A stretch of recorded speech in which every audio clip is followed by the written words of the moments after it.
I'm Tang Yusin, and this is my life now. When I arrived at the hospital, the nurses greeted me, but I could hear them whispering behind my back. They were talking about me, about how much I had aged and how pathetic my life had become after my divorce. My husband had cheated on me with my younger sister, and I had caught them in the act. I gave him everything, even helped him study abroad, only to be betrayed. Now, at 33, I looked worn out, like someone in her 40s. It stung to hear them say that no man would want a woman like me, working endlessly like a nun. As I stood nearby, holding a glass of water, I tucked my hair behind my ear, knowing they had no idea I could hear them. My life felt like a sad joke, divorced, no children, and lonely. Then I saw a man staggering towards me. He almost fell, but before he hit the ground, I caught him. He was Mr. Gu, one of our special patients. He tried to speak, but his lips just trembled, and then he fainted in my arms. As I helped him to his room, I couldn't help but notice how gaunt he looked, like a shadow of a person barely alive. Mr. Gu wasn't even my patient, but something made me stay. I read his file. Gu Ning, 38 years old, divorced. His ex-wife? Zhang Xiaomei. Her name hit me like a cold wind. I knew her from my childhood. She was the golden phoenix from our village, who married rich and had everything. Her wealthy husband even donated a kidney to her when she was sick, but when Mr. Gu fell ill, she left him. It made me wonder, who was more heartless, men or women? Afterward, I went to change into my clothes, ready to leave the hospital. But as I thought about going home, I laughed bitterly to myself. Could I really call that empty place a home anymore? I stood outside the house, fumbling with the key, but no matter how hard I tried, it wouldn't fit the lock. Frustrated, I tossed the key into a nearby trash can and just stood there, not sure how long. My legs went numb before I finally heard footsteps behind me. "Why are you here?" It was my mom, rushing over to grab my arm. "Who told you to come?" I stared at her, a mocking smile on my lips. "This is my house. Do I need your permission to come home, Mom?" Her voice sharpened. "You and Yongin are divorced. Your sister is pregnant now. Don't make trouble for her." I twisted my fingers slowly, feeling the deep mark left by my old wedding ring. I gave everything to that marriage, and now it was just a scar. I've been divorced for less than a month, and she's already pregnant? I said, bitterness coating my words. "Mom, your daughter sure works fast, just like you." The slap came hard and sudden, setting my cheek on fire. My face went numb as I touched it. "If you lay a finger on Gianni, I won't forgive you." The cold threat hit me like a dagger. This was my own mother talking. My heart froze. I deserved it. I had trusted her too much, just like I trusted everyone else, family, husband, all of them. But did I even have a family anymore? I turned and walked away, step by step. The night wind was sharp, like winter creeping in early, even though it was only autumn. Leaves swirled around my feet, the world feeling as empty as I was inside. I had no husband, no home. I stopped and took out my phone, holding it tightly. I wanted to call my dad and say, "I'm sorry," but I didn't have the courage. The cold wind stung my neck, and I shivered. Suddenly, the blinding headlights of a car came straight toward me. I tried to move, but the car was too fast. The impact threw me to the ground, and my face pressed against the cold pavement. I opened my eyes, staring at the street lamp above. Moths fluttered toward the light again and again, no matter how many times they were burned. Just like me. "Mr. Gu, here it is." A doctor ushered Gu Ning into the hospital room. He looked like a ghost, his face pale and one arm swollen and limp. When he entered, he saw me lying on the bed, my body drenched in blood. When I opened my eyes, I knew I was dying. My head was shattered, and as a doctor, I understood there was no point in trying to save me. Even if I survived surgery, I'd only be half alive, becoming a burden to the one person who truly cared. I was exhausted. 33 years had been enough. I felt someone hold my hand. It was warm, rough with calluses. Any woman would be lucky to have this man. And for a brief moment, I felt that luck too. "Mr. Gu," I whispered, knowing I didn't have much time left. I squeezed his fingers weakly, using the last bit of my strength. There's no need to save me. I wasn't afraid of dying. It felt like a relief. Blood trickled from the corner of my mouth as I struggled to speak. After I'm gone, give my kidneys to you. We're a match. My breath came shorter with each word, and I knew I had to finish. You'll find a better woman to stay with you, and give the money I have and the compensation from the driver to my father. Tell him I'm sorry. The world around me faded, but I could still see Gu Ning's face, the scar near his eye, faint but familiar. I remembered the first time I met him. Back then, he had no scar by his eye, only one on his arm, bitten by an animal. I had used my only handkerchief to stop the bleeding and told him stories until someone came to help. Mr. Gu, I whispered with my last breath, do you think I'll go to heaven? His hand rested gently on my forehead, and in the silence, I imagined hearing beautiful music, more beautiful than anything I had ever heard. For once, I felt I might deserve a little peace, even if my life had been clumsy, foolish, and full of mistakes. Then the monitor gave a long, flat beep. At 33, I died. The last person to say goodbye to me was Gu Ning, a man I wasn't even connected to by blood or family. They followed my last wish and removed my kidneys. One had been damaged in the accident, but the other was successfully given to Gu Ning. I watched as Gu Ning organized my funeral, his face cold and unreadable. He stood before my tombstone, staring at my black and white photo, where I was smiling forever. Beside the grave sat my father, his white hair messy as he huddled close to the stone, lost in grief. A gust of wind blew, lifting dry leaves into the air.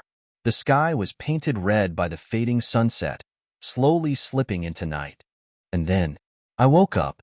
I opened my eyes to find myself staring at a familiar ceiling. The plaster was cracked and peeling, just like in my father's old house. I hadn't been back in so long that I barely remembered it, but now it all came flooding back, this ceiling, the rusty old fan coated in dust. From outside, I heard loud voices arguing. Tang Jinyan, I'm taking Xin. You're useless. How can you raise a daughter? A woman shouted angrily, shaking the walls. My father's voice followed, heavy with sadness. I can't give her up. She's all I have. His voice broke, but no tears came, just the sound of him choking on unspoken pain. The woman sneered. Let's ask her who she wants to live with when she wakes up. I just lay there, staring at the cracked ceiling, listening to their fight. I didn't know if I was asleep or dead. I shut my eyes again, letting everything drift away. When I opened them, warm sunlight streamed through broken glass. Though I had died in autumn, a cold, bitter autumn, this moment felt like spring. Yusin, come eat, a gentle voice called. A man walked in, holding a small bowl in his large hands. He looked young, simple, his clothes faded and his skin dark from working under the sun.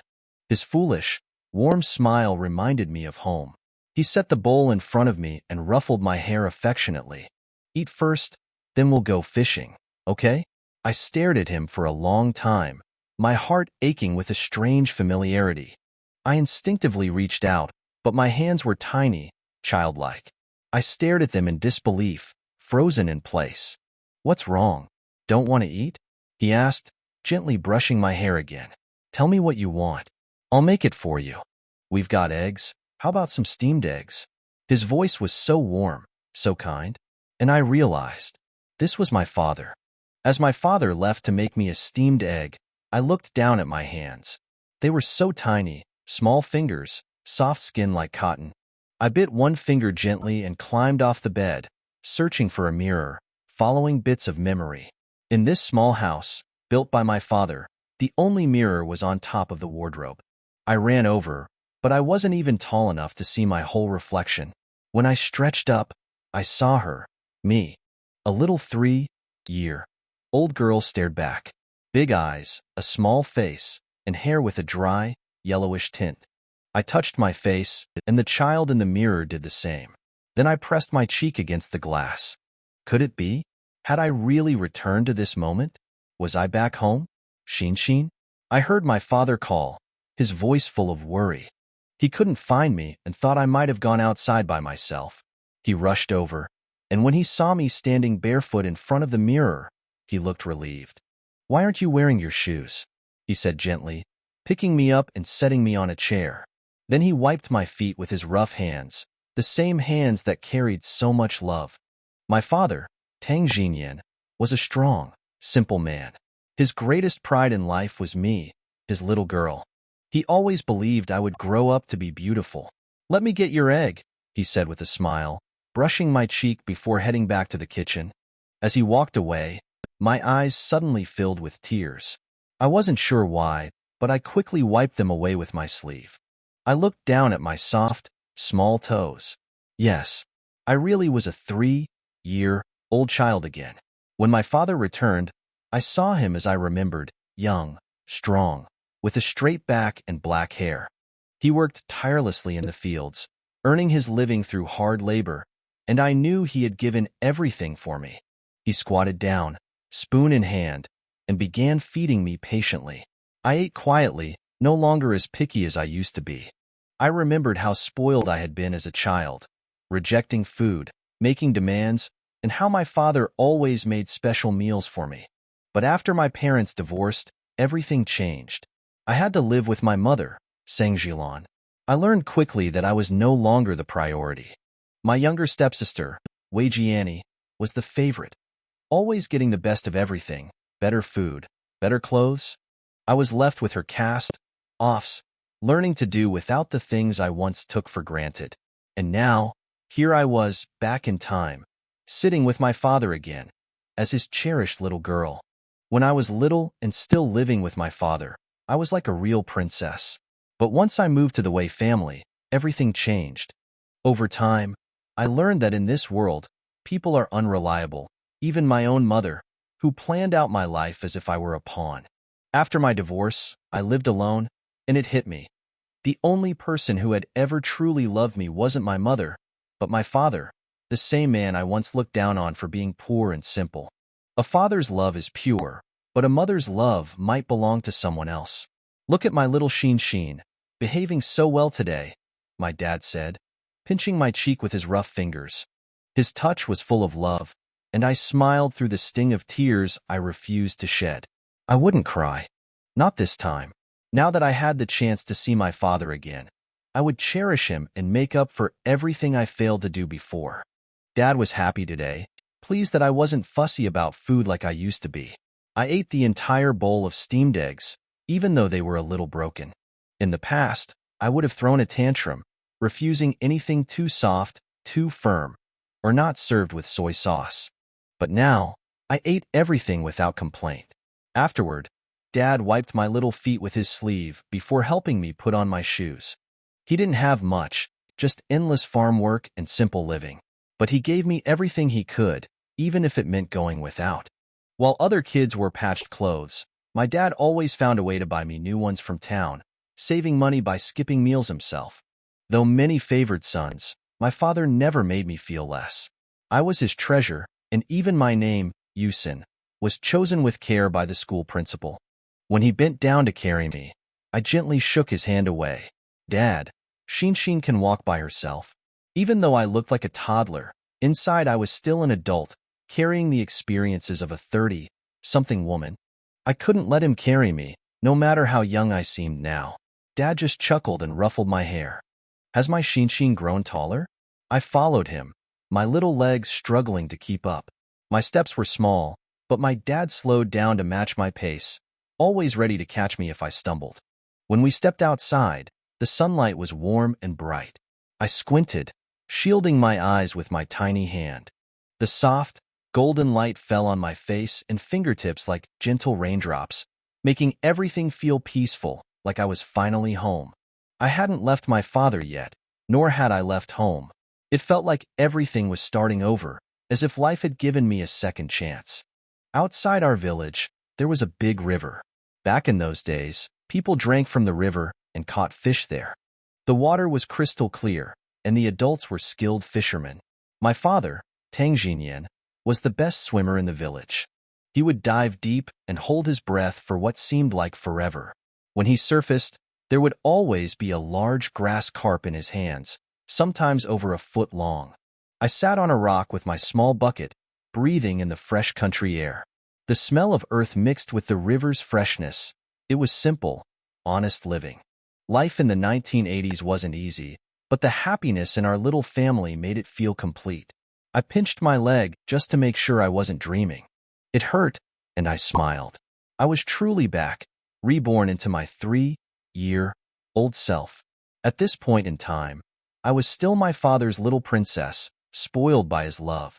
Looking back, I realized how foolish I had been in my past life, blindly following my mother. I thought she cared, but the money my father sent every month never really helped me. When my sister ate noodles, I got the leftover soup. When she drank the soup, I had to lick the bowl. Even my husband, in the end, ended up with my sister. But now I knew better. I would never let myself become a servant to others again. If I ever made the same mistakes, I would rather jump into the river than live that way again. Just then, I felt a big, familiar hand on my head. "Let's go home. How about Dad makes fish soup for you?" my father asked. I smiled brightly. "Okay," I said, my eyes sparkling with happiness. Seeing my joy made my father's heart melt. He picked me up with one hand, holding the bucket in the other, and started walking home. I felt a bit embarrassed. After all, I was over 30 on the inside. But my dad was so young back then, only around 25, strong from working in the fields every day. He wasn't dumb, just too honest for his own good. He gave everything to his family without realizing my mother was using him, even turning me against him. When we got home, my father set me down on a small stool where he could keep an eye on me while he worked. He kept glancing over to make sure I was sitting still and behaving. He cleaned and prepared the fish with practiced skill. Most men in the village would sit back, put their feet on the table, and wait for their wives to serve them dinner. But my father wasn't like that. He worked hard and gave without expecting anything in return. This time, I wouldn't take his love for granted. Unlike Tang Jinyan, who perhaps due to growing up in poverty and losing his parents at an early age, the responsibility of taking care of his younger brother was hard to bear. But when he finally tied the knot with a beautiful woman, introduced to him through an acquaintance, he was grateful beyond words. This, he felt, was perhaps a blessing earned from the good deeds of his past lifetimes. He loved her deeply, never wanted her to lift a finger, and when they had a daughter, he loved her deeply as well. Even though he hadn't had a son, he cherished and adored these two special women in his life. However, the very thought that his wife was seeking a divorce and planning on leaving with their daughter was like a stab at his heart. The stinging pain, the involuntary tears welling up in his eyes. He barely escaped cutting his own hand while lost in these thoughts. Quickly shaking off the unnecessary emotions, he focused on preparing soup for his daughter. No matter what, he would never let Shinshin leave him. His wife must remarry in the future and may have other children, and he feared his Shinshin might suffer hardships. As for himself, he had no plans to remarry. He would devote his entire life to raising his daughter, hoping she would be able to get an education at a university. By doing this, he would do right by the Tang family ancestors. Now, he no longer wished to keep his wife, knowing he couldn't hold on to her. He was just a man from a rural area with no particular skills, while Sang Jilan had a job, a government job. He knew he wasn't good enough for her, and she wasn't interested in him. Therefore, the divorce was inevitable. However, he would not let Sang Jilan have his daughter. She, who couldn't even cook properly, how could she raise his daughter? He put the fish into the pot, waiting for the soup to cook. He walked over and crouched on the ground, lightly touching his daughter's cheek. Today, Tang Yusin seemed a bit out of the ordinary, not as talkative as she usually was. "Shinshin, what's on your mind?" Tang Yusin shook her head, then bestowed upon Tang Jinyan a grin.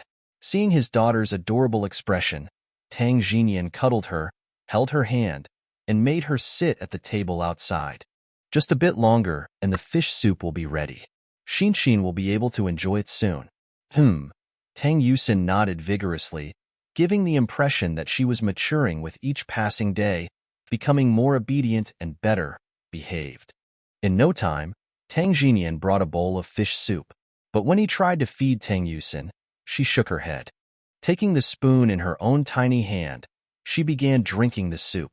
As one who had been using chopsticks for 30 years, she found the spoon hard to handle and spilled some soup despite being careful. Nevertheless, Tang Jinyan showered praises upon his daughter, causing her to blush. As Tang Yusin was struggling with her bowl of fish soup, there was sudden hurried footsteps from outside, getting increasingly chaotic. "Big bro," a voice sounded from afar. Tang Yusin lifted her head to see a young man in his 20s standing at the door.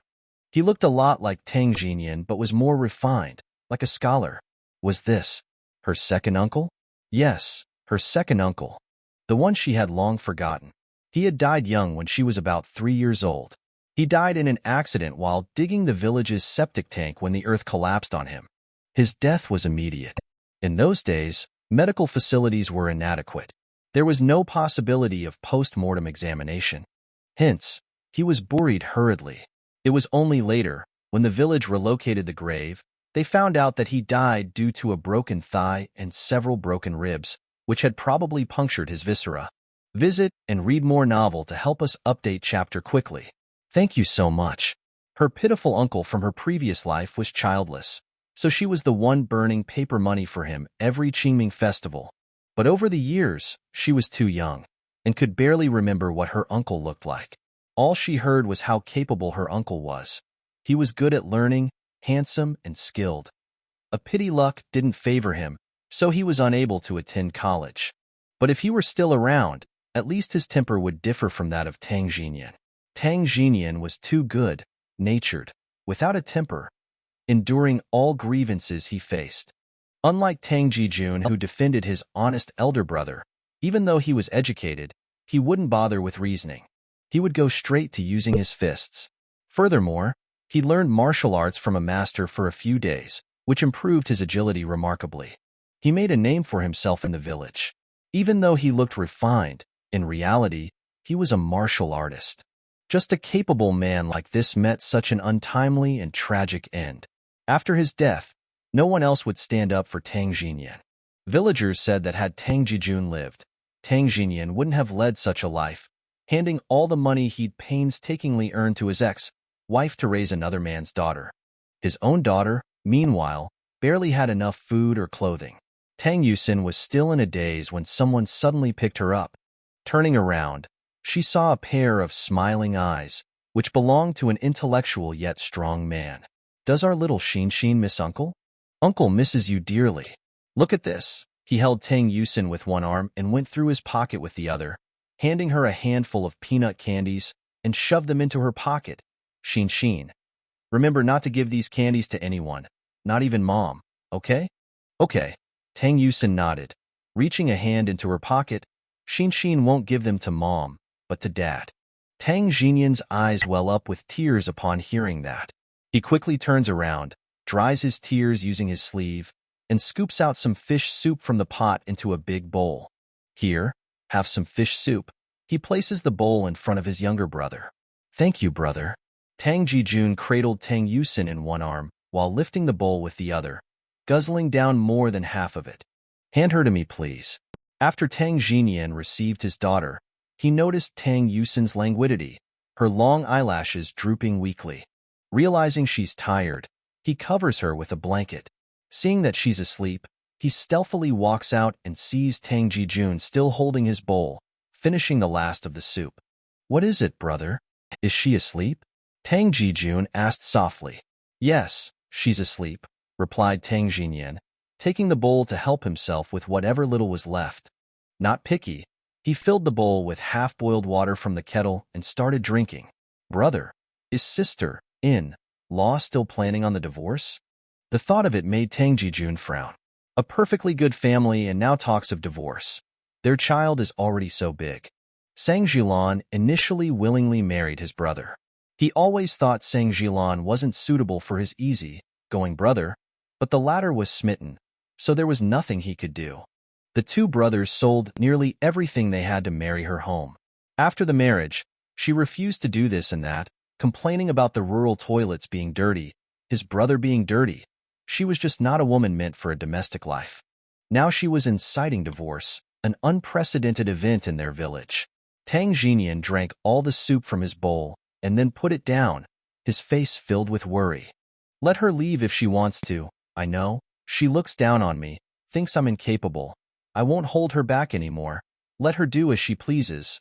But I won't give her Shin Shin. Shin Shin is my daughter. Even if I have to starve for the rest of my life, I won't let my daughter suffer. But she would. I won't let my daughter suffer with her. What if she wants Shin Shin?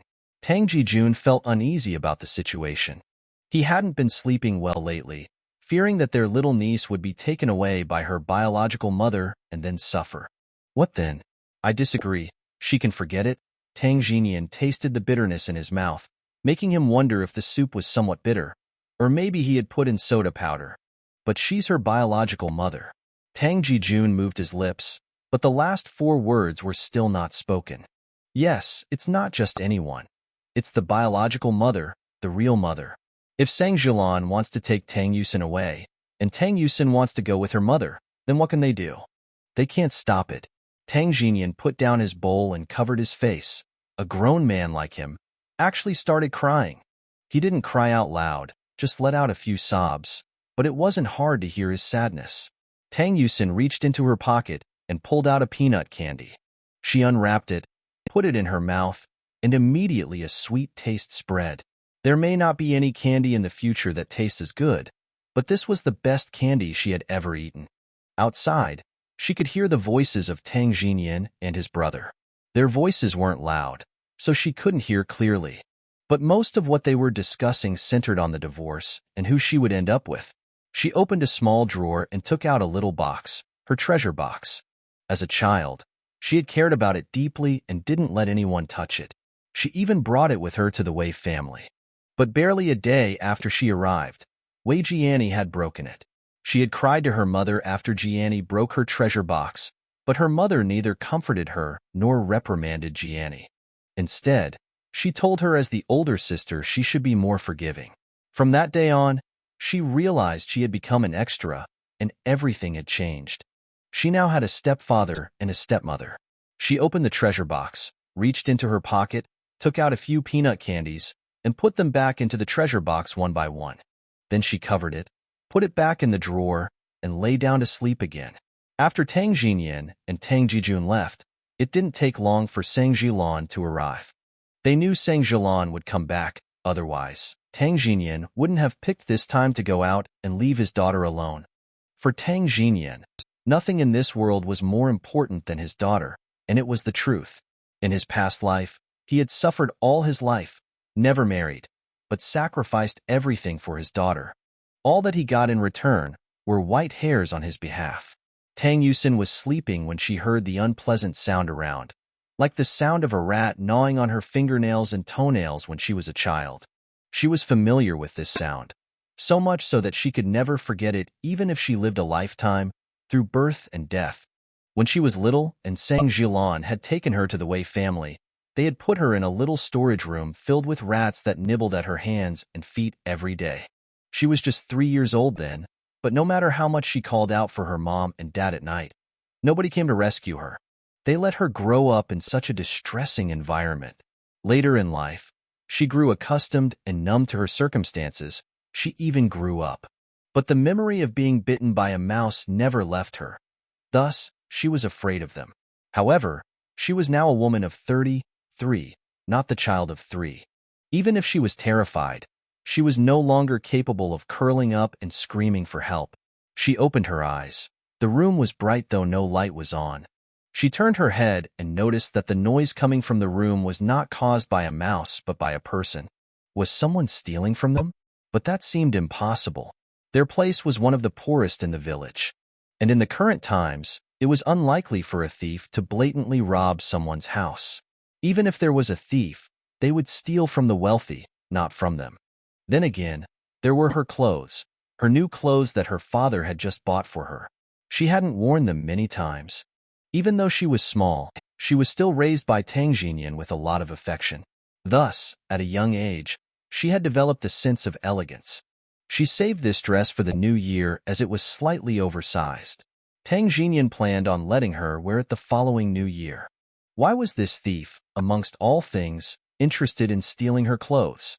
She sat up and indeed, there was a person squatting by the wardrobe. This person had shoulder, length hair held back with a clip. It was a woman, a female thief. No, she corrected herself, smirking. This was her mother. She was taking her clothes for Wei Jiani, wasn't she? Wei Jiani was just a year younger than her, but taller. The oversized clothes would fit Wei Jiani just fine. In her previous life, too, it was the same. Her clothes, the expensive and pretty ones that she loved, were all taken by Sang Jilan for Wei Jiani. Don't ask why Sang Jilan was better to someone else's child than her own. It wasn't the way others thought. Most people didn't know, but Tang Yusin knew.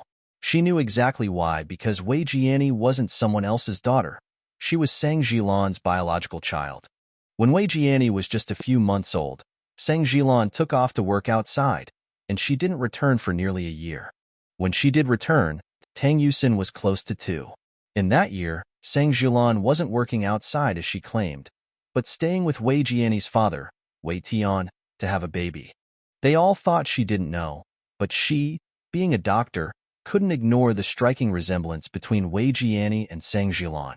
Hence, the first thing she did upon starting work was to run a DNA test using samples of their hair. The result was as she expected. Wei Jiani and Sang Jilan were indeed mother and daughter. Sang Jilan deceived her, tricked her father, and fooled everyone. The birth of her biological daughter crowned her with lifelong scheming, while her father was crowned with the metaphorical green hat of deception. In her last life, all her motherly affection disappeared. The remaining bit was slapped away when she learnt that Zhang Yong'an, her husband, was being seduced by Wei Jiani. Even knowing that, Sang Jilan didn't protest but instead seemed to see it as a rightful act. Was it because Zhang Yong'an had a job at a publicly listed company and made hundreds of thousands a year? Or because he lived in a house bought with the money she had saved painstakingly? At this moment, she stared coldly at Sang Jilan rummaging through the cabinets, taking out one article of clothing after another. These were all for Wei Jiani, weren't they? Sang Jilan had no idea Tang Yusin was awake. She didn't recognize that this was not the old Tang Yusin. Underneath the skin of a 3-year-old child lurked a pitiful soul that had experienced hardships and weathered storms. It was only after Sang Jilan nearly emptied Tang Yusin's wardrobe that she stood up. Turning around, she was startled and involuntarily stepped backwards, bumping into the cabinet behind her, which was enough to make her tear up. She saw the child on the bed was wide awake, staring straight at Sang Jilan. These were not the eyes of a child, but rather gloomy, cold, and somewhat chilling. Xin, when did you wake up? Rubbing her waist, Sang Jilan walked over and placed her hand on Tang Yusin's hair. There was still some maternal affection in her eyes. No matter what, this was her daughter. But over time, her heart had swayed. Having married Wei Tian, she unconsciously favored Wei Jiani. Gradually, this favoritism drained away any remaining ounce of motherly love she had. Tang Yusin lowered her eyes, pretending to be still half asleep. She rubbed her eyes and lay back down to continue her slumber. Sang Jilan, of course, harbored no suspicion. Once she saw Tang Yusin asleep, she reached for the pile of clothes she just dumped on the bed, only to find herself unable to pull them away. What's going on? She traced along the clothes, only to spot Tang Yusin's little hand clutching a corner of the clothes tightly. The child's hand was tiny, but how could it hold so tightly? She yanked at the clothes with all her might, only to end up pulling Tang Yusin out of the blanket. Tang Yusin sat up, clutching the piece of clothing tightly to her chest and refusing to hand it to Sang Jilan. Sang Jilan was in a hurry to return to town. If she didn't leave soon, there'd be no transport available, and she'd have to stay here. The mere sight of Tang Jinyan was revolting to her. How could she possibly share a bed with him? Xin, listen to Mom. Let go. Sang Jilan coaxed Tang Yusin. Mom is storing your clothes for you. In a few days, Mom will take you to live in the city.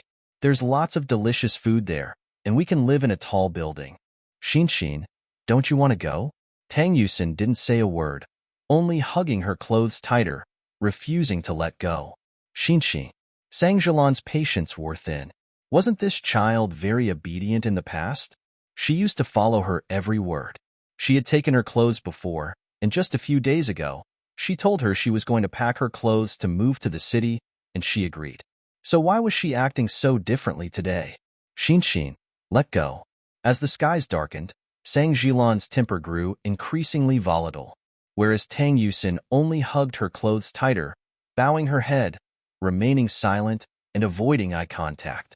Sang Jilan abruptly slapped Tang Yusin's back, perhaps with more force than intended, sending Tang Yusin rolling onto the bed, her head hitting the corner of the table. At this moment, both Tang Jinyan and Tang Jijun, who had just returned from the fields, heard Tang Yusin's heart-wrenching cries just as they were approaching the door. Tang Jinyan immediately dropped the farm tool he had been holding and ran inside. When he entered the house, he saw Sang Weilon standing stupidly aside, while his daughter Tang Yusin's tiny body was sprawled on the floor like a little ball, crying loudly. Xin. Tang Jinyan's eyes were almost red. He ran over, covering the distance in a few large steps, and quickly picked up his daughter. Tang Yusin's forehead had swollen up significantly, and she was gasping amidst sobs. Don't cry, Daddy's here. As Tang Jinyan spoke, he couldn't help but shed tears. He cherished his daughter like the apple of his eye, and had always been extremely careful with her, even when Sang Jilan insisted on working and left their baby with him. This man went from house to house, begging for milk, to raise her with sheep's milk. He made sure that Tang Yusin didn't suffer or get hurt. But now, his child's forehead was swollen with a huge bump. What have you done? Why did you push my daughter? Tang Jinyan's voice bordered on a shout, his eyes inflamed with anger. I didn't. I swear I didn't.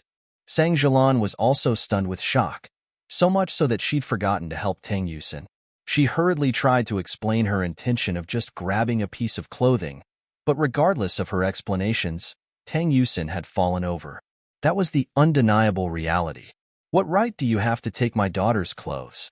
Tang Jinyan ripped the clothes from Sang Jilan's hands. Sang Jilan. He gritted his teeth, his eyes frighteningly red. Fine. You want a divorce? I will give you one. But Xin, I absolutely will not hand her over to you. Have you ever fed her a mouthful of milk? Have you raised her? Have you ever changed her diaper? Where were you when she called for her mother? The first word she learned was daddy, not mommy. I've raised our daughter with so much effort, and you think you can just leave? Fine, leave if you must, as long as you treat her well. But tell me, what have you done? What have you done? Tang Jinyan held his daughter even tighter. The small child, barely a year old, was still sobbing, with a huge bump on her forehead. It was red and swollen, an alarming sight. Tang Jinyan picked up his daughter and started walking towards the door. Tang Yusin pulled on his clothes. What's wrong? Does it hurt a lot? Tang Jinyan gently brushed his daughter's small cheek, the rims of his eyes reddening as though he was about to cry. Daddy, don't let Mom take my clothes. She's bad. She rested her head on Tang Jinyan's shoulder, her lowered eyelashes concealing the cold glint in her eyes. Not a single item of hers would Wei Jianni get in this lifetime. Not even a thread. Jijun, gather the clothes and keep them. Don't let them get stolen. Tang Jinyan carefully hugged his daughter and instructed his brother. In the past, he was worried that his daughter might choose to leave with Sang Jilan. After all, she might still love her mother. If that was the case, no matter how heartbroken or reluctant he was, he would have let Sang Jilan take her. But now, he realized that he was utterly wrong in his thoughts. Sang Jilan was not fit to be a mother. No, he was wrong again. Sang Jilan was indeed a good mother, but she was not a good mother to Tang Yusin. Tang Jijun went over and picked up all the little clothes that had been left on the floor and the bed. He stuffed them all into a cabinet in a fit of annoyance, stood in front of it, his face clearly showing his resistance to Sang Jilan taking the clothes. She wanted to take the clothes even before the child went with her. How could that be possible? Moreover, looking at the situation, even if Yusin follows this mother, she won't have a good life. She could even let the child fall like this. But never mind. It could be unintentional or careless. However, could it be that as a mother, she had no consciousness at all to help the child up and to take the child to the doctor for a check-up? This was a head injury. What if something serious happened? Little Yusin is only 3 years old. Sang Jilan didn't know what to do. Stand, sit, leave, stay. Nothing felt right. Actually, she knew she should go and join them, But when she thought about her other, even younger daughter, she felt entirely at a loss. What should she do? It was getting really dark outside. If she didn't leave soon, she would have to stay here. No, she couldn't stay here. She bit her lip. What would Wei Tian think if she stayed? Jejun, I have to attend to some business at the factory. I'll leave first and come back tomorrow to check on Xin. Her fall wasn't too serious. She'll be fine. Her laugh was painful, and her face didn't look good. Even when she said those words, they were all in a jumble. Tang Jejun curled his lips. During all of Xin's illnesses, was she ever there? She claimed to love Yusin. What a joke. Didn't she worry about her own daughter? The child had just been injured, but she wasn't worried at all and even thought about leaving. Was that how she acted as a mother? No, Xin could not be handed over to this kind of woman under any circumstances. When Tang Jinyan came back holding Tang Yusin, Sang Jilan had already left. The room was in a mess. Even the shoes he had made for his daughter for the new year were left outside.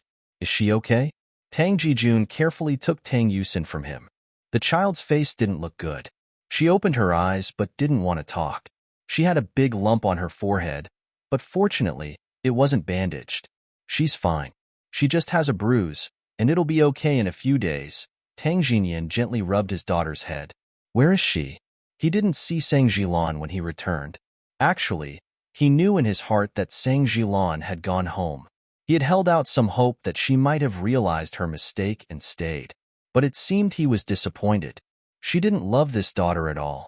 But if she didn't love her, why did she want to take her away? How could she be any different? She left a long time ago. Brother, with her like this, we can't let her take Xin away under any circumstances. Tang Jejun was so angry that he punched the wall, causing more pieces of the old wall to fall off. Tang Jinyan stayed silent, gently pulling the blanket over his daughter. He then took the new shoes that had been placed aside and silently put them back in the wardrobe. It was only when the two men had left the room that Tang Yusin opened her eyes. She touched her forehead, her tender little lips now slightly pale and not as rosy as before. She carefully climbed down from the wooden bed, ran to the door, and crouched down, pressing her ears against the door to listen to the faint sounds outside. The soundproofing in the house wasn't very good, so as long as voices weren't deliberately lowered, she could still hear something. Outside, Tang Jejun angrily relayed the incident of Sang Lan leaving, without waiting for Tang Yusin to Tang Jinya. The more he talked about it, the angrier he became. Brother, do you think she's still fit to be a mother? Even if she had to leave, shouldn't she wait until Yusin is okay before she leaves? How could she be at ease when her child has been injured like this? She had to catch the bus.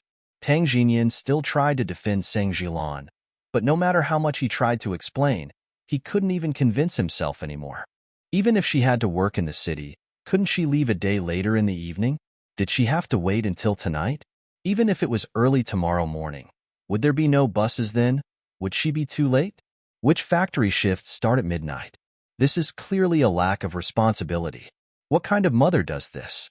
Brother, you can't give Xin to her. Tang Jejun sat down on the chair. Suddenly, he seemed to recall something, a thought that terrified even him. Brother, do you think, if she took Xin away, would you provide child support? Yusin is my daughter. Tang Jinyan turned and looked at his younger brother. No matter where she is my daughter. I would willingly support her for her entire life. Tang Jejun gritted his teeth. He didn't utter his speculation, because it was too cruel for his simple-minded older brother. Brother, do you think, if she took Xin away, is it because she knows your character and that you'd support Xin? You would never remarry, and any money from your toil would go to Xin.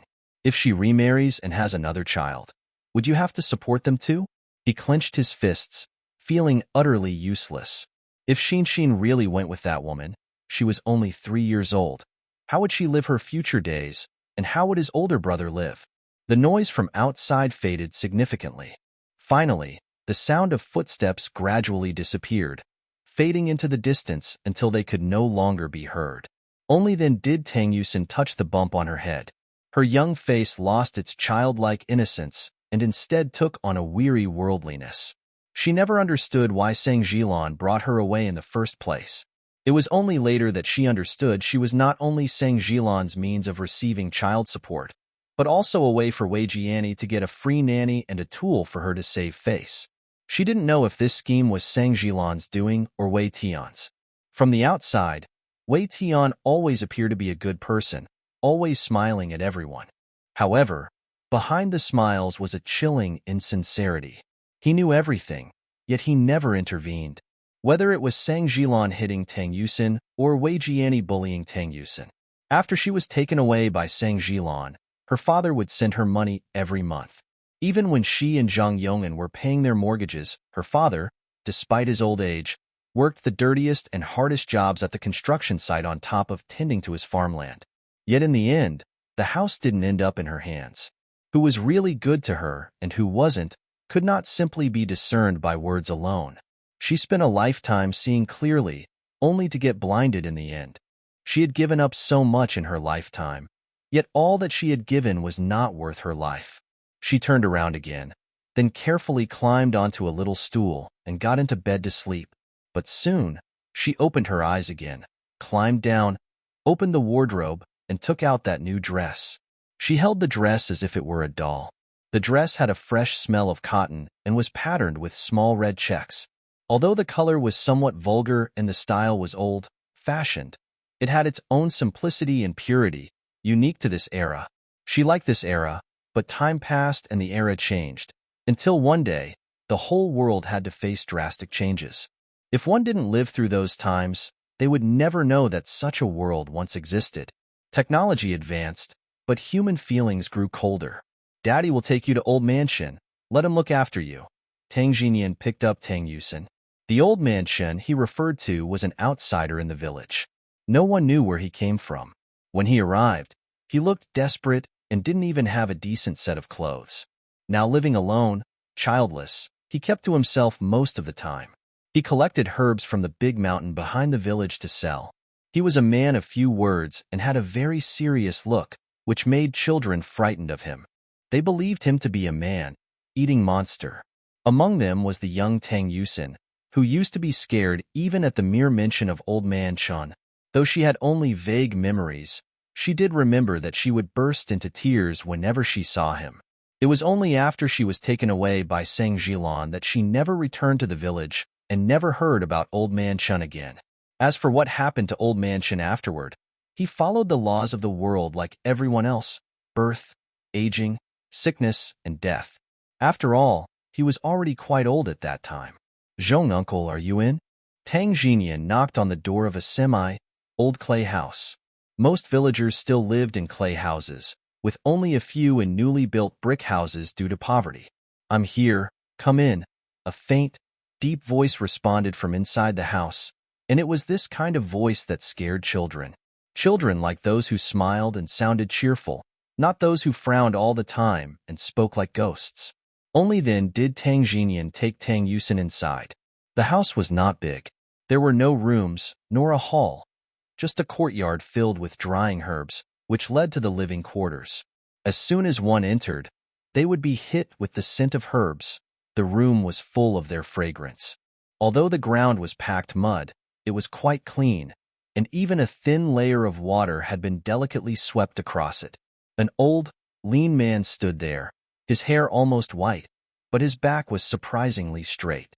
He was taking care of a medicinal plant, holding a watering can in one hand, while the other behind his back. There was a hint of a sage about him, only that he didn't smile much. However, the present Tang Yusin really didn't know what she was thinking when she was a child, not understanding where Old Man Chin resembled a ghost at all. She felt he was more of a fairy. There was a faint aroma of herbs on him, possibly due to his long-term contact with these plants. Without thinking, she sniffed, finding it strange that the scent of these herbs brought a sense of tranquility and clarity to her. She sniffed several times, confirming her feeling. Being a doctor herself, although a Western medicine practitioner, she knew that some herbs had mutual enhancing or counteracting effects, and some herbs, beneath their complex aroma, produced a scent that could make one feel more alert and clear-headed. So this is it. Chun Zhong put down the watering can and turned to see the child Tang Jinyan was cradling in his arms. Unlike her usual crying and fussing, she seemed to be sniffing something. Had she smelled something? Uncle Zhong, could you take a look at my little girl? Tang Jinyan set Tang Yusin down, took her tiny hand, and walked her into a room. Tang Yusin obediently allowed her father to lead her by the hand. Her eyes curiously scanned the various plants Chen Zhong was raising indoors. It was really just some plain grass, without flowers or branches. Was it any different from the wild grass covering the mountains? But it had a simple and pure scent. The grass swayed faintly with the breeze that came from the window, giving off a tantalizing, womanly grace. How strange. She looked up and gave Chen Zhong a smile, her eyes curving into adorable crescents. Hello, Grandpa.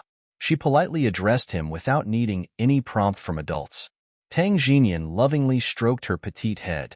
He had no idea when the child became so well-behaved and intelligent. Chen Zhong had a straight face, not one for unnecessary smiles or laughter, but there was a hint of kindness in his eyes. It was as if a ray or two of light had seeped into a perpetually dark corner, enabling one to see the dust particles dancing in that light. He reached out and placed his hand on Tang Yusin's forehead. How did you hurt yourself? He asked. With gentle pressure, Tang Yusin began to feel a slight ache in her head.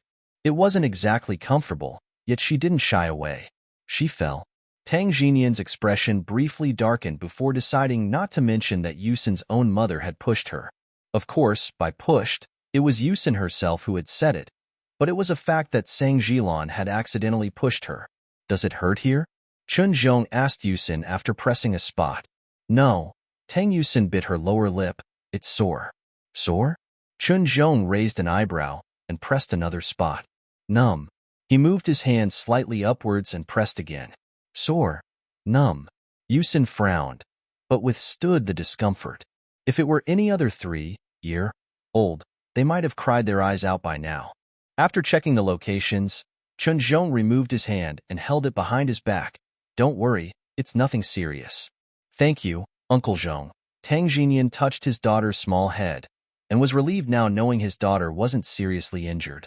He feared any possible brain injury which the village doctors wouldn't have been equipped to detect. He was told she needed to go to a big hospital for a check-up, but the village hospital was too far and required expensive fees which he could not afford.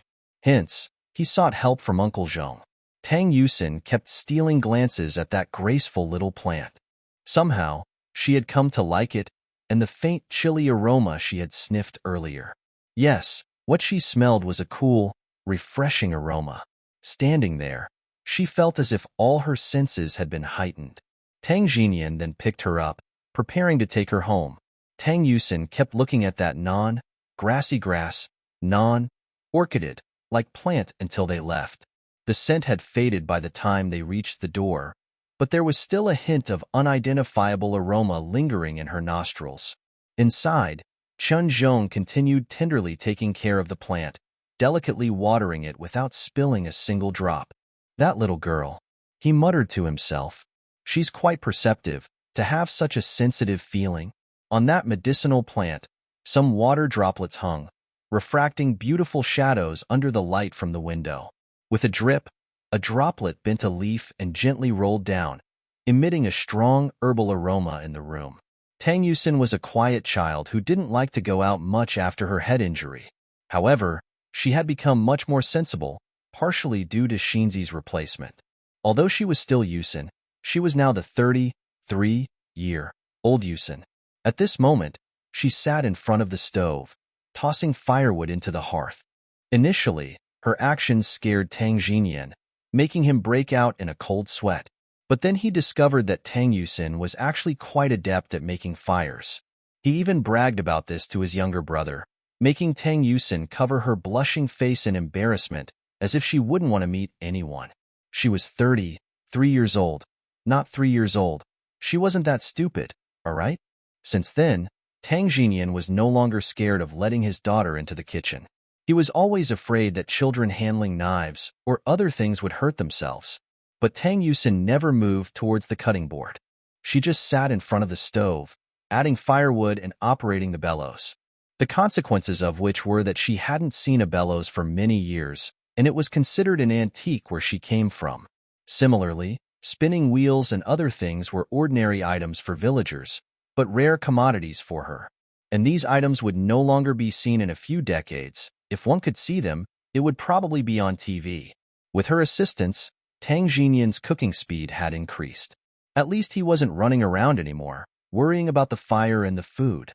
Sometimes when the fire went out, he had to start it up again. He placed a bowl of noodles in front of Tang Yusin, stroked her face and said, "Eat." Tang Yusin ate her meal, bite by bite, no longer needing to be fed. This made Tang Xinyan, as a father, feel a bit lost. It seemed his child was maturing, even though she was only 3 years old. But now she could walk, talk, and didn't need to be fed anymore. While he was eating with loud slurps, he glanced over at his daughter, who was eating slowly but dutifully, spooning food into her mouth and not onto her face or scattering it on the table. Just as she lifted her head to say she was full, a noisy sound came from outside, almost like a band of invaders marching into a village. Tang Xinyan quickly put down his bowl and stood up. "Mom," he called out. The middle-aged woman who walked and raised her chin, revealing 2 large nostrils with blackheads on her nose. She was well-dressed in a chestnut-colored new padded jacket and new trousers, her feet clad in black leather shoes that were currently in fashion. She sat down, casting a dismissive and disdainful look at Tang Xinyan. It was beyond doubt that she looked down on Chen Xinyan. This woman, the mother of Sang Jilan, did indeed look down on Tang Xinyan. He had no parents and only a few acres of land. If her daughter hadn't been rejected in marriage, how could she possibly marry her off to an unsuccessful man like Tang Xinyan, who had no abilities at all? Her daughter was destined to live off the state for life. She couldn't possibly be here, farming the land with him. Her daughter, with that appearance and character, all top-notch. Once Jilan's life improves, she could help her 2 younger brothers. With Tang Xinyan, even if he worked himself to death, he couldn't possibly provide for a university student. And her eldest grandson excelled in his studies. The teachers even said he was college material. Their family couldn't afford to send a kid to college.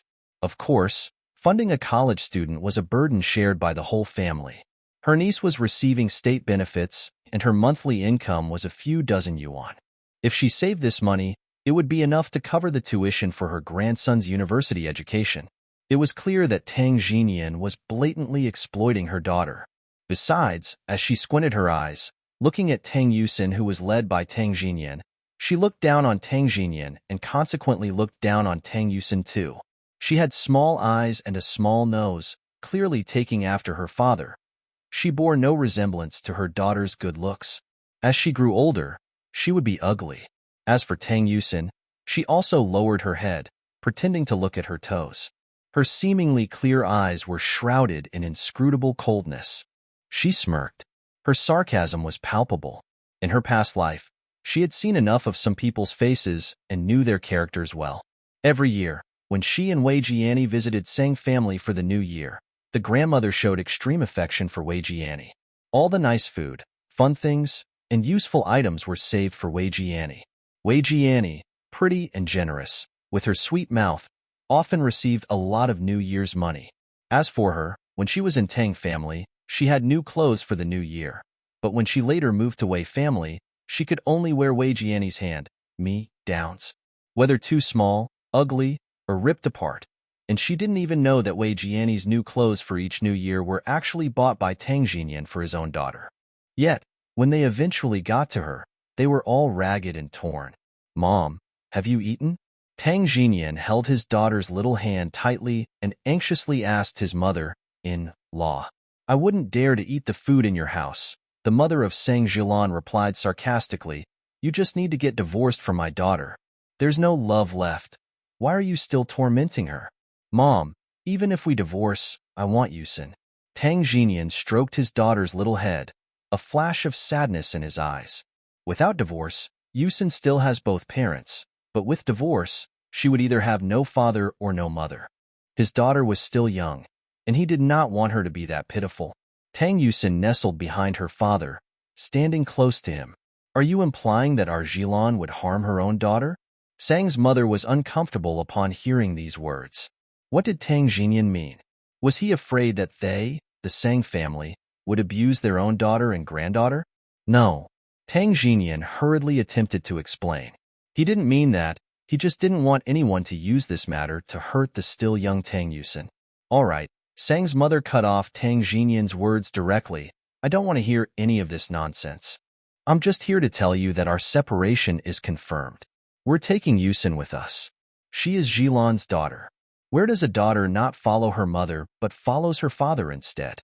Remember this. We'll head to the Civil Affairs Bureau the day after tomorrow to get this marriage annulled. Oh, and regarding Yusin's child support, I need every single part of it. If I miss out on a penny, I won't let you off. Tang Jinyan, eldest and second son. She continued instructing her two sons standing behind her. I quite like the look of this table.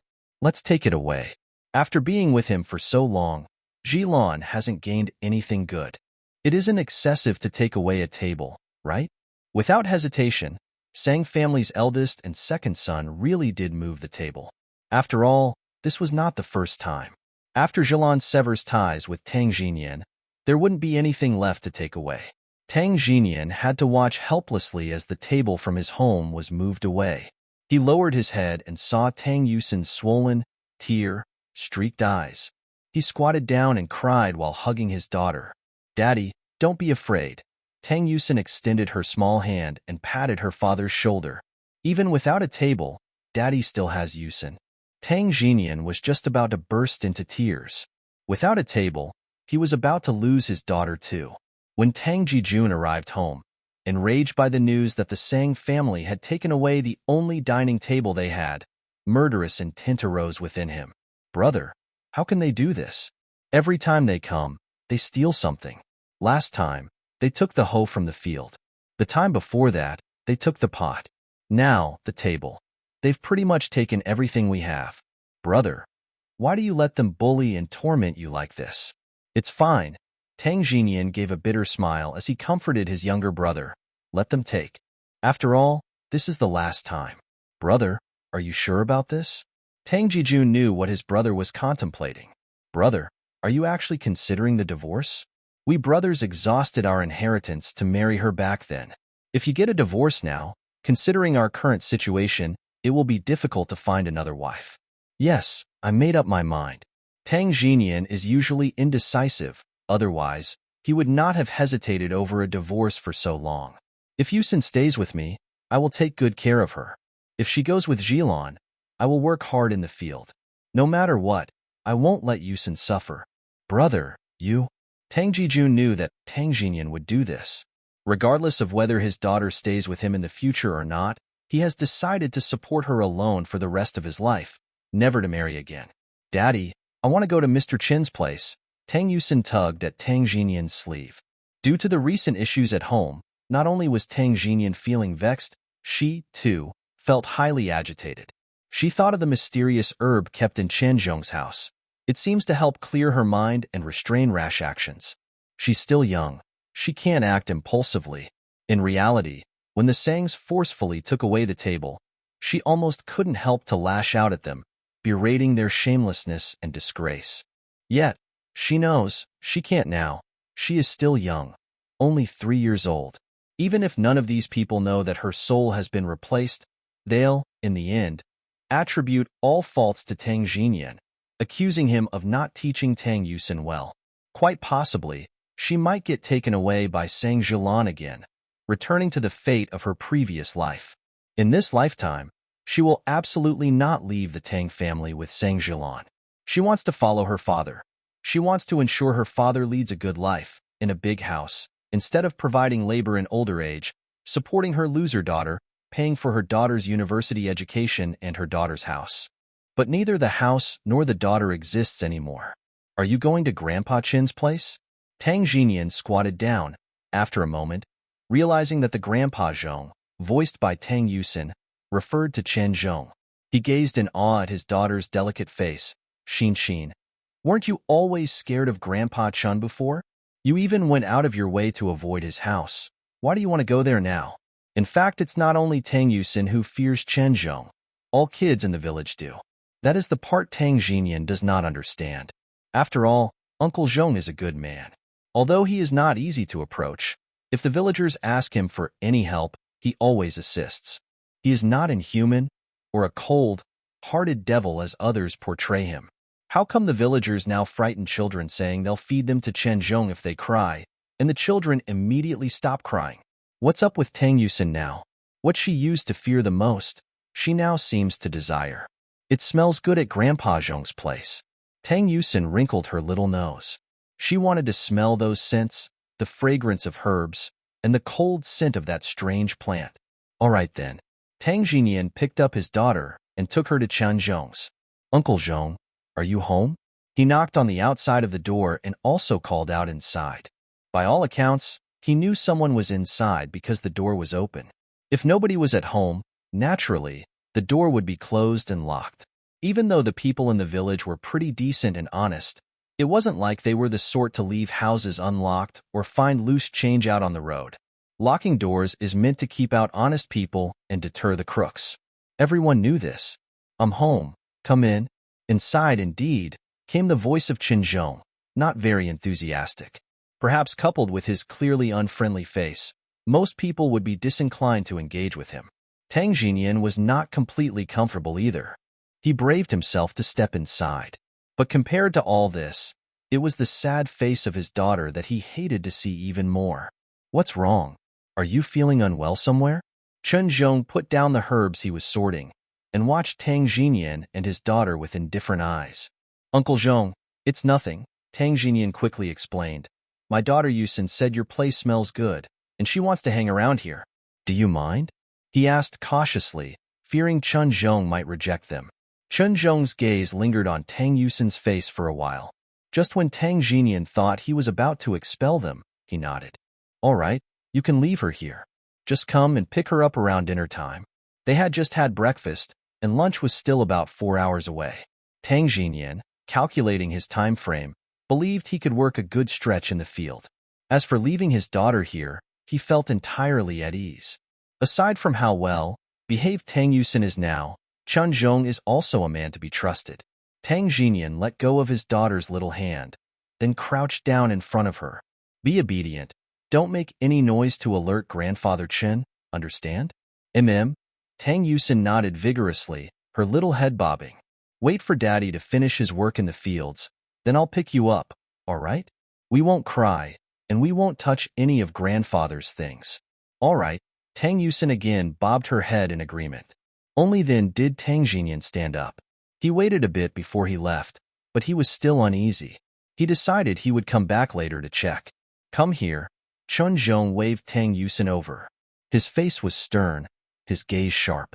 If Tang Yusin were really just a child, she'd probably be scared to tears by now.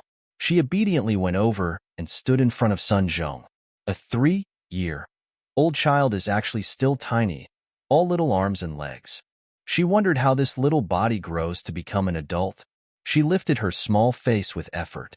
From her perspective, everyone was towering over her, just like giants. Most children her age were still crawling around in the dirt. Some still wore crotch, open pants, and had a persistent runny nose. Therefore, she felt her age was a bit awkward. What does this smell like? Sun Zhong asked the little tot in front of him. Normally, he didn't like children, noisy and dirty as they were. But the one in front of him seemed rather clean and didn't give off any offensive odors. Nor did she have a snotty nose, much less sucking back her snot. Medicine, Tang Yusin pointed at the herbs drying outside. They smell good. That's the scent of herbs, Chen Zhong agreed. His place was filled with various kinds of medicinal plants, each having a distinct scent. From the refreshing scent of herbal grass to others. But to be able to identify these scents wasn't extraordinary. Children had sensitive noses, after all. And that one, Tang Yusin pointed at a seductive plant on the table. Very fragrant, she said, and took a big whiff of the room air, mingling with the scent of herbs, and a hint of cold fragrance emerged. It instantly reminded her of mothballs, shooting straight to her brain, and the chaotic thoughts she had been plagued with suddenly became clear. Oh, you can even identify this scent? Chen Zhong asked skeptically. Then he scooped Tang Yusin into his arms, and in her heart, 2 streams of shameless tears flowed. Keeping up the act wasn't easy. She was a grown woman in her 30s, but here, she was tossed about in everyone's arms. Her face was burning, but she had no choice. She was small after all. What does this smell like? Sunjong flicked a verdant plant. It was like grass yet not grass, like an orchid yet not an orchid, but its growth was certainly lush. Yes, wild herbs tend to thrive without humans meddling. They can grow lush even when neglected. Tang Yusin leaned in close for a sniff, and instantly, a wave of freshness rose from her nostrils, saturating her lungs and sharpened her senses. Cold fragrance. Tang Yuxiang shivered. A fragrance that feels cold. That's correct. Chunzhong set Tang Yusin down on her feet again. This is ink frost. It's refreshing, and when paired with the other herbs here, it gives off a unique fragrance that clears one's thoughts. Inhale more, and your eyes will brighten. Your mind will clear. Seems like you are a fortunate one. Tang Yusin's eyes sparkled slightly. She was correct after all. So, her eyes can be brighter. She can be smarter. Then, does this mean she wouldn't need to wear glasses in the future? She wouldn't have to touch her eyeballs every day to remove her contacts? She sniffed it hard again. She could clearly feel the cold fragrance entering her nostrils, then her lungs, and finally, her brain. She sat down by the door, lifted her small face, and watched Chunzhong continuously drying the herbs. Agave, chicken, heartgrass. Chunzhong sorted and named the herbs while Tang Yusin watched and remembered. Little girl, come here. Chunzhong waved to Tang Yusin. She stood up, her mind now incredibly clear. What is this? He pointed to the medicinal herbs he had just sorted and asked. Tang Yusin blinked. Was he testing her? Should she tell him? If she doesn't say, doesn't that mean she's slow? She remembered all of them perfectly, adult thoughts with a child's memory, plus the clear mind soup she had just taken. It's impossible to forget. Agave, she lifted her little face. Her milky voice was clear, repeating exactly what Chunzhong had said earlier. And this? Chunzhong was stoic, but somehow she could tell that he was in a pretty good mood. Chicken, heartgrass, Tang Yusin said, still like a child.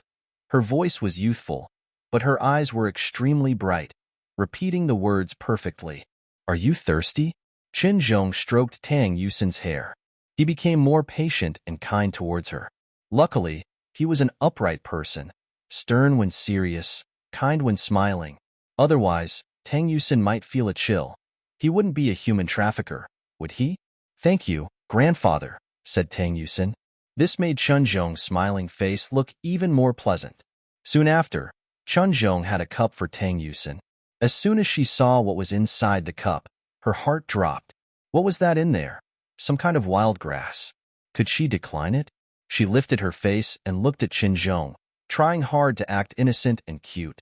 That's clear mind soup. Chunzhong understood that the little girl was repulsed by the drink. Don't judge it by its appearance. This is a good thing. It's a precious heritage passed down from my ancestors. Look at my eyes. They're good because I've been drinking this since I was a child. Tang Yusin quickly put the cup in front of her. No matter how hard it is to drink, she must finish it. Clear mind soup, just hearing its name tells you it's good stuff. She did not want to be short-sighted. She did not want to wear glasses. Plus, Chunzhong's eyes were indeed good. At his age, he had no cataracts, and he could see clearly enough to mend his own clothes with a needle. An ordinary man of his age would have lost his sight long ago, but he hadn't. Therefore, the soup must be good, especially since it's passed down from his ancestors. How could it be bad? Grandpa, can I give this to my dad? Cradling the bowl in her hands, she looked up at him, hopeful. She wanted her father to still have sharp hearing and vision even when he got old, not to be like in her past life where he lost sight in one of his eyes due to personal reasons. It's not that you can't. Chunzhong walked to his herbs. If you come over next time and can still remember the names of these herbs, I will give you the clear mind soup. You can give it to whoever you want. Okay then. Tang Yusin lifted the bowl again, gulping down the clear mind soup bit by bit. By the time she next returned, she would certainly be able to take the clear mind soup back with her. Just as Chunzhong stated, the soup wasn't spectacular in appearance, but it wasn't too unpleasant to drink either. It was swallowable, having a faint hint of bitterness. The taste was akin to a light chrysanthemum tea. Additionally, Her throat felt exceptionally comfortable after finishing the soup. At this moment, she didn't think much about why Qinzhong asked her to memorize all these things, assuming it to be a deliberate difficulty set by him. However, she wasn't afraid of such hardship.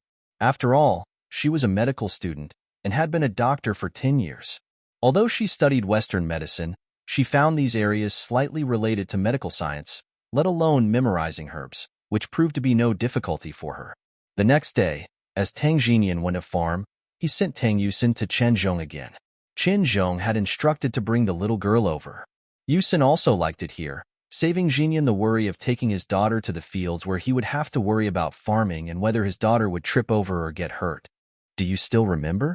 Qinzhong asked Yusin, who was clean and tidy. Even though she was taken care of by her father, he didn't spoil her excessively. Instead, she was scrupulously clean, her hair sleek and smooth, and her little face was always clear and clean. Unlike some village children whose faces seemed to have not been washed in hundreds of years and had frostbitten cheeks in winter, without a doubt, Tang Jinyan was a thoroughly dutiful father. He never let Yusin get frostbite on her hands and face.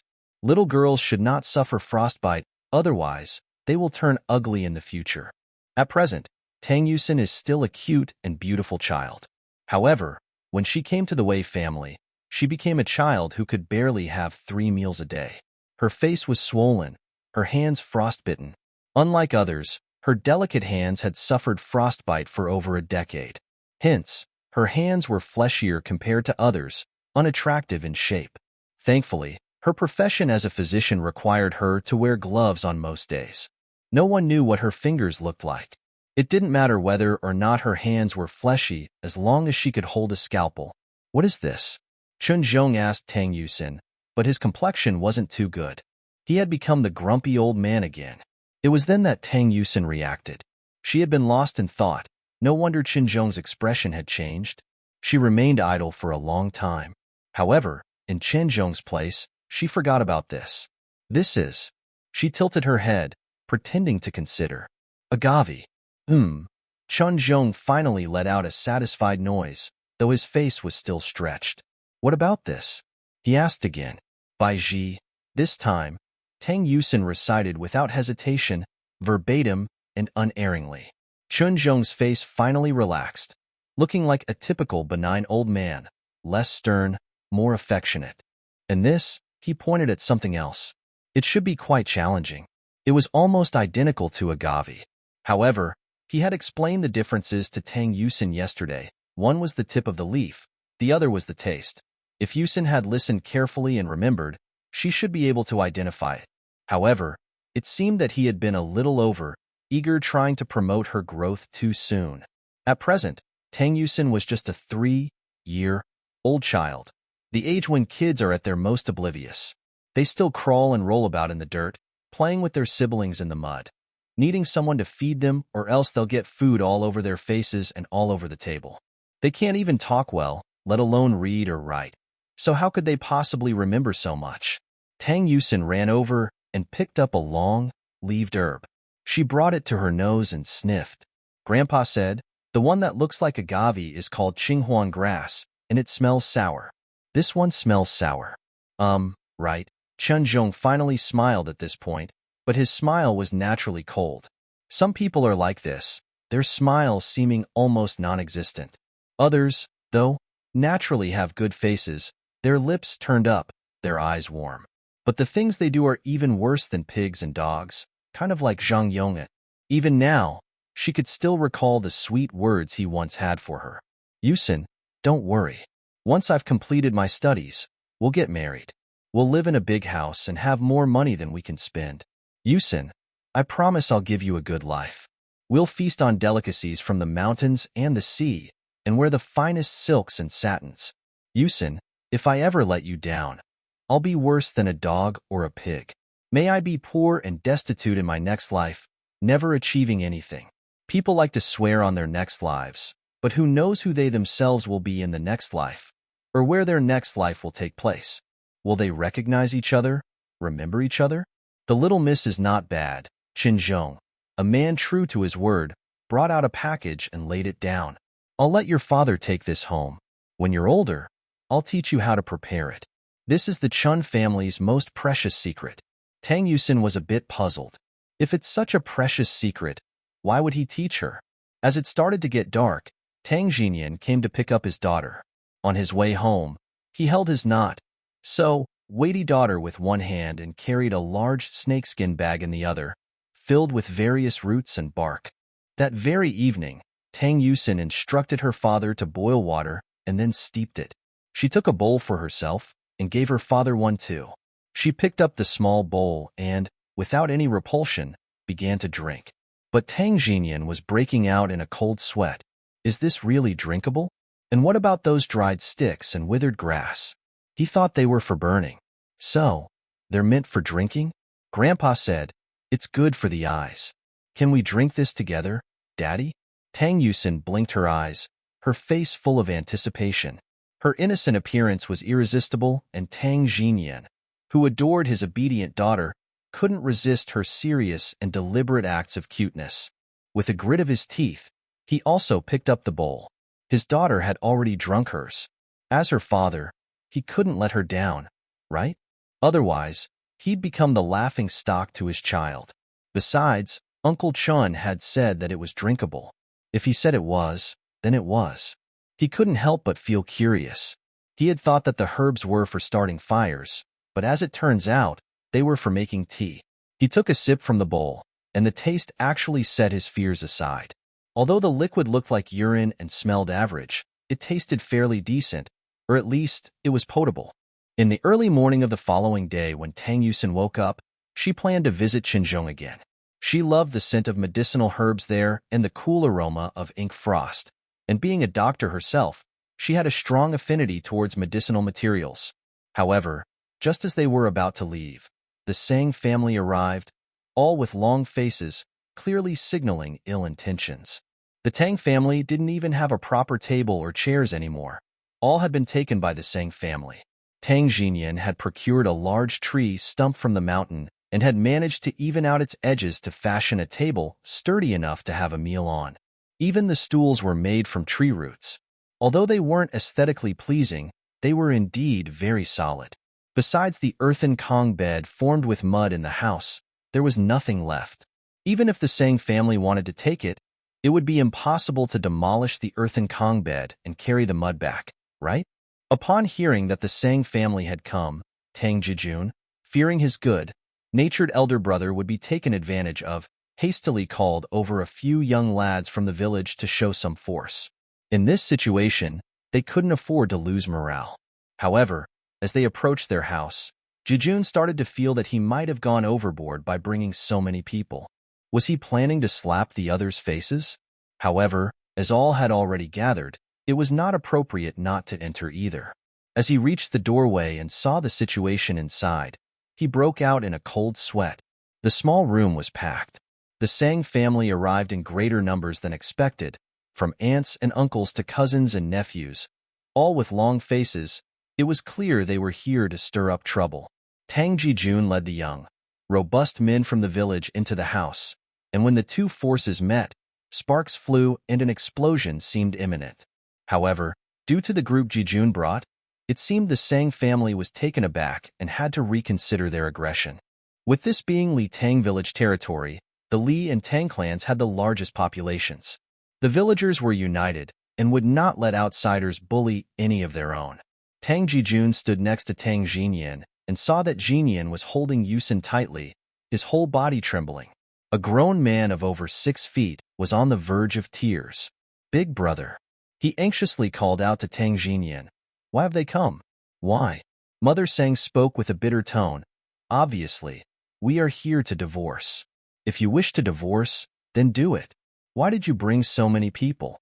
Upon hearing the word divorce, anger flared up inside Tang Jijun. If they wanted a divorce, then proceed with it. Why did they have to bring so many people to his house? Did they intend to commit murder or arson?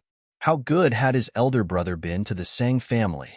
Every new year, even when Sang Jilan wasn't home, he never neglected giving the Sang family their festive gifts. During plowing season, his brother would disregard his own field and toil from dawn till dusk for them. What thanks did they receive in return? They weren't even generous enough to offer them a sip of water. Mother Sang snorted starkly, continuing to glare at them through her nose. We're taking Yusin with us, along with her belongings. Clothes, shoes, everything. We'll also need to discuss child support. Tang Jinyan, how much do you plan to give us each month? Tang Jinyan held his daughter tightly, his lips thin and taut, the chapped corner of his mouth splitting open with a cut that bled, like the state of his heart at that moment. I can't give you my daughter. Tang Jinyan held Tang Yusin even tighter. Yusin was his flesh and blood, growing up under his care. How could he bear to hand her over to others, never to see her again, never to hear her call him daddy again? You won't give her to us? Mother Sang's voice rose. She is my daughter's child. How dare you not hand her over? Yes, she was birthed by your daughter. Tang Jijun stepped forward to shield his older brother, speaking vehemently, but my brother is the one who raised her alone. Tang Jinyan, we are not fools. Sang Jilan finally stepped forward from the crowd. You divorced me. Give our daughter to me. Now give her to me. She extended her hand towards Tang Jinyan. Had he not held his daughter so tightly, she might have dashed forward to snatch the child from him. But didn't you say? Tang Jinyan's sturdy hands were clammy with sweat. You said we'd let the child decide. She's 3 years old now, old enough to understand. All right, Sang Jilan didn't seem to worry. No matter what, Yusin would eventually have to leave with her. Yusin was her daughter. Naturally, she would have to take her away. Yusin, I am your mommy. Sang Jilan cooed at Yusin, agreed. Right? You, mommy, will leave together? We will go to the city, live in a big house, eat delicious food, wear pretty clothes, see all kinds of cars. Sound good? Last time when she spoke this way to Yusin, she agreed immediately. Children are easy to appease. After all, Yusin remained held by her father. The young lady in front of her was none other than her mother from her previous life. That laughing face, as it had been in her past life, still seemed hypocritical and somewhat disgusting.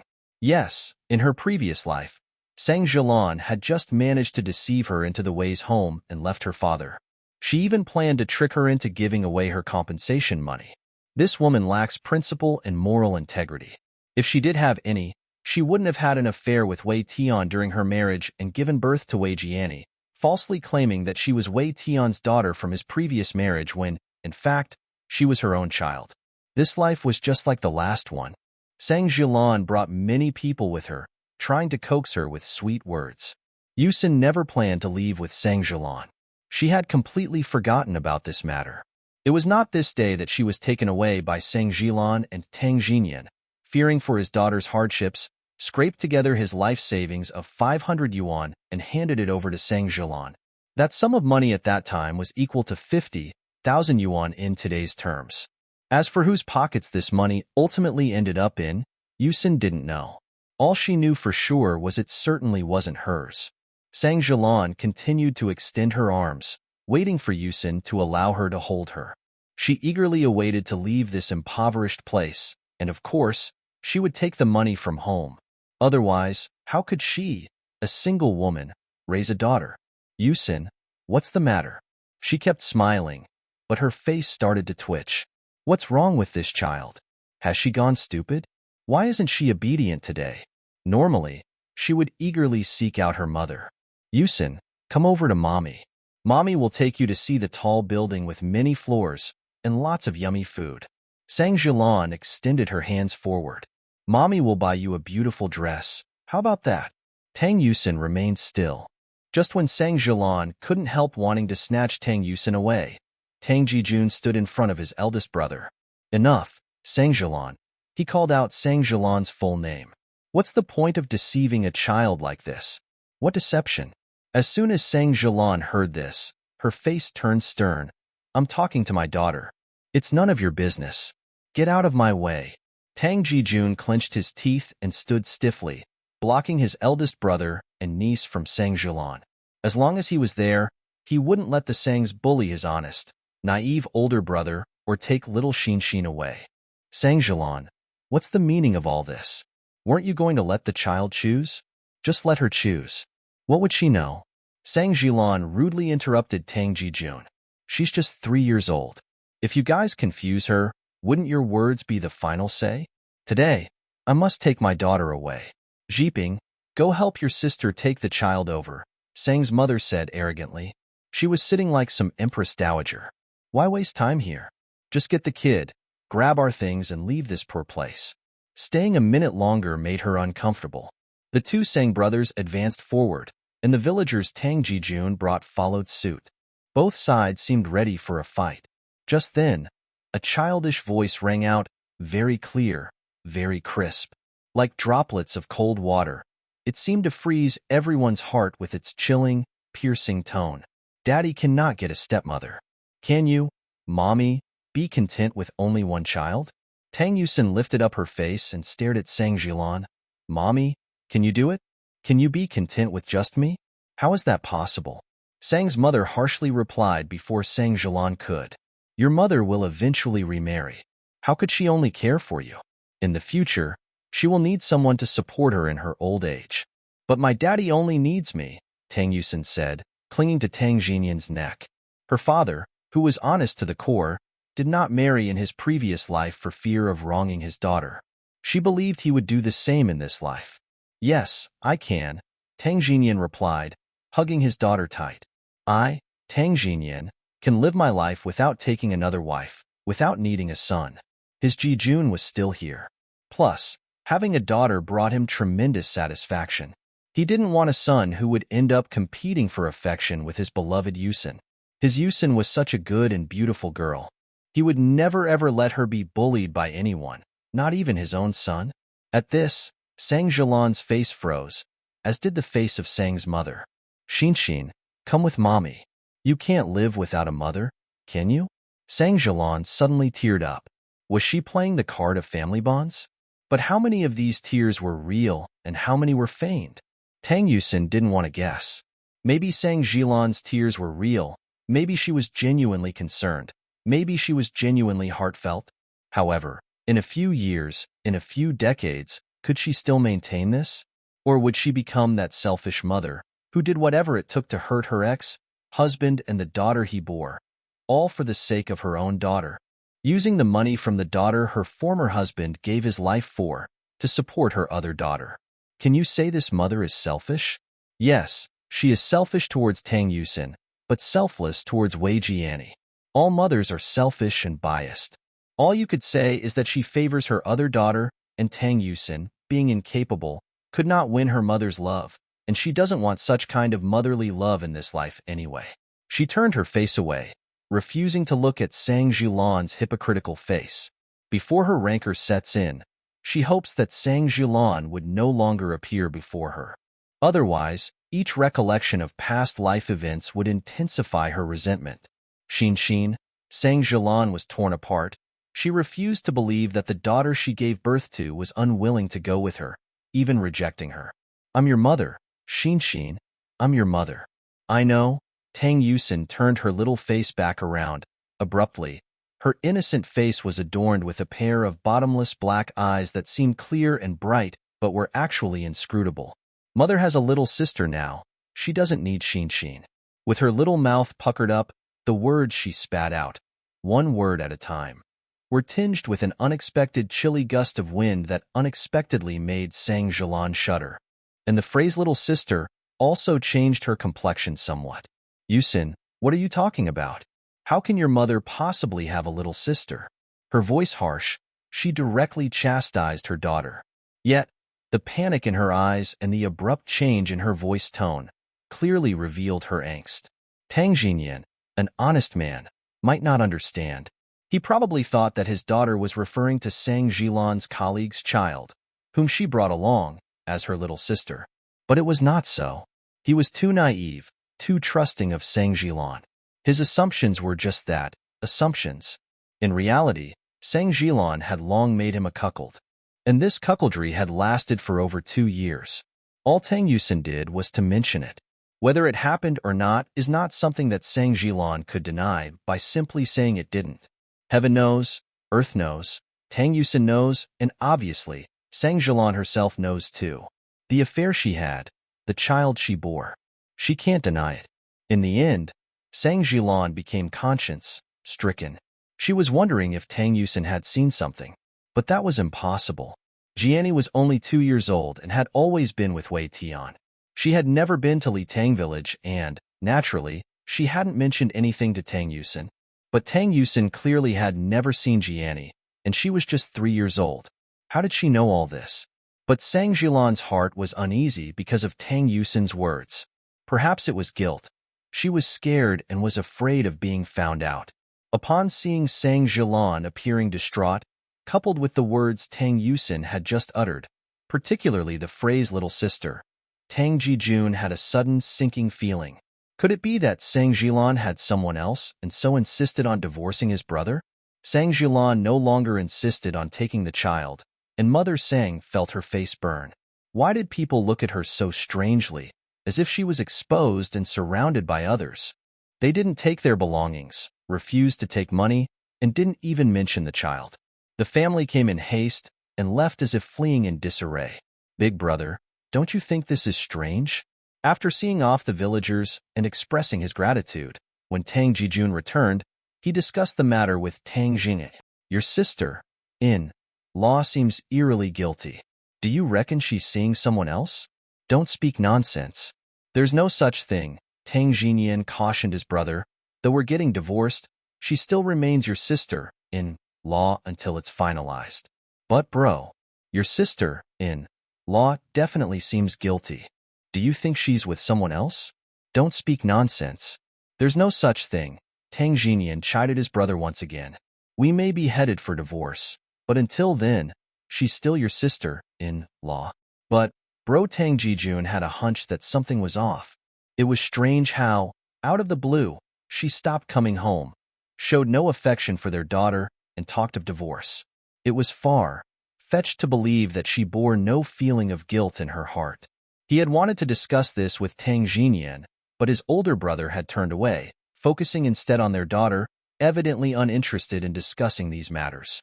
He appeared completely convinced of his own cuckoldry. Tang Jinyan tucked in Tang Yusin with her blanket, his large hand resting on his little daughter's head. This small, tender being was his daughter, the only child he'll ever have in his life. I know, he spoke, his eyes reflecting an unacknowledged hurt. Your mother looked down on me. When we married, she wasn't really interested in me. The only reason she agreed was because of the generous wedding gifts from my family. Later, after I married her, I earnestly wanted to treat her well, regardless of how arduous or exhausting it was. But in her heart, I wasn't the man she wanted. I also know that our divorce is inevitable. Regardless of whether your mother is seeing someone else, it doesn't matter. If she wants to leave, then she should just go. I still have you. What's the use of keeping someone by force if their heart is not here with you? Tang Yusin wasn't asleep. Not really. She only opened her eyes after Tang Jinyan left. She had always perceived her father as an honest, simple farmer, with slow wits and focused solely on tilling the land. But now, she finally understood. He knew and understood everything. He had a clearer perspective than anyone else.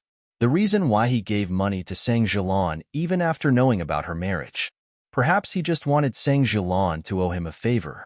In her previous life, her deepest regret was towards this father. Initially, it was Sang Jilan who forbade her from meeting her father. She was too timid, too fearful. But later, it was her father who started avoiding her, probably threatened by Sang Jilan. She could only realize how difficult her father's life was after she started working. Yet, she didn't know how to communicate with him properly anymore after all these years. Just when she decided to completely disregard Zhang Yongnian and Sang Jilan, intending to live safely with her father, she died and hurt her father's heart all over again. She was well aware that in her previous world, her death wouldn't have elicited tears from anyone besides Tang Jinyan. Perhaps in her view, her absence would make things a bit better.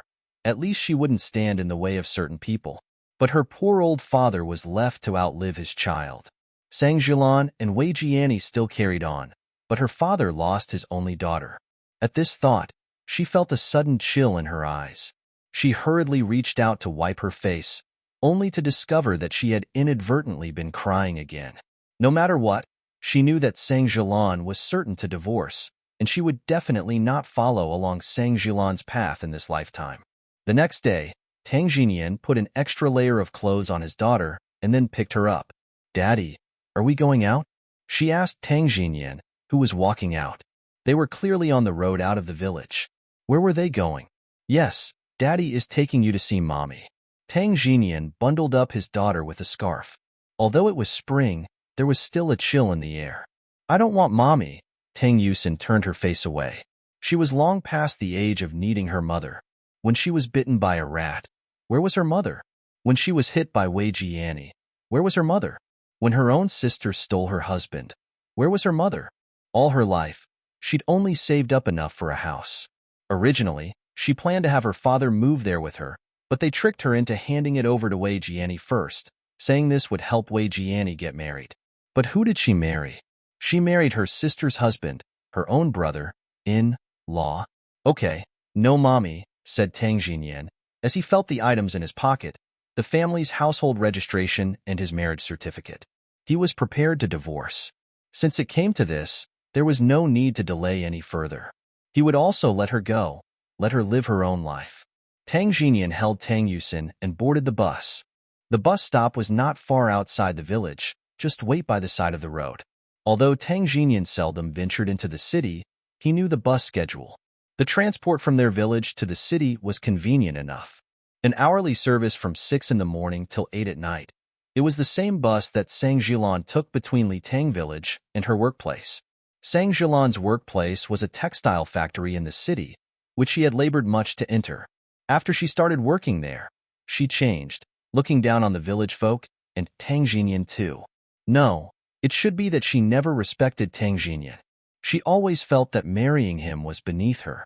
Given her appearance, she really should get married into the city. So when she was working in the city, she never mentioned she was from the village. Also, she was pretty and knew how to dress up. Wasn't she just like a city dweller? Tang Yusin sat in the bus, looking out of the not so clean window. She knew that at this time in her previous life, none of this had happened. Today, she should have been taken away by Sang Jilan. She too sat in the same bus, watching the landscapes recede behind her. Signs of wilderness were everywhere, and the bus was bumping here and there. Somehow, she fell asleep amidst the jostling, and knew no more till she woke up again in the Wei family's house. From then on, she went from being the Tang family's little princess to the Wei family's little cabbage. She sat obediently in the bus seat, swinging her little feet. This trip, who knew if they would encounter Wei Tian? If they were lucky, they might really run into him. She'd let her father see clearly the ugliness of Sang Jilan. Such a woman did not deserve to be someone's wife or mother. If only that could happen. She didn't wish to see them suffer, but she wanted to distance herself from those people. She wouldn't seek revenge because she didn't yet have the power to do so, but she also didn't want them to turn around and hurt her. After approximately an hour of being jostled in the vehicle, they finally arrived in the city. Tang Yusin rubbed her eyes, feeling a slight sting and discomfort. She wanted to sleep, but she managed to stay awake until now without dozing off. Carrying her in one arm, Tang Jinyan also got out of the vehicle. In order to save a few cents on the fare, he walked to where Sang Jilan worked. These few cents could be used to buy a few more pieces of caramel for his little Yusin. Tang Yusin could feel that Tang Jinyan was not only a little out of breath after a short walk, but his clothes had also become somewhat damp. Holding her, despite her not being too heavy, was exhausting after a while. However, no matter how tired he was, Tang Jinyan never stopped. After approximately 2 hours, they finally arrived at the textile factory where Sang Jilan worked. "Comrade, could I ask if Sang Jilan is in?" Tang Jinyan had never been here before, so he was a bit nervous. Even his voice quivered as he spoke. "You're looking for Sang Jilan?" The gatekeeper sized up Tang Jinyan for a while, then looked at the child he was holding.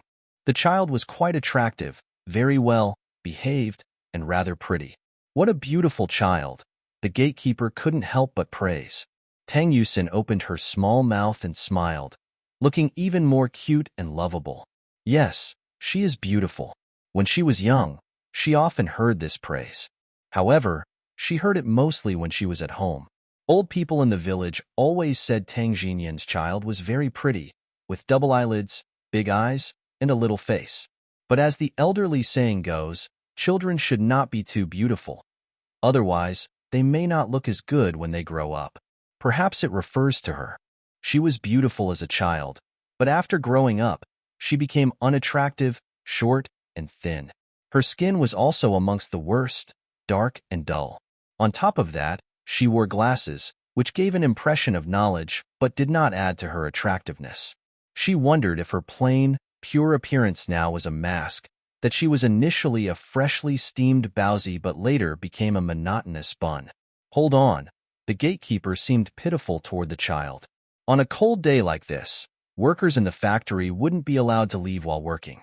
Tang Jinyan, holding Tang Yusin, sat on the steps nearby. He took out a warm water bottle from his coat and placed it in front of his daughter. Yusin, take a sip of water. Tang Yusin shook her head. Daddy, you drink. Daddy won't drink. Tang Jinyan replied with a smile. However, his lips were visibly chapped. The water he carried wasn't much, fearing that if he consumed it all, his daughter would have nothing to drink. Tang Yusin shook her head again. If Daddy doesn't drink, Xin won't drink either. All right. Tang Jinyan opened the bottle, took a small sip by himself, then handed the bottle to his daughter. Learning from her father, Tang Yusin also took a small sip. The father and daughter sipped their water alternately. It didn't take long for the bottle to empty. Shaking the now empty bottle, Tang Jinyan felt a bit uneasy.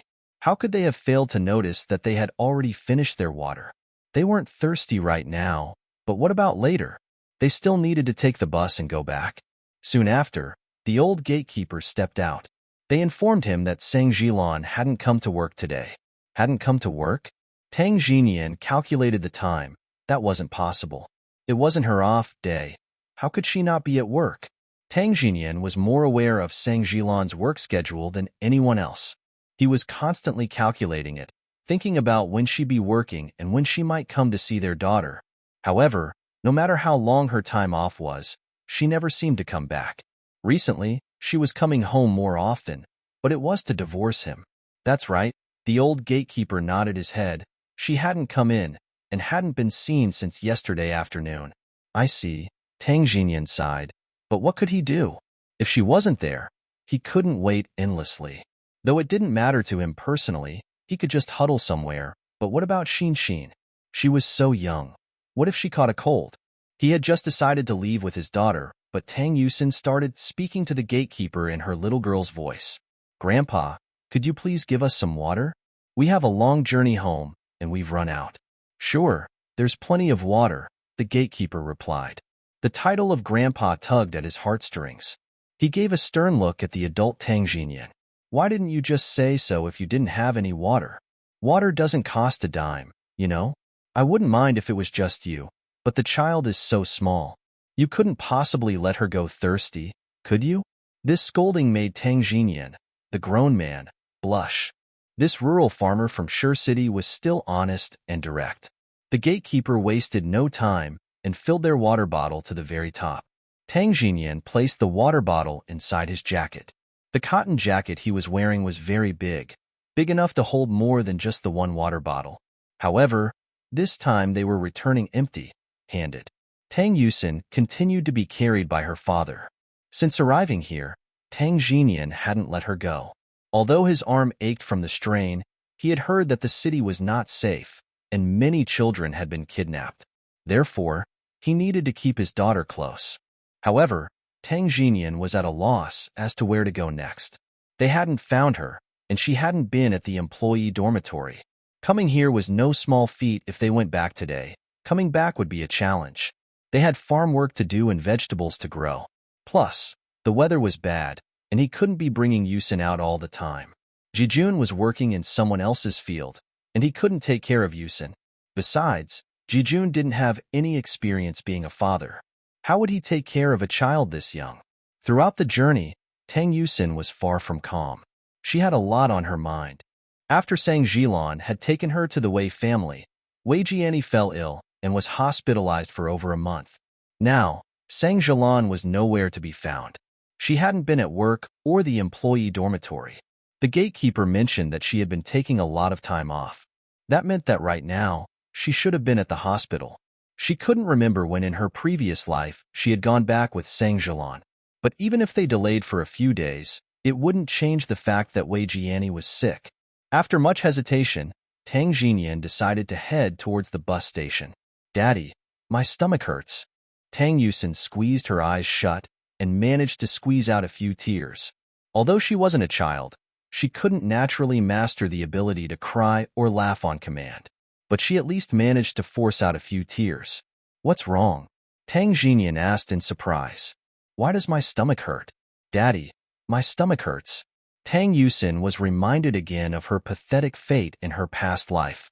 The healthy young farmer in front of her was now nothing but a thin old man, which made her feel unwell and made her eyes tear up uncontrollably. It's okay. Don't be afraid." Tang Jinyan quickly hugged her daughter. "Daddy will take you to the doctor. After seeing the doctor, the pain will disappear." Now, he genuinely thanked their fortune of living in the city. What would they do if this were a severe illness? Stomach pain is not a minor issue. He hurriedly took his daughter to the only hospital they have here, a place they both know. Wei Jiani was also staying in this hospital. Tang Jinyan carried his daughter into the hospital, got registered, and busied himself attending to her. Tang Yusin's small hand was tightly clutching the corner of her father's clothing, while her large eyes brimmed with curiosity towards her surroundings. She had come to this hospital in the past to see Wei Jiani. Of course, it was Sang Jilan who brought her, and she was told to perform somersaults to entertain Wei Jiani. Back then, she was only 3 and understood nothing. When Wei Jiani asked her to do a somersault, she did it. When she was coached to growl like a fierce dog, she mimicked it. When Wei Jiani wanted to ride on her back like a horse, she resisted. Wei Wani even scratched her face. She cried for her mother, but her mother advised her that Wei Jiani was her younger sister, and she needed to yield to her. So, whenever there were new clothes, they were always worn by her sister first. Whenever there was something appetizing to eat, she could only drink the soup. In their studies, whenever her sister performed poorly, she was coaxed to stay back a year with her. Moreover, she had to work and provide for her sister's college fees rather than attend college herself. If it weren't for her father who insisted on her going to college and even paid her tuition, there's no way she could have become a doctor. She only came to realize all of this later. Otherwise, given the Wei family's prejudice, how could she possibly have continued studying? They would have certainly made her work and use her earnings to fund her sister's tuition and living expenses. Not much has changed. Wei Jiani still gets sick. Tang Yusin wondered if it was because Wei Jiani fell ill that Sang Jilan wanted a quick divorce. Moreover, she also demanded Tang Jinyan to produce the alimony, all of which was used for Wei Jiani's hospital fees. Vaguely, Tang Yusin remembered that Wei Jiani's illness during that time was particularly severe. Back then, Wei Tian and Sang Jilan were just ordinary workers. They might not have even earned 100 in a month. Wei Jiani's hospitalization supposedly cost a lot. While they valued their child, they also valued their money. Hence, they were quick to finalize the divorce with Tang Jinyan. Though Tang Jinyan did not earn much, he could still borrow money. Given his kind nature, most people in the village would lend him money upon request. They were only concerned about borrowing money. As for repayment, that was something that Tang Jinyan had to take care of. Tang Jinyan, indeed, went all out. He borrowed from everyone in the village and managed to gather $500, all of which Sang Jilan took away. Afterwards, Tang Jinyan spent several years paying off this debt. In addition, when something happened to Tang Jijun, Tang Jinyan aged significantly as a result and had to take on a laborious life. One could say that Tang Jinyan's tragedy started the day Tang Yusin was taken away. And Tang Yusin's sorrow began the moment she left the Tang family. Tang Jinyan carried his daughter to see the doctor. The registration fee at that time was very cheap, only a few cents, but there were so many people in the hospital that they had to stand in line. And Tang Yusin seemed a bit lethargic, didn't want to talk. In fact, she was thinking about how to make her father understand the true colors of Sang Jilan, so as to stay away from that woman and not to be taken away by Sang Jilan. Sang Jilan was not their hope as a father and daughter, but rather the executioner who would kill them. Tang Jinyan held his daughter trembling. His palms were cold with sweat. "What's wrong?" The white-coated doctor touched Tang Yusin's forehead. The child seemed listless, and he couldn't figure out what was wrong. "Doctor, my daughter has a stomachache." The color drained from Tang Jinyan's face, even paler than Tang Yusin's. He was truly frightened. Stomachache? The doctor touched Tang Yusin's forehead again. It wasn't hot, and she didn't appear to be sick. Her little face was rosy and healthy. What could possibly be wrong? He had them set her down. The doctor asked Tang Jinyan to place Tang Yusin on the nearby examination bed. Then he checked for a long time, asking if this hurt, if that hurt, and Tang Yusin kept shaking her head. Child, tell Dr. Uncle where it hurts. The doctor again kindly asked Tang Yusin. The child must be in pain. Children this small don't lie. Tang Yusin lifted her little face. She was bright, pretty, and clean-cut. Indeed, a good-looking child has its advantages. She could feel that the doctor's attitude toward her was very sincere. He even smiled genuinely. Uncle, Shinshin's tummy hurts. She pointed to her stomach. Tummy is hungry. The doctor. Tang Jinyan. How long has this child not eaten? The doctor asked Tang Jinyan. At this, Tang Jinyan felt embarrassed, licking his chapped lips. We haven't had anything to eat since we came out this morning. This morning? The doctor furrowed his eyebrows. What were you thinking? Even a small child would get hungry, let alone an adult. It is no wonder her stomach hurts. After pondering for a while, he opened a drawer, took out a piece of bread, and put it in front of Tang Yusin. Take it. We couldn't possibly. Tang Jinyan quickly shook his hand. They had come for an examination, not to eat someone else's food. Just take it. The doctor stuffed the bread into Tang Yusin's hand. It's almost my mealtime, and I won't eat it. Give it to the child. Thank you, Uncle. Tang Yusin politely thanked him.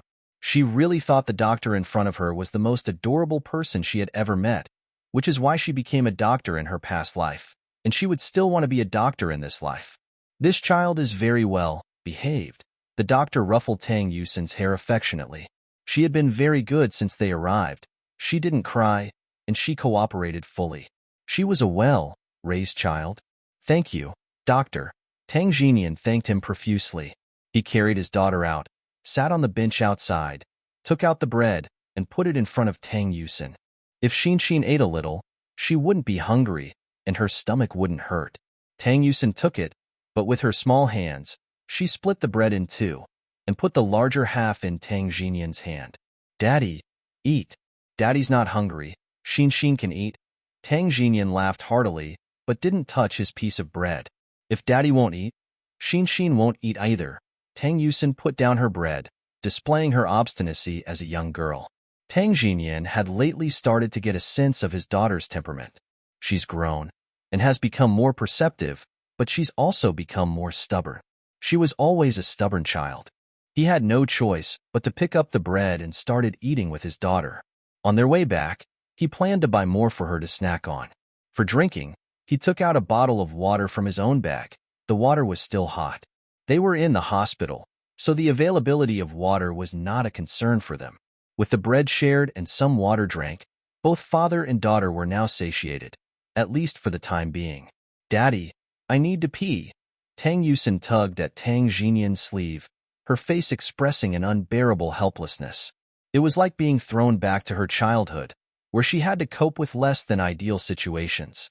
However, this particular issue of going to the bathroom was a constant headache to her. When she was younger, after using the toilet, it was her father who cleaned her up. However, she was a girl, a 30-year-old woman. The mere thought of needing such help was heart-wrenching. So now, when she needs to use the restroom, she insists on doing it herself. Tang Jinyan didn't think much of it, assuming it was just part of his daughter growing up. But how much could a 3-year-old have grown between now and the past? How much could she have changed? He asked a nurse for directions and then took his daughter to the restroom. The place where they had fetched water earlier was quite close to it. Be careful, don't trip and fall, he silently told his daughter.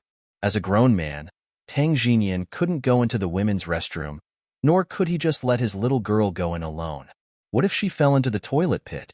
Tang Yusin finally ventured into the restroom, amidst her father's numerous admonishing. She was extremely desperate to relieve herself, even though she could have just peed behind a big tree considering her age. As an adult at heart, she couldn't bring herself to do so. Back then, toilets weren't flushing ones. In the hospital toilets, there was a water drainage channel, and the waste would be washed away later. After being careful and using the restroom, Tang Yusin finally emerged. "Daddy, I want to go upstairs." She pointed to the stairs. She noticed when she had arrived that the pediatric ward was on the second floor. All right. Tang Xinyan thought his daughter just wanted to play on the stairs, so he held her hand as they laboriously climbed up. Despite Tang Yusin being tiny, her family had made sure she was well, nourished, and healthy, which gave her the strength to move around rather briskly. When they reached the second floor, Tang Yusin, hand in hand with her father, began wandering around. She had forgotten which room they were supposed to visit and could only search randomly until she cast her gaze towards a faucet and saw the back of a woman. She found the figure incredibly familiar. Seems like Tang Xinyan recognized her too. After all, this was a woman he had shared bed and pillow with. It was impossible for him not to recognize her. However, why was Jilan in the hospital? Was she not feeling well? Worried, he hurriedly carried his daughter and went to Jilan, who was carrying a plastic basin and walking towards a ward. Tang Xinyan hastened to catch up but stood outside the ward. Mid-way through entering the ward, he suddenly froze because he could hear voices coming from the half-open door. "Nini, Mama will make some yummy food for you. Okay?" Sang Jilan was seen tenderly stroking her daughter's hair and telling her, "Our Nini needs to be a good girl, okay? Mama." Wei Jiani was not even 2 years old, and her speech was still staggered and unclear. She clutched her mother's fingers tightly, coming across as quite delicate and cute. "Yes, Mama is here. Mama is here." Sang Jilan cooed at her daughter with care, aware that her health was considerably fragile and that she would often drift back to sleep within minutes. "How is that affair progressing?" Wei Tian, taking advantage of Wei Jiani's sleep, pressed Sang Jilan further. "The hospital bills are still outstanding. When will you finalize the divorce with Tang Xinyan?" "It's almost done," Sang Jilan said, not particularly eager to discuss the matter. "We had agreed nicely that after our divorce, Yusin would live with me, and he'd give me 500 yuan. Then he would continue to give me 100 yuan each month. But now, Yusin refuses to stay with me for some reason. You need to sort this out quickly." Wei Tian expressed his impatience. "I get uneasy seeing you always running over there." "I know," Sang Jilan sighed. The child from the other side didn't want to come with her. What else could she do? She could only first prepare the child, and if the child was willing to walk with her, the rest would be easier, certainly more manageable. At the very least, she needs to get the 500 yuan first. They have to pay for Nini's hospital bills. The cost of Nini's illness had made them destitute. Just as she was about to continue speaking, suddenly, the door outside burst open. Somehow, the loud noise startled Sang Jilan, sending an involuntary shiver down her spine. As she slowly turned her head, she saw 2 figures, big and small, standing right at the door. Her face drained of color instantly. Sitting next to her, Wei Tian was taken aback as well. His complexion matched hers, and his body became rigid from shock. Tang Xinyan glared furiously at Sang Jilan, then at Wei Tian, and finally his gaze fell on the stack of clothes on the side. These were the clothes he had bought for his daughter, handpicked with love. Xinshin hadn't worn them yet, but they've already gone missing. He thought he had misplaced them. Turns out, he hadn't. They had been given to another child to wear. Since they loved another child so much, let that child call them mother. Then why did they need his Xinshin? Is it possible that all they wanted was that 500 yuan? Did they want him to provide for their entire family? Bending down, he scooped up Tang Yusin and placed his hand over her eyes, shielding her from witnessing things she shouldn't have to see. Tang Xinyan. Sang Jilan hurriedly got up. You are misunderstanding. It's not what you think. She wanted to explain, but every attempted explanation fell flat and seemed worthless. To put it bluntly, if someone else had made these accusations, Tang Xinyan might have laughed them off, but he was not a fool despite his naive nature. He had seen it with his own eyes and heard it with his own ears. How could there be any falsehood? "Pack your things," he said. His face calm, but the turmoil inside him was about to break through. No man could bear such betrayal. He truly wanted to kill these adulterous women, but each time, the sight of his daughter held in his arms made him refrain. He held back, suppressed his rage.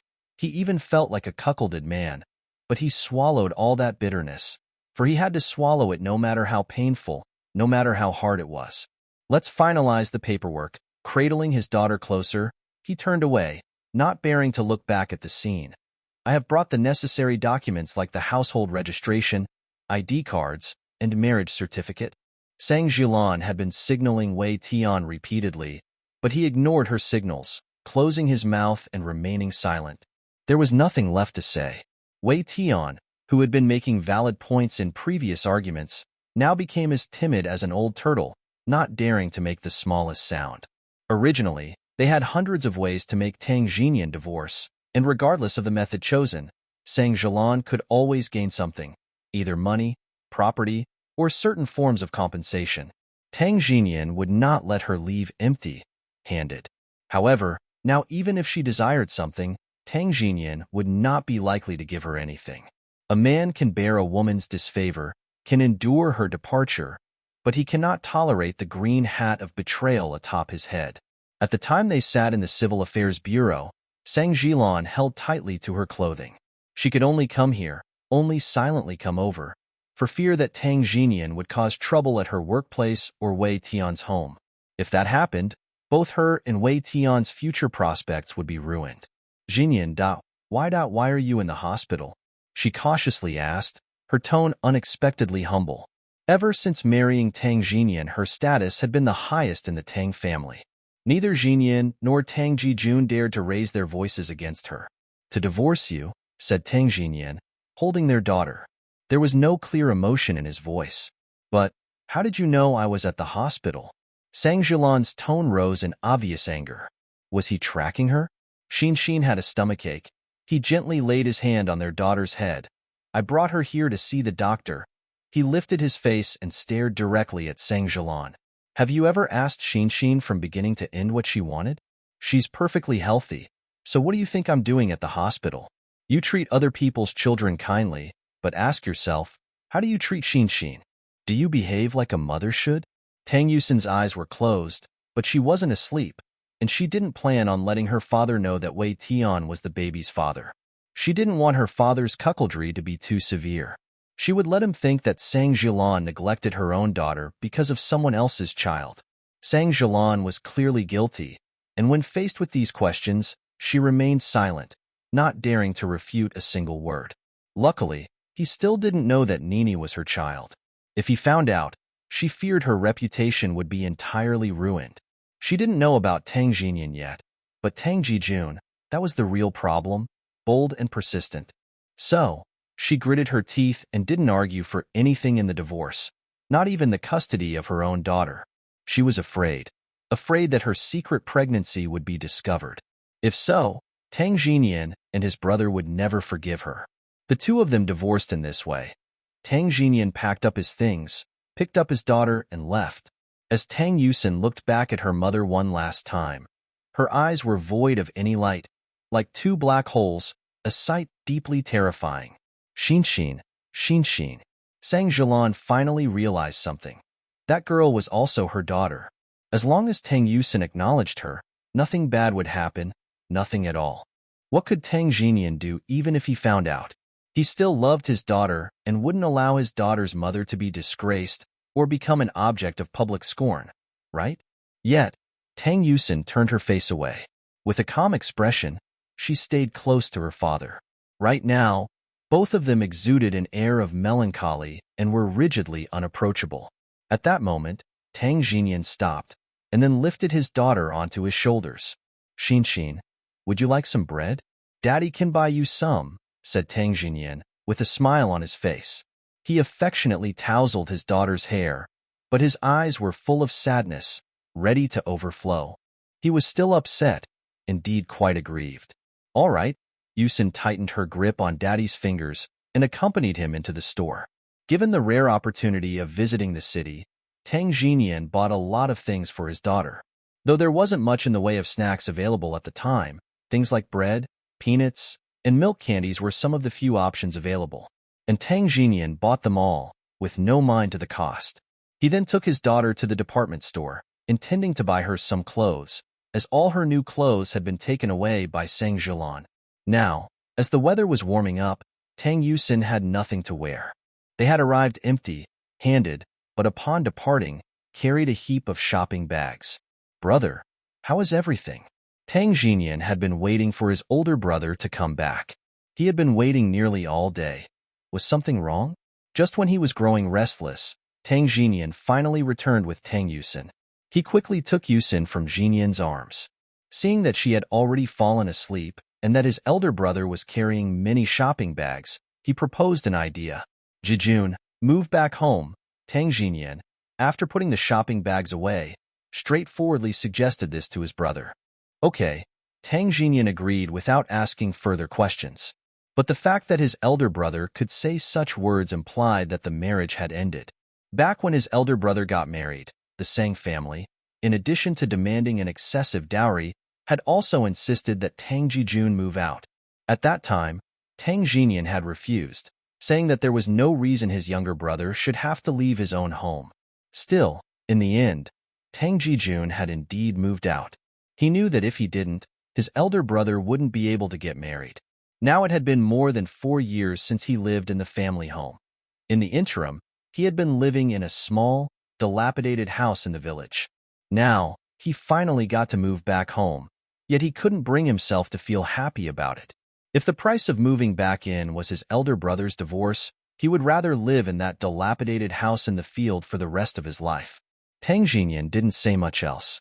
He locked his household registration, ID card, and divorce certificate in a cupboard. After all the preparations, he breathed out a long sigh of relief. Really, he thought, what was the big deal? He had planned on going there to get a divorce anyway. Regardless of the reason, he and Sang Jilan were simply incompatible.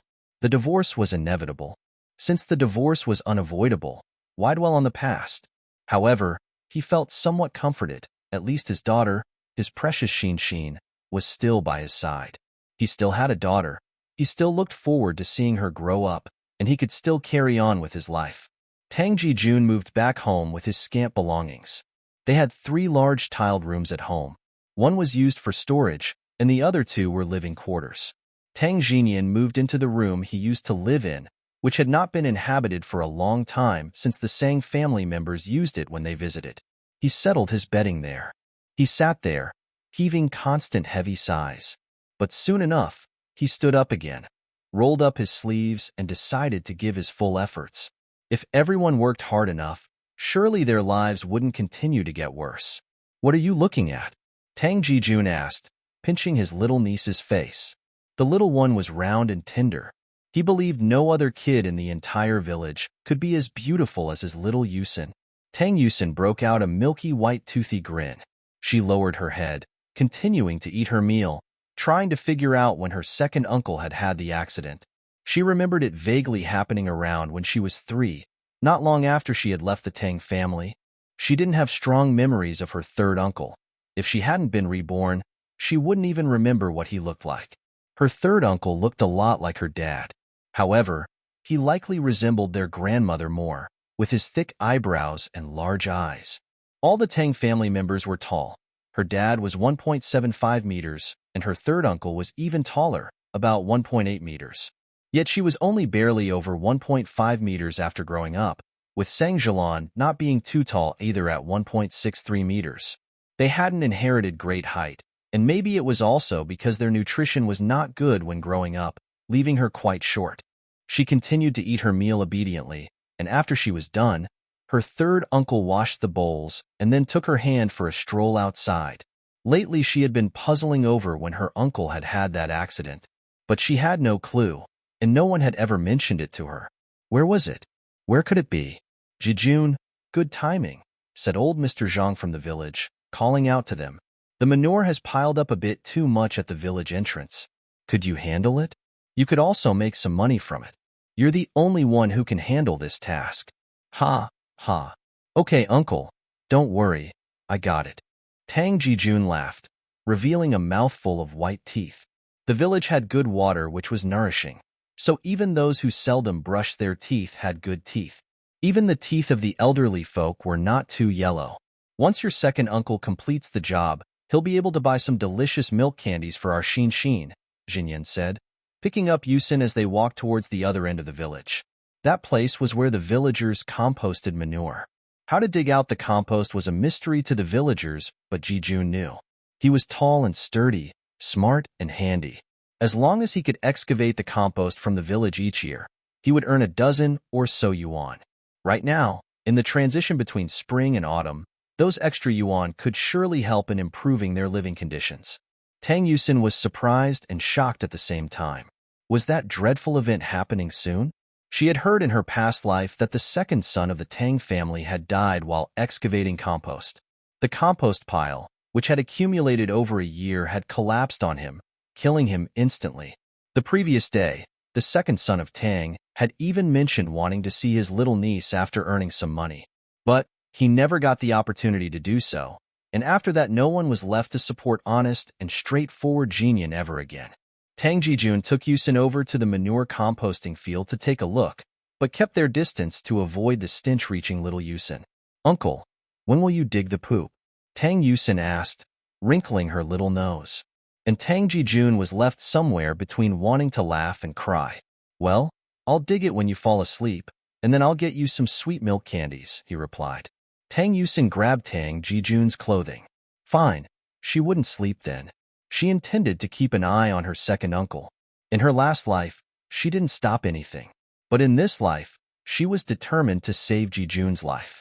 Tang Jijun picked up the shovel, ready to start digging the manure.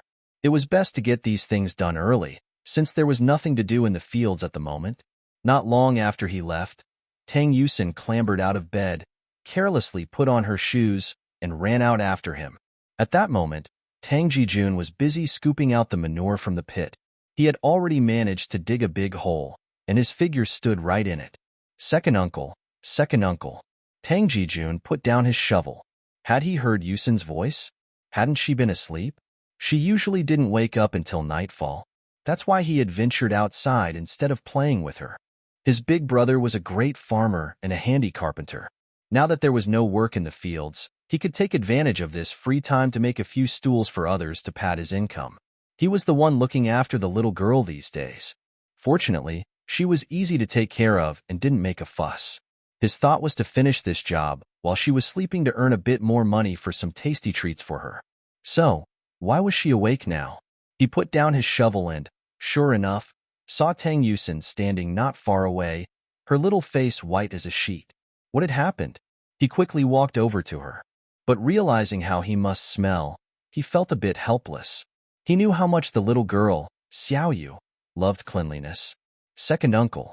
Tang Yusin ran over and hugged Tang Jijun, apparently not fazed by his smelly clothes. But soon her face wrinkled up into a small knot. "Second uncle, you stink." Tang Jijun knew she would complain. "Yes, second uncle knows he stinks. I'll go home, take a bath, and smell wonderful." However, before he finished speaking, he heard a sudden splash from behind him. As he turned around, he was completely stunned and a cold sweat broke out on his forehead.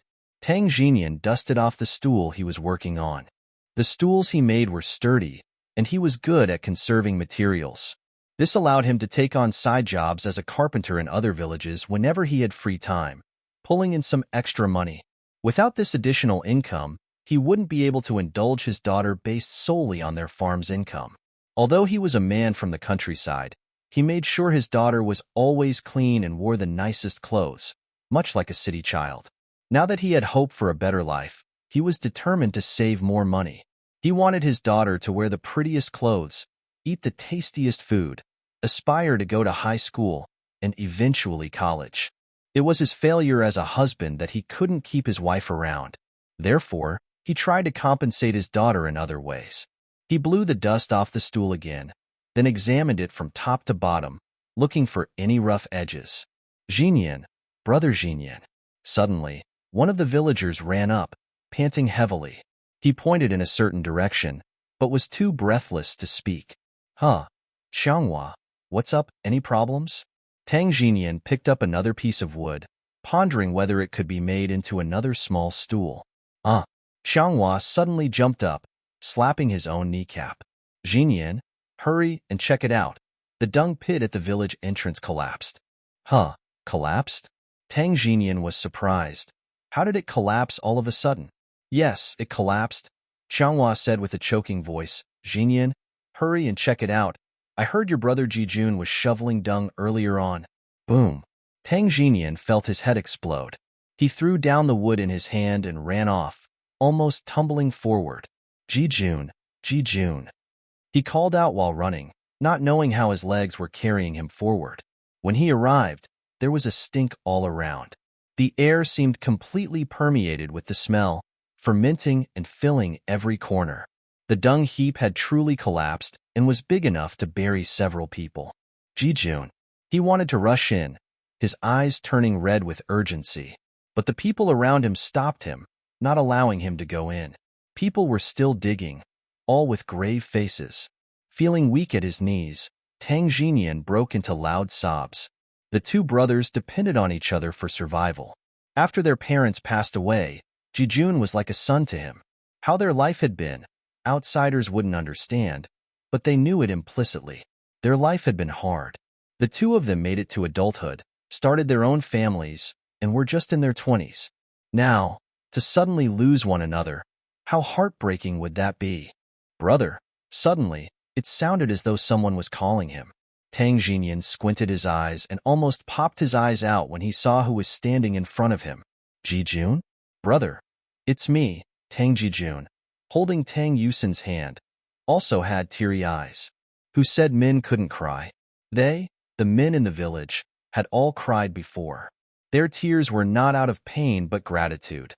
Grateful that they could continue to live, to be with their family, to take care of their loved ones.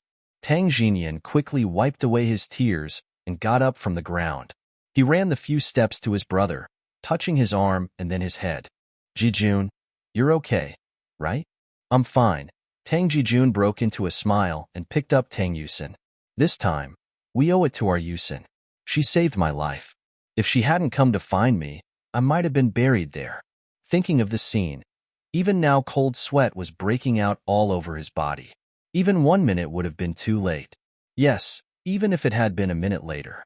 If Yusin hadn't come running, the outcome, well, he would have been buried in the dung heap, and the result would have been death. Tang Jinyan hugged his daughter so tightly he was hurting Tang Yusin.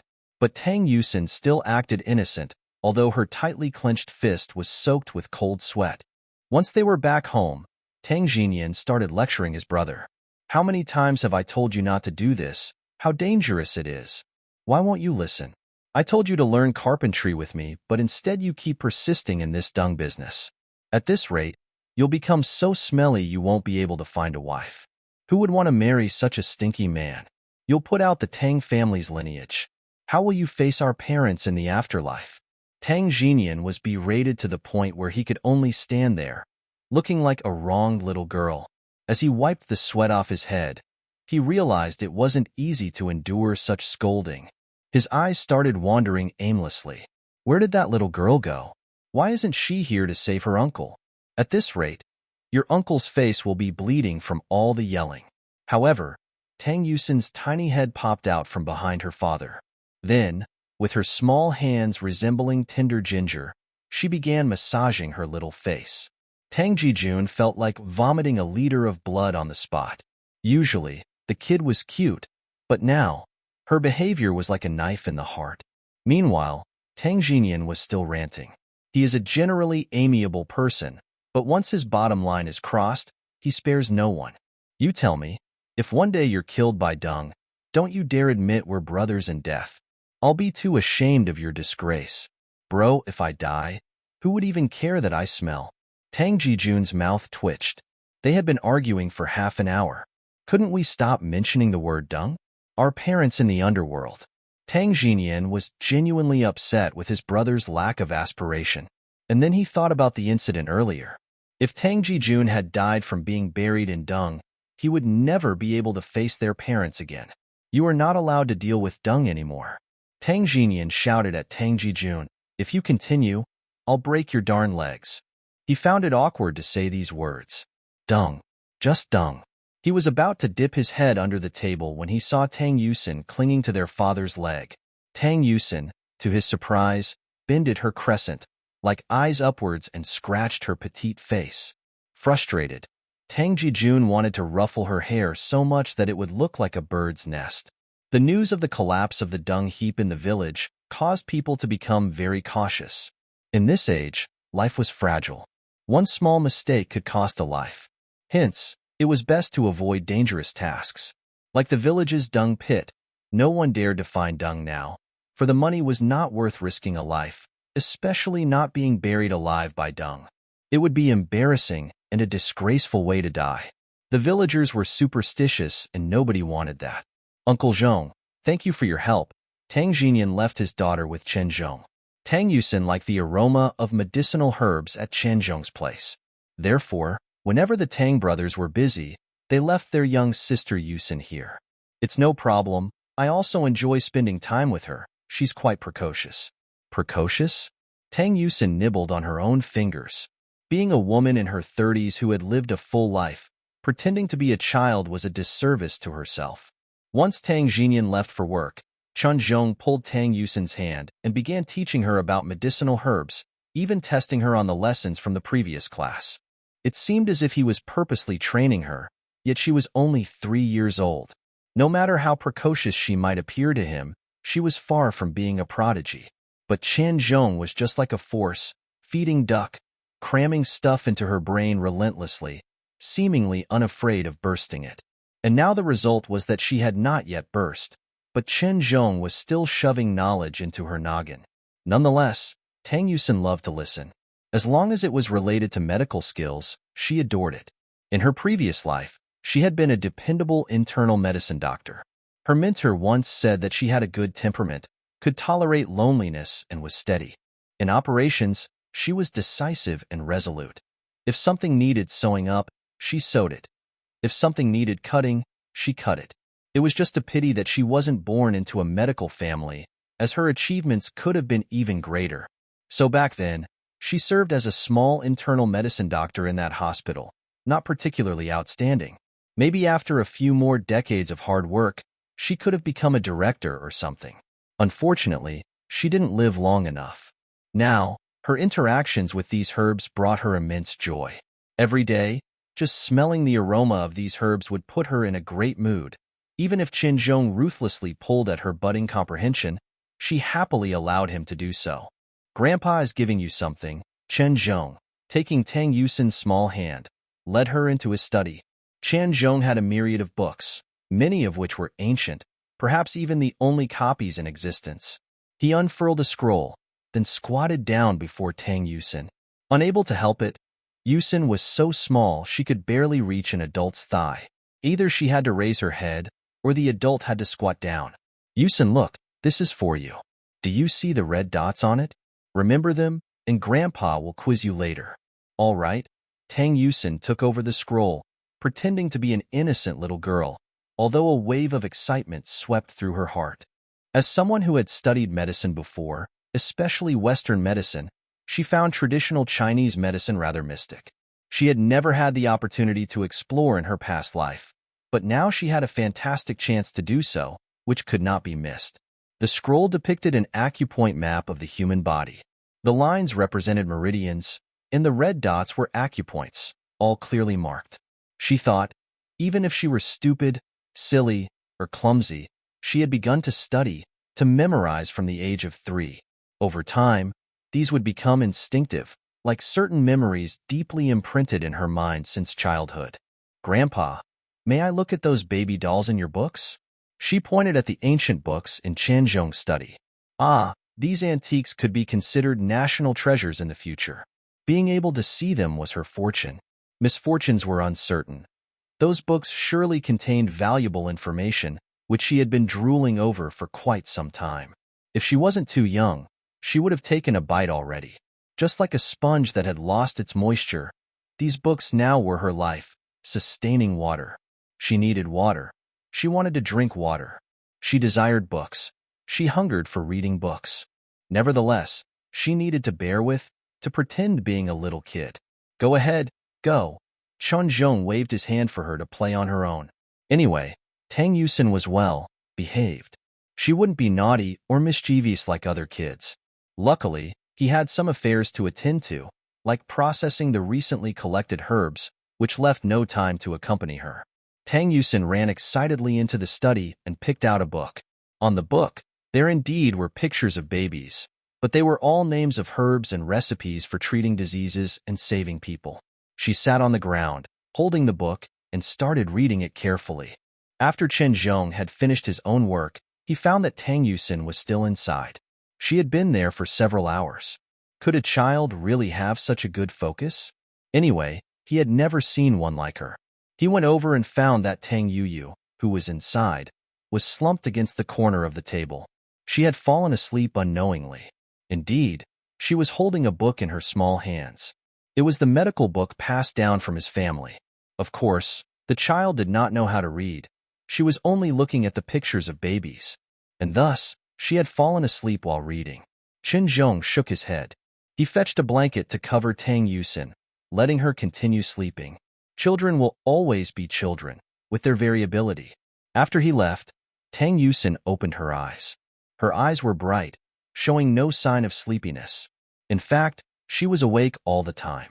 She had pretended to sleep only after hearing Chen Zhong's footsteps. She felt it was better to be a carefree 3-year-old. Chen Zhong said she was extraordinarily precocious. But being too precocious was not a blessing, but rather a curse, especially in this era. Villagers were very superstitious. Anything abnormal was considered a demon.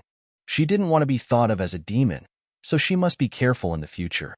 She flipped through the book again and resumed reading with interest. However, she was very careful. She was reading the book, but her ears were catching the sounds around. Every time Chen Zhong was about to come in, she would either be playing or sleeping, or holding the book upside down, or mumbling to herself. She presented herself as a normal child. People in the village have started the busy planting season. Therefore, everyone in the village was very busy. Litang village is a vegetable growing area. All families not only have their own vegetable plots, but also share some part of the river beach where they can plant sweet potatoes, peanuts, and potatoes. However, the land of Litang village is most suitable for growing vegetables, making it a large vegetable producing area. The nearby villages are also vegetable growing areas with their dedicated vegetable wholesale centers.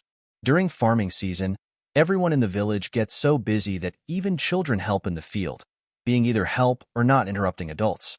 Recently, Tang Yusin has been staying with Chen Zhong.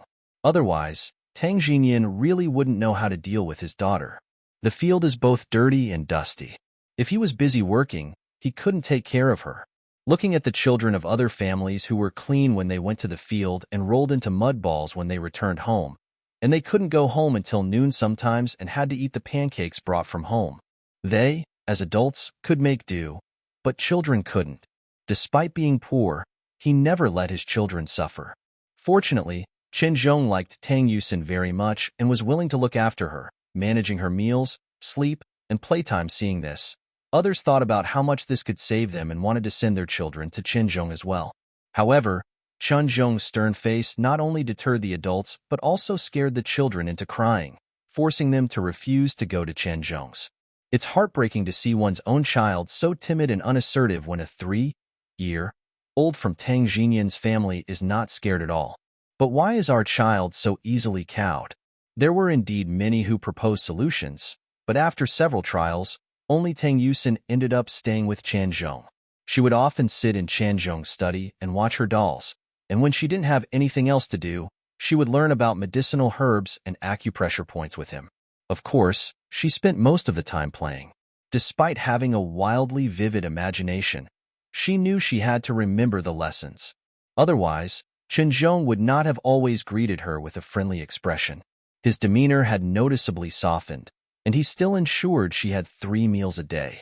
This was Tang Yusin's first year after her rebirth. Ever since Tang Jinyan divorced Sang Jilan, the latter never returned. Sometimes, thinking about these past events would unsettle Tang Jinyan, flooding his chest with a formless anger and discomfort. Not anger for himself, but for Tang Yusin. Every time he saw Tang Yusin being well, behaved and obedient, looking adorable, he felt a sense of injustice and heartache on her behalf. How could Sang Jilan abandon such a sweet child? It's been nearly a year, and she has not once come to see her daughter. Is someone else's child better than your own? Why does everyone else love their children, while she, Sang Jilan, stubbornly plays the fool? Once the child is grown, she will most likely be seen as an ungrateful return for her upbringing. Daddy will take you to buy clothes, Tang Jinyan said cheerfully, holding his daughter as they headed into town. New Year was approaching, and he wanted to buy new clothes for his daughter. He earned some from selling vegetables today, which he decided to spend on a new outfit for her, putting aside other needs. Tang Yusin remembered the new cotton dress in the cupboard that she had not yet worn. She wanted to tell him about its existence, but seeing his joyful expression, she kept her words to herself. It was rare to see him this happy, even a bit enthusiastic. Otherwise, he would be forever digging in the fields without a hint of joy, seemingly using farming as an escape from something. Even the most honest man, when discovering he's wearing the proverbial cuckold's cap, is unlikely to act as though nothing happened. He can't help but wonder if anyone knows, if they're pointing fingers behind his back. A man can tolerate many things from a woman, just as Tang Jinyan did with Sang Jilan. She could neglect the family, she could leave their daughter to his care, but she could not humiliate him by making him a cuckold. The green of it makes men envious. There is no man who can withstand such dishonor. Therefore, Tang Jinyan, who initially wanted to salvage their marriage, abandoned the thought. Sang Jilan, who had originally intended to take more from him, divorced out of guilt. Even the Sang family, always so demanding and insatiable, dared not make a scene. Only because they felt guilty. Only because they were afraid. The guilty party always bows its head in shame. Tang Yusin was worried that if things continued this way, her genuine, hard-working father might become a dejected man, only knowing how to farm and forgetting how to smile. What's wrong, sweetheart?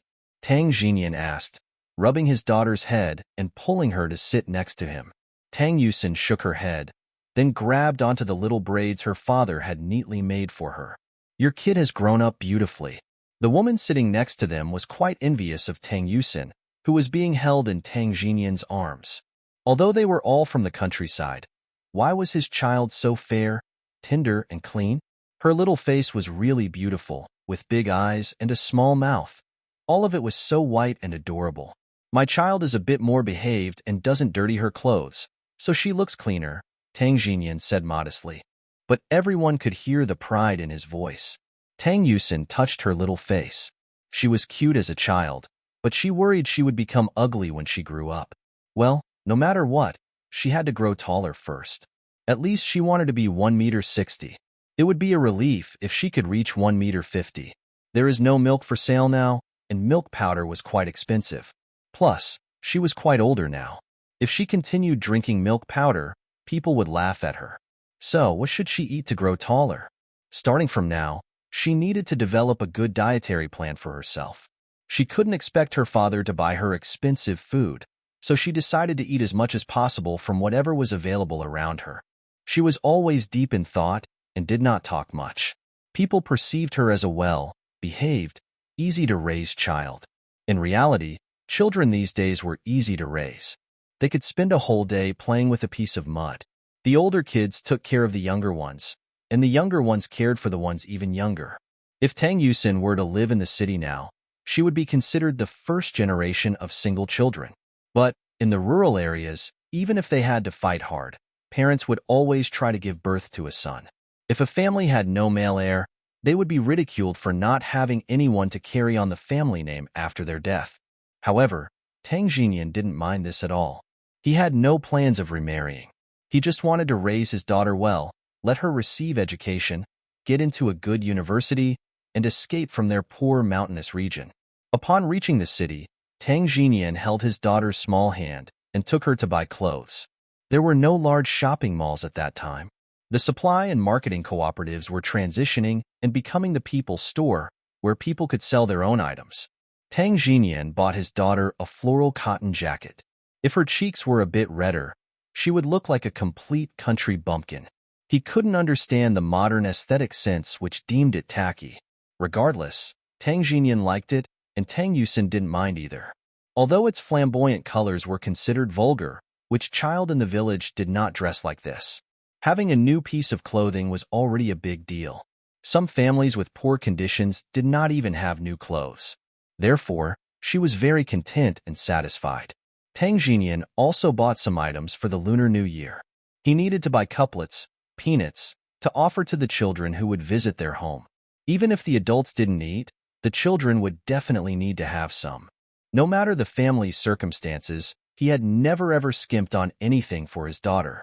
Tang Yusin held onto the corner of her father's clothes all the time, trying to free up his hands as much as possible for shopping. The lighter bags she would carry herself. Tang Xinyan's shoulders were weighed down by a snake skin bag with his daughter in his arms. And carrying all the other bags of shopping, they made their way home. The journey back was undoubtedly tough. She looked around. After getting used to the large mall with numerous supermarkets, it was her first time in such a primitive marketplace. In the late 70s and early 80s, the country was still very backward. Even the items in the mall were one of a kind, and there were not many styles to choose from. But for people nowadays, this was considered fashionable. But one had to obey the rules if they were to survive here. To be too radical was not beautiful, it was a death wish. She turned her face away, but her small mouth involuntarily pursed. Her eyes, dark to the bottom, turned cool, like a slight breeze blowing in March that carried no warmth, only coldness. Not too far, a man was holding a 2- or 3-year-old child, picking out clothes. The little girl kept rejecting his choices, yet the man kept on coaxing her. Apparently, the woman had said something to the little girl that calmed her down. The man then placed the little girl on the counter, and the woman took a pair of shoes to put on the child. They were truly a sweet family of 3. However, the woman's face was all too familiar, sharing an uncanny resemblance with hers. "What are you looking at?" Tang Xinyan placed his large hand on his daughter's small face. Following his daughter's gaze, his expression soon mirrored Tang Yusin's. He blocked his daughter's eyes with his hand and lifted her into his arms with the other hand. His palm was warm yet extremely rough, causing Tang Yusin's skin to feel slightly raw. At that moment, Sang Jilan felt 2 unfriendly gazes intermittently looking her way. She turned her head subconsciously, and upon seeing Tang Xinyan and his daughter, her face changed instantly, showing signs of distress and mainly awkwardness. "Mommy, can you hold me?" Wei Jiani reached out her little hand for her mother to hold. If Sang Jilan didn't pick her up, she would cry. Both were daughters, but since Tang Yusin hadn't yet turned 1 year old, he was the one who raised her. Comparing both his daughters, the difference was evident even in little details. Sang Jilan loved Wei Jiani. To Sang Jilan, Tang Yusin might be just someone else's daughter. At that moment, Tang Xinyan's eyes became like sharp knives as he stared at Sang Jilan fiercely. He then picked up his bag and strode out. It was impossible for him to ever forgive Sang Jilan in this life. However, he abruptly stopped, as if realizing something, causing his face to become even more unpleasant. "Yusin, how did you know about having a younger sister?" Tang Xinyan asked his daughter. The girl who was just in Sang Jilan's arms and had just referred to Sang Jilan as her mother looked surprisingly like Sang Jilan. He then remembered how Sang Jilan had disappeared for more than a year when Yusin was just a few months old. Could it be possible? Tang Yusin also clenched her dress, realizing that Tang Xinyan was starting to suspect something. She lowered her eyes, deliberately speaking in a childish voice. "Mommy said the clothes were for Uncle's little sister. She said the little sister was very pitiful and had no mother." "But, Daddy, where is Uncle's little sister?" Tang Xinyan held his daughter a little tighter. "Xinshin, did you see your mom just now?" Tang Yusin shook her head. "I don't know. Xinshin doesn't remember Mommy. The auntie just now looked like Mommy, but she's not Mommy because the auntie has her own child." She no longer needed to doubt whether Qinzhong was going to teach her or not. It was confirmed. He was treating her like a disciple and instructing her. Despite not having said it explicitly, his actions had made it clear. "Grandpa." Tang Yusin put down her book in hand and ran over, pulling at Qinzhong's hem. She lifted her little face, blinked her eyes, and displayed a charming innocence. She was used to being young again, accustomed to starting over, and had also learned to adorably play cute and obedient. "Grandpa, is there any medicine that can make me grow taller, so that Xin can be as tall as Dad?" she asked in her milky voice. Zhong rubbed her head. "Silly girl, if you grow as tall as your dad, no one would want you." "No way," Tang Yusin thought. Future tall models were usually around 170 centimeters. Even if she genuinely grew that tall, she could still play basketball or be a model. Of course, she wouldn't be unmarriageable. Several decades later, the number of men would exceed that of women. There might be old bachelors unable to find wives, but there would never be any ugly women who couldn't be sold into marriage. "Grandpa, is there?" She scrunched up her little nose. Even if she had to be as tall as a utility pole, she did not want to be a dwarf. She no longer wanted to wear high heels every day until her feet ached, or buy shoes with hidden heels. In fact, she wouldn't mind adding a few more centimeters to her height. She didn't want to have to pay Tinyuan every time she bought trousers, just to have them altered, not only costing her money but also ruining the trousers style. And she didn't want to end up treating an ankle-length dress as a nightgown. "Let me think." Zhong stroked his chin. If he were an ancient person, that action might have given him a wise, composed air. But modern people were unaccustomed to growing beards, hence it just looked a bit strange. "There is." Zhong patted Tang Yusin's forehead. "I can give you the prescription, which consists of a few herbs mixed together, and I can even help you boil it. As long as you take it, you'll definitely grow taller. But you have to come and learn to read with me every day in the future." "I don't want to go to school." Tang Yusin was actually thrilled inside, but she couldn't let the old man gloat. He had already squeezed her spirit dry. She was worried that Zhong would uproot her growth as a young sprout. "If you want to grow taller, you must go to school." Zhong narrowed his eyes, threatening poor Yusin mercilessly. Tang Yusin's eyes turned red. She was now accustomed to being a child and could easily control her tears. She looked really pitiful with tears dotting her eyes, and a large tear trickled down her cheek. "Grandpa, can I still grow taller without having to write?" "No." Zhong lengthened his face, just like when Tang Yusin first saw him, aloof, haughty, and of course, bad-tempered. Tang Yusin nibbled on her finger and rolled her eyes at her childish behavior, realizing she had to play the whole card. She would have to give in deliberately. She sniffled. "Then Grandpa, I'll learn to write. I want to grow tall. I don't want to be as short as Uncle Pinghua." Pinghua was a villager. Standing only 149 centimeters tall, he was short and fat and looked like a watermelon. He was over 30 and still couldn't find a wife.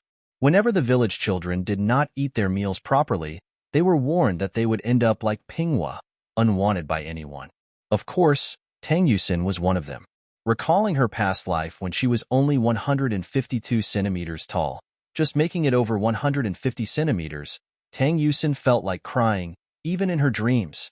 Carried away with worry for half a month, finding sleep hard to come by, he eventually managed to let his anxieties rest. At last, Tang Yusin found herself with her very own private space. The book she held in her hands was borrowed from Zhong. Additionally, she held a notebook where she noted down the key points from the book. She was studying medicine and knew how critical this knowledge was. Sometimes she thought that the books Zhong had was the only one of its kind, procured from a place she didn't know, perhaps passed down through his family. However, these books wouldn't last long. The following year, when she was only 5, a great flood engulfed Litang village. Almost the entire village washed away. The roofs were barely left. Never mind books. The books became nothing but dust in the flood. As for what happened to Zhong, she never intentionally inquired. Word said that the Litang village suffered massive damage and was largely destroyed. It was only with government funding that the village was resurrected. The village underwent several years of reconstruction and gradually improved day by day. In those years, it felt as though the village was going through its toughest times. Tang Yusin was too young to preserve those books. She was fragile and fearful of any suspicion. She feared that the life she had struggled for wasn't joyous, but monstrous. So, every step she took was like treading on thin ice. She dared not make any missteps. The rural people were superstitious, so she dared not express herself too explicitly. Thus, she utilized Zhong's book collection slowly and deliberately, copying as many as she could. With a shake of her little arm, she wondered how many books she could cover in a year. She would copy rare books. The others, she would try to find. If she could find them, she wouldn't need to copy them. How is this character written? With a snap, Tang Yusin's hand was hit. She quickly withdrew her little claw, eyes watering as she flattened her lips. Then, she looked at the character she had whimsically drawn on the paper. A farmer borrowed 2 marbles from me. I said give it back in 3 days, he said 4. I headed for his house and circled around. 3 leeks cost 3 dimes, a piece of tofu 6 dimes, a string of candied hawthorns 7 dimes. I am that farmer. This was a game rural children loved to play. Just for fun, she drew it without much thought. Then she was hit on her hand. She was still a baby. How could anyone be so cruel to a baby? Chen Zhong was strict in certain aspects, especially in medical skills. He couldn't afford to be lax. In the past, Tang Yusin would get her palms slapped if she mispronounced a name of a medicine. Chen Zhong used to say, never underestimate a medicine name. Even a tiny mistake can cost a life. If you mispronounce, you can correct it. But once a life is taken, how can you return it? Tang Yusin understood this well. She strived to remember it clearly. The errors were just because she was a child. A child makes mistakes. All she wanted was some normalcy. Write correctly. Chen Zhong again slapped the desk. His face longer than a horse's, while Tang Yusin was on the verge of tears, holding her calligraphy brush. Indeed, the calligraphy brush. Chen Zhong said, how could one be a good doctor without good handwriting? Giving her something so precious. But this was exactly what she wanted. She had been wondering how to preserve these books, and the more she could keep, the better. After all, these books were valuable, and it would be such a waste if they were lost. Chen Zhong's gaze towards these books was completely different from his gaze towards others, and even his movements were extremely careful. So, could she assume that these were, in fact, the most important books to Chen Zhong? Uncle Zhong, this is really too much, Tang Jinyan said when he came to pick up his daughter. Not only was he holding his daughter, but he was also taking several of Chen Zhong's books. But how could they take something that belonged to someone else? Chen Zhong was already helping them take care of their child every day, and he felt embarrassed enough about that. To take food and other things as well, he would have to be absolutely shameless. It's for my disciple. What's it to you? At Chen Zhong's retort, Tang Jinyan was left speechless. And with that word, disciple, Tang Yusin was officially given a status. From now on, coming here was nothing less than a rightful thing, and even if she ate her master's food, it would be totally justified. And taking things from her master was also okay. When Tang Yusin got home, she wrapped these books in plastic and put them under her little bed. It didn't matter that she couldn't understand a single character in them. It would have been a waste to look at them. Yusin, Yusin. Someone was calling her name outside. She got down from her bed, put on her little shoes, and ran out. Standing at her door were 2 little girls about her age who played together when they were free. One of them was older, about 6 or 7, and the others were younger, around her age, probably 3 or 4 years old. The older one was named Zhang Shaya, a child from a neighboring family. She was indeed older, 8 years old. She hadn't started school yet because of her late birthday. The school wouldn't accept her until the next year. Therefore, she stayed here, helped her family with farming, and played with the younger children in her free time. Tang Yusin's attention landed on one of the girls. This girl was slim and dark-skinned, her nose running with snot that she immediately sucked back up with a sniffle. Tang Yusin couldn't remember who this girl was. She vaguely remembered such a figure from her memories, but as she rarely returned to the village past the age of 3 in her previous life, the memories were fuzzy. Since her rebirth, familiar faces were few and strangers were many. Sister Yaya, who is she? She ran over, grabbing onto the older girl's arm as if afraid that Zhang Shaya would be taken away, filling her with a sense of vigilance. That's Indi. She just came back from her hometown to live in the village. Indi? Tang Yusin couldn't remember who Indi was. There were many Indis in the village. By her name, it was clear that she was a product of family planning policies. But she did seem familiar. Tang Yusin supposed she had some connection to her? Otherwise, she wouldn't have forgotten the others but remembered her. Zhang Shaya took the children to the riverside, dug up some mud, threw it onto the ground, and gave each child a piece. Zhang Xiaya was undoubtedly the queen bee among them. Not only was she older and more sensible, they all admired her because of her age. Thus, these little ones looked up to Zhang Xiaya. Her eyes gradually drained the little warmth that was left within them. Indy lifted his dark face, his head tilted in confusion, his face all muddy. Black and skinny with unremarkable features, there was no trace of color detectable on his face. She involuntarily shuddered and then dropped her gaze, running away from Tang Yusin like she had seen a ghost. Xinxin. Just then, Tang Jijun came to pick up his niece. Uncle. Tang Yusin ran over and hugged Tang Jijun's leg, lifting her little face. When did you come home, Uncle? It's time for your dinner. Your dad made some rice today, he said. Let's go. We're headed home. Tang Jijun picked up his niece and headed home. The other children who had been playing in the mud gradually followed the adults and left, but Indy continued to play with her mud toys until her mother came. Seeing that Indy had transformed herself into a mud monkey, her mother immediately tugged her ear. Indy was raised by her grandmother, as at that time birth control was heavily imposed, and households with 2 daughters were forced into sterilization. Despite this, their family had 2 money, lost daughters, and desperately wanted a son. So they secretly sent Indy away and hidden until Indy's baby brother was born and they returned to the village. Even back in the village, they had to pay a fine of 500 yuan. This amount meant nothing in the future, as it could be spent in one visit to the supermarket. But this 500 yuan now, it was the livelihood of a whole family for several years. Indy's mother disliked her a lot. In her heart, she always believed that the 500 yuan was not spent on her little son, but on Indy. If Indy hadn't cost them, they wouldn't have needed to hide, spending 500 yuan in the end. That's how it was in rural areas. The elder ones shifted their burdens onto younger ones, with one pitiful person stuck in the middle. Indy was just that person who grew up like this, which resulted in her selfish nature. She could only take from others, but no one could ever owe her anything. When they got home, Tang Yusin wriggled out of Tang Jijun's arms and ran towards the outhouse. Xinxin, slow down. Tang Jijun reached out and caught the little braids on his niece's head. Uncle, I need to pee. Tang Yusin was red in the face, one because she was in a hurry, and another because she, a 30-year-old woman, had to discuss her toilet needs with a young man in his 20s, especially when the man was her uncle. Uncle will take you there. Tang Jinian adored his little Yusin. Still, it caused him great discomfort. Little Xinxin, Uncle used to take you to the toilet and help you wipe your butt. Why don't you let Uncle help you now? As he spoke, a hint of grievance surfaced. Kids grow up, they no longer depend on their uncles. But she's only 4 years old. Even 5 or 6-year-olds in other families still have their family members help wipe their butts.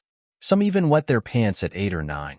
Can someone tell him why his little niece is so sensible that he ends up feeling useless? Tang Jinian fell silent, just accompanying his daughter as they ate.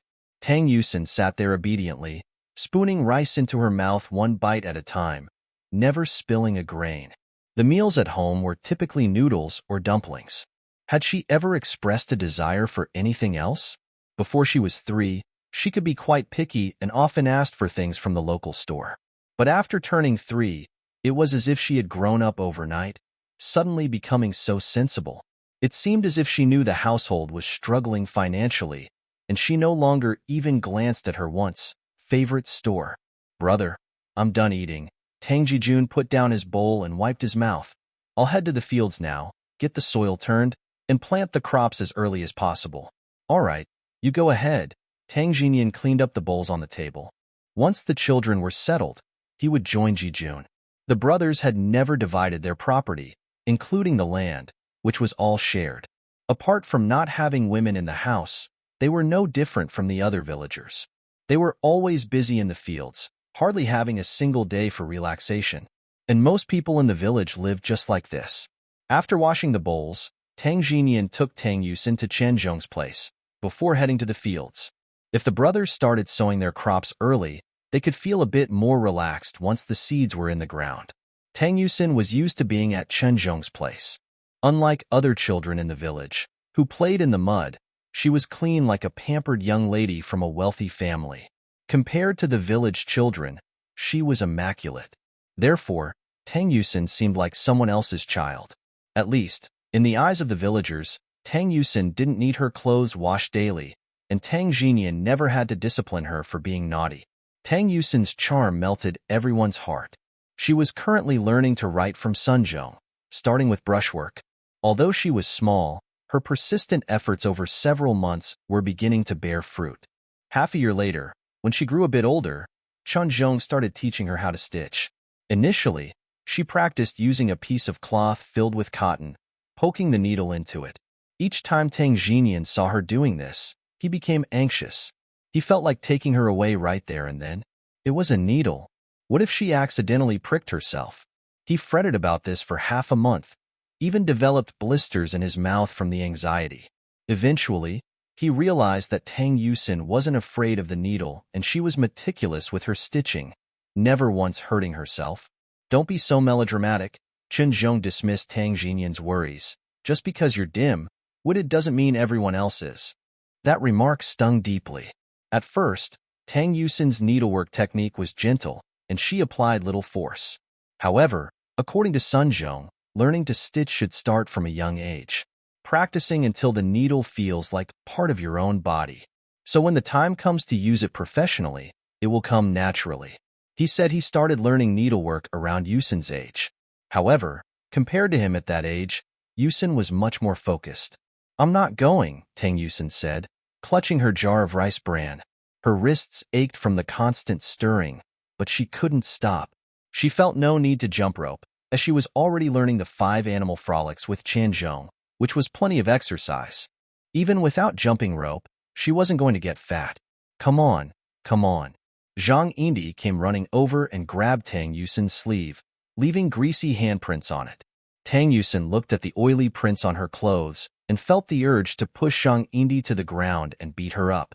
Zhang Indi hastily sheathed her talons and wiped her nose. What else could Tang Yusin say to that?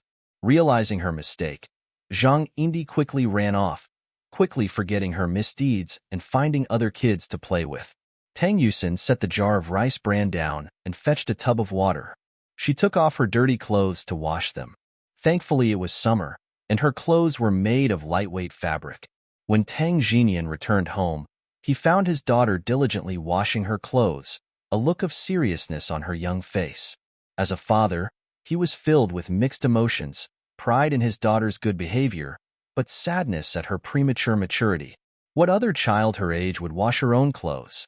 She not only washed her own clothes, but also those of her father and Jijun, and she did it as skillfully as an adult. Daddy, Tang Yusin rushed to greet Tang Jinyan as soon as she saw him. She threw her arms around his leg, dampening his trousers, which he didn't mind at all. He chuckled and pulled out a basket from behind him. Xin, look, Daddy did some carpentry work for someone today, and they gave me some meat as payment. Should I cook it for you? All right.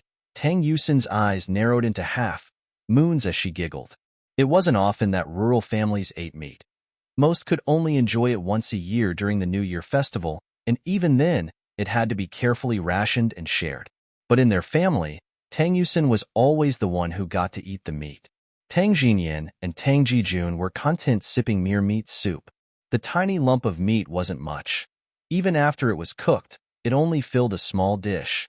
Despite being plain, just the smell was enough to make anyone swallow involuntarily, especially those who hadn't had a whiff of meat in months. Even the most plain dish was a feast under such circumstances. Xin, come eat the meat. Tang Jinyan cheerfully scooped all the meat into Tang Yusin's bowl as he encouraged her to grow taller. Without showing any reluctance, Tang Yusin picked up the meat and eagerly popped it into her mouth. Right now, she had only one goal: to grow up as quickly as possible. A 5-year-old child should just act like a 5-year-old and not be silly.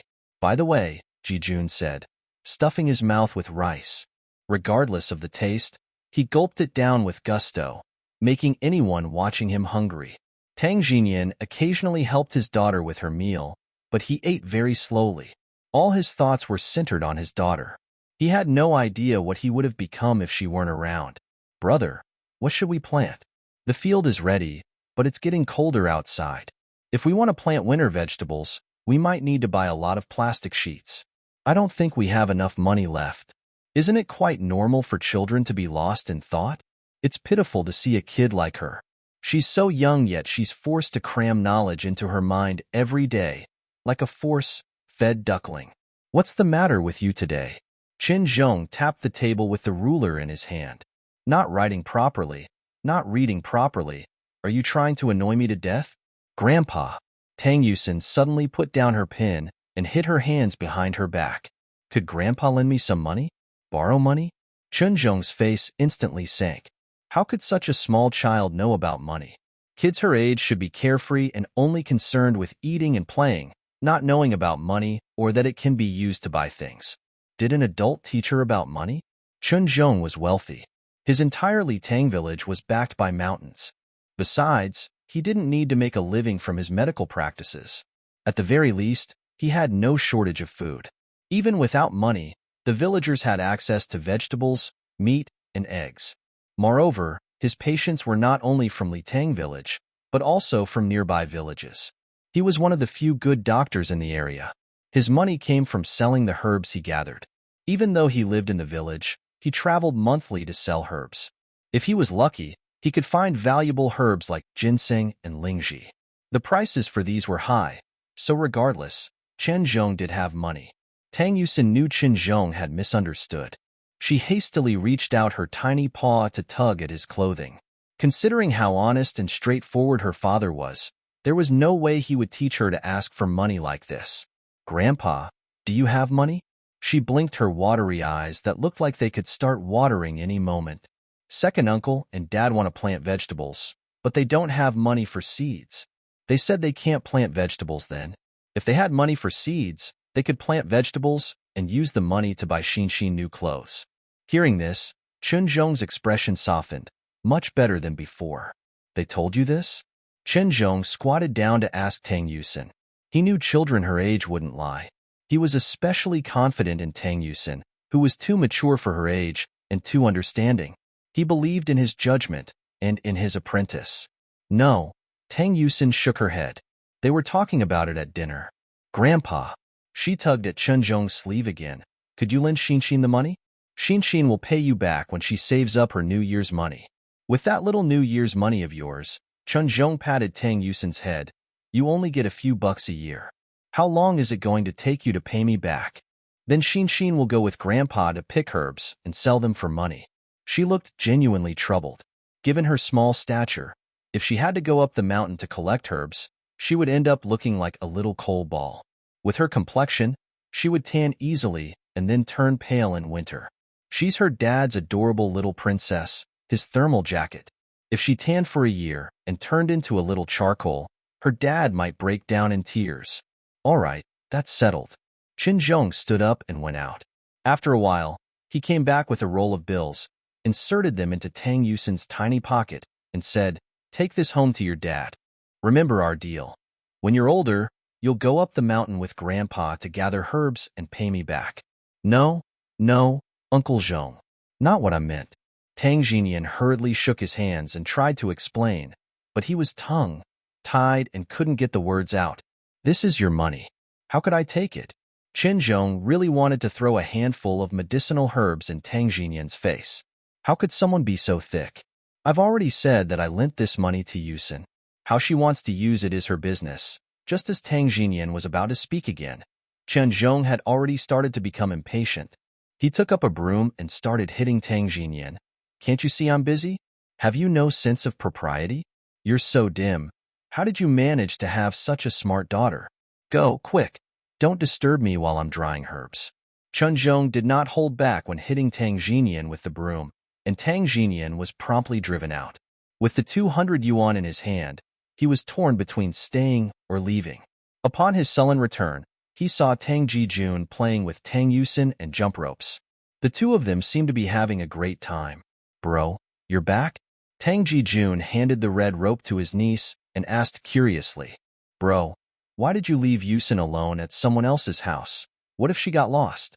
Tang Xinyan reached out to hug his daughter and let her sit beside him. Look, he held out his hand, in it a stack of banknotes. Tang Jijun was taken aback. Where did all this money come from? He took the money, counting each bill. There were 20 bills, 200 yuan. Bro, where did this come from? The brothers knew how much money they had. They had just a few tins left. After buying plastic sheets, their rice jar would be empty. That's why they were hesitant to buy or not. But where did his brother borrow this money from? She borrowed it. Tang Jinian pushed his daughter forward. From Uncle Zhong. I wanted to return it to Uncle Zhong, but he wouldn't take it. Instead, he chased me out. He said Xin can repay him with the herbs she digs from the mountain. Tang Yusin cocked her head, looking puzzled. Our Xin is so smart. Tang Jijun picked up his little niece and kissed her on her small cheeks. Bro, let's go buy those plastic sheets. Tang Jijun rubbed his hands, preparing for a big task. With this money, they could buy quite a bit of plastic sheeting and build at least 5 greenhouses. If they can sell the vegetables in 5 greenhouses before the new year, and the price is good, the brothers can turn their lives around, and life at home will be better. But Tang Jinian was still hesitant. This was not a small sum. What if they suffered a loss? What if they lost all 200 yuan? Daddy, don't be scared. Tang Yusin stood up, threw away the red rope she had been playing with, then ran over to Tang Jinian and hugged his leg. If Daddy's veggies don't sell, Xin will dig herbs to pay back Grandpa. Bro. Tang Jijun clenched his teeth. Let's take a gamble. Who knows? We might succeed. Everybody's planting less this winter, not just in our village, but in other villages as well. Everyone's afraid it'll be as cold as last year. But I don't believe it. We've already had 2 cold years. It can't be that cold this year, right? Wei Tian had used that money to open a small convenience store, and life in the Wei family improved day by day. On the other hand, the honest and simple Tang Jinian was all alone, without any siblings, children, or grandchildren, laboring day and night on his few acres of land. In that year, for some reason, coriander became very popular. Ultimately, it was sold for 1.5 yuan per pound. Even so, there were no unsold vegetables left. In the entire village, only Tang Jinian planted a few pieces of land with coriander. The coriander that year was of very good quality. Everyone thought that it would be a cold year with snowfall, but oddly enough, it was a warm winter, and no snow fell at all. Unlike in later years, where off-season vegetables were everywhere and transportation was developed, vegetables from the south could be eaten in the north, and vegetables from the north could easily be transported to the south. Sometimes it only took a day or two to do so. At that time, a worker's monthly salary was about 40 yuan, but this coriander was sold for more than a yuan per pound, almost as expensive as gold. If they planted all the land with coriander this year, it was impossible not to make a good profit from the few acres they farmed. There were 3 people in their family. The distribution of land in the village was based on the number of people. The land was allotted every 4 years. Since it hadn't been 4 years yet, Sang Zhilan's share also had to be included in their family's land allocation. 2 acres per person, so their family had 8 acres. Even if they only planted 2 acres, they could sell it for at least 3 to 4,000 yuan. 3 to 4,000 yuan at that time could buy a house. She had good plans for this money. It would be of great use in the future. As she sat in Chen Zhong's house, working on a small can, she seemed a bit absent-minded. Her father and uncle had been gone for so long. Why hadn't they returned yet? She was worried that something might have happened, so she was lost in thought. With a pat, her head was knocked. As a child, why do you worry so much? Why are your thoughts so heavy? Tang Yusin rubbed her head and then lowered it, continuing to work, until familiar footsteps came from outside. Only then did Tang Yusin smile happily. Her father was back. Let's go, Xin. We're going home. Tang Jinian was beaming with joy. It seemed that the plastic sheets had been bought. When they got home, there were rolls of plastic sheets on the tricycle in the courtyard. Once again, Tang Yusin marveled at how low the prices were at this time. 200 yuan, decades later, might be gone with a single trip to the supermarket, but here it could buy so many new plastic sheets. Tang Jinian gave his daughter something to eat, then brought out the stove at home and began to cut the plastic sheets according to the size of the greenhouse. The shorter pieces needed to be joined, and the longer pieces could be cut. Joining them was easy. Put an iron on the stove and place an old newspaper on top. Using the warmth of the iron, They could melt 2 layers of plastic sheets together. The 2 brothers were full of enthusiasm, while Tang Yusin felt sleepy after a while. Being small in stature, she couldn't provide much help, so when she felt sleepy, she lay on her small bed and fell asleep. When they were almost done, Tang Chinian remembered his daughter. There was only her at home, and he didn't know if she had been running around. When they looked at the time, they were startled. It was already about 4 in the morning. All right. Chun Zhong gently patted Tang Yusin's little head, then took a small basket and placed 4 white buns and a plate of pickles inside. He put the basket in front of Tang Yusin. Take it to your dad and second uncle. Tell them it's a loan from me. Thank you, Grandpa. Tang Yusin hopped off the stool and picked up the basket. It wasn't too heavy for her to manage. Holding the basket, she walked toward her family fields. Children around 4 or 5 years old were a common sight in the village. Unlike later years where children were strictly supervised for fear of cars and bad people, they now ran freely around the village. Here everyone was familiar and cars were mostly tricycles. Bicycles were in minority, let alone private cars, hence why children were allowed to run freely and adults didn't worry too much. Tang Yusin headed to her family's field. It wasn't far. For an adult, it would take about 5 minutes, but for a child, it might take up to 10. At that moment, the 2 brothers Tang Jinyan and Tang Jijun were already working on the second of their 5 sheds. They were planning to skip lunch that day. The sooner they finished their work, the sooner they could start planting. Dad. Tang Yusin stood at the edge of the field and called out to Tang Jinyan. Tang Jinyan turned around suddenly and seeing his daughter, he felt a leap of surprise. He quickly halted his work and ran over, squatting down in front of her. Xin, what are you doing here? Wasn't she supposed to be at Qinzhong's house? How had she ended up at the field? Tang Yusin put the basket she was carrying in front of Tang Jinyan. Grandpa lent it to us. Tang Jinyan didn't know what was in the basket. He lifted it and uncovered it, finding 4 white buns and a small dish of pickles inside. His expression turned complex, his eyes heated with gratitude. He didn't consider himself unfortunate. His wife having run away with someone wasn't a big deal. He still had his daughter, and she was his entire world. He asked Tang Yusin to grab the corner of his clothes as they both went to sit inside the tiny room in the field. This used to be where Tang Jijun lived. It was common for people in the village to build small houses in their fields. It provided a place to watch over the crops and to live. For a few years, Tang Jijun lived here, leaving the house for his elder brother and sister-in-law. It was only after Sang Jilan left that he moved back home, leaving this place vacant. However, during busy farming periods, they still sometimes lived there. Jijun, come to eat. Tang Jinyan washed his hands in a nearby water basin and called Tang Jijun over for lunch. As soon as Tang Jijun arrived, he spotted the 4 white buns. Bro, where did these come from? He wiped his hands on his clothes and, being famished, immediately picked one up to eat without washing his hands. This was typical behavior for villagers. He'd never heard of anyone dying from it. Uncle Zhong lent us. Xin brought them over. Tang Jinyan also picked one up, stuffed some pickles inside, and started eating. Thankfully, they had brought a thermos of hot water. With 2 buns each and some water, their meals for the day were sorted. Tang Yusin sat obediently to one side. Her small face was flushed pink from the cold wind, but it was still baby, soft, and extremely adorable. She always took good care of her face, so it didn't get the severe redness often seen on the northwestern plateau. The redness was normal and would fade once she got back home and warmed up. The coriander in the 8 greenhouses grows better each day, all thanks to this year's unusually warm winter. However, everyone knew this was only temporary and that the cold would eventually come.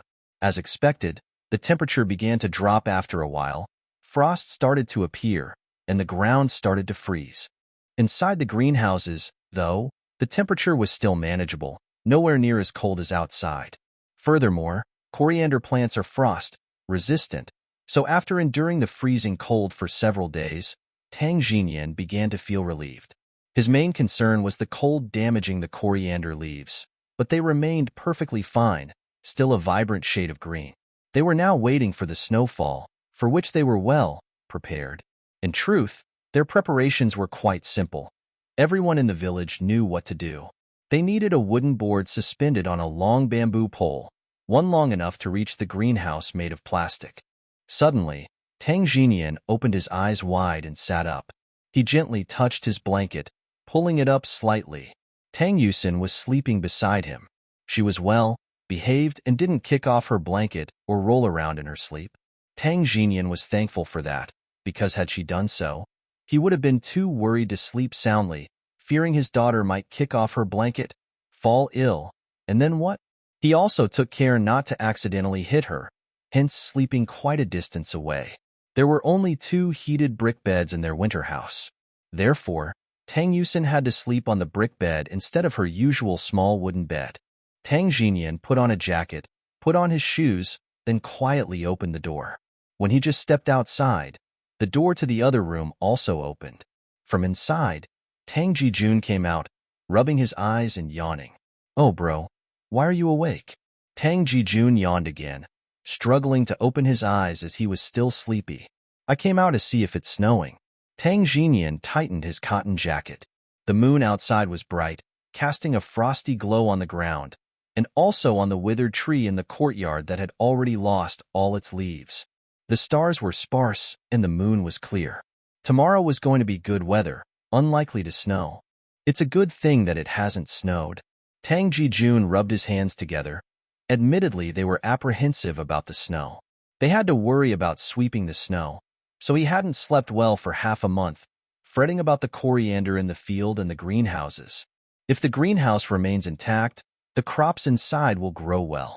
If the greenhouse collapses, everything inside is ruined, leaving their years' hard work essentially wasted, leading to a big financial loss. "Big brother, you should go back to sleep. You still have to keep an eye on Xin. Don't let her kick her blanket off. It's so easy to get sick in this cold winter." Tang Jijun repeated the most frequently spoken words to Tang Jinyan this winter. There is only one child in the family. No matter what happens to them as adults, they can handle it, but they must never let their child go hungry or cold. "Don't worry, she's very well behaved." Whenever Tang Jinyan mentioned his daughter, he couldn't help but smile. "She has never caused me any trouble. She dresses herself and eats on her own, even goes to the bathroom without needing help. Our Xin is easier to take care of than other kids." Speaking of this, Tang Jijun also wore a proud look. Initially, he was worried that they, 2 grown men, couldn't take care of such a small child. But in fact, not only could they take care of her, but they also managed to keep her clean and beautiful. Tang Jijun was about to head out, unaware of what prices to expect. He knew he needed to ask around first. "All right, off you go." Tang Jinyan once again made sure to seal the greenhouse, especially during these times. You could never be too careful. Who knew if it would snow in the next few days? They'd been toiling all winter, and just when their vegetables were ready for market, a snowfall now would render all their efforts pointless. A little undercut in vegetable price is tolerable. They've had a successful harvest this year and could make a few hundred yuan. Let alone making any profit, at the very least, they could pay off their debts and secure a few plastic greenhouses. If they plant again next year, they would start making money. Tang Jijun, being frugal about money, walked all the way to the wholesale market. For the past few years, they'd been bringing their villages produce to this market to sell. Cycling would make it a half-hour trip. Walking, however, might take up to an hour and a half. Once he arrived at the market, he made a quick tour around it. The volume of vegetables was inherently low at this time, and there were not many people around, including vendors selling coriander. He circled around a few times, but saw no coriander vendors, leaving him clueless as to how much coriander was selling for. Determined not to walk for an hour and a half in vain, he found a spot and sat down. Frozen from the cold, his hands and feet started to go numb. It wasn't until he moved around for a bit that he saw a man pulling a tricycle laden with bundles of coriander. He was about to approach when several people beat him to it.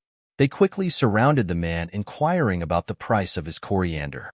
The coriander seller jerked his head and lifted his chin, as if he was peddling gold, not vegetables. 8 cents a pound, no haggling. Tang Jijun stood there, completely dumbstruck. What? He swallowed hard. 8 cents? 8 cents a pound? The coriander was in pretty bad condition, with yellowish, green leaves, unwashed, and likely lumpy with soil. He knew this as a farmer himself. To increase the weight during winter, vendors would add some soil to the bundle and sprinkle it with water. The dirt wouldn't come off no matter how much you shook it. Yet, such poor, quality coriander could fetch 8 cents. He almost choked on his own spit.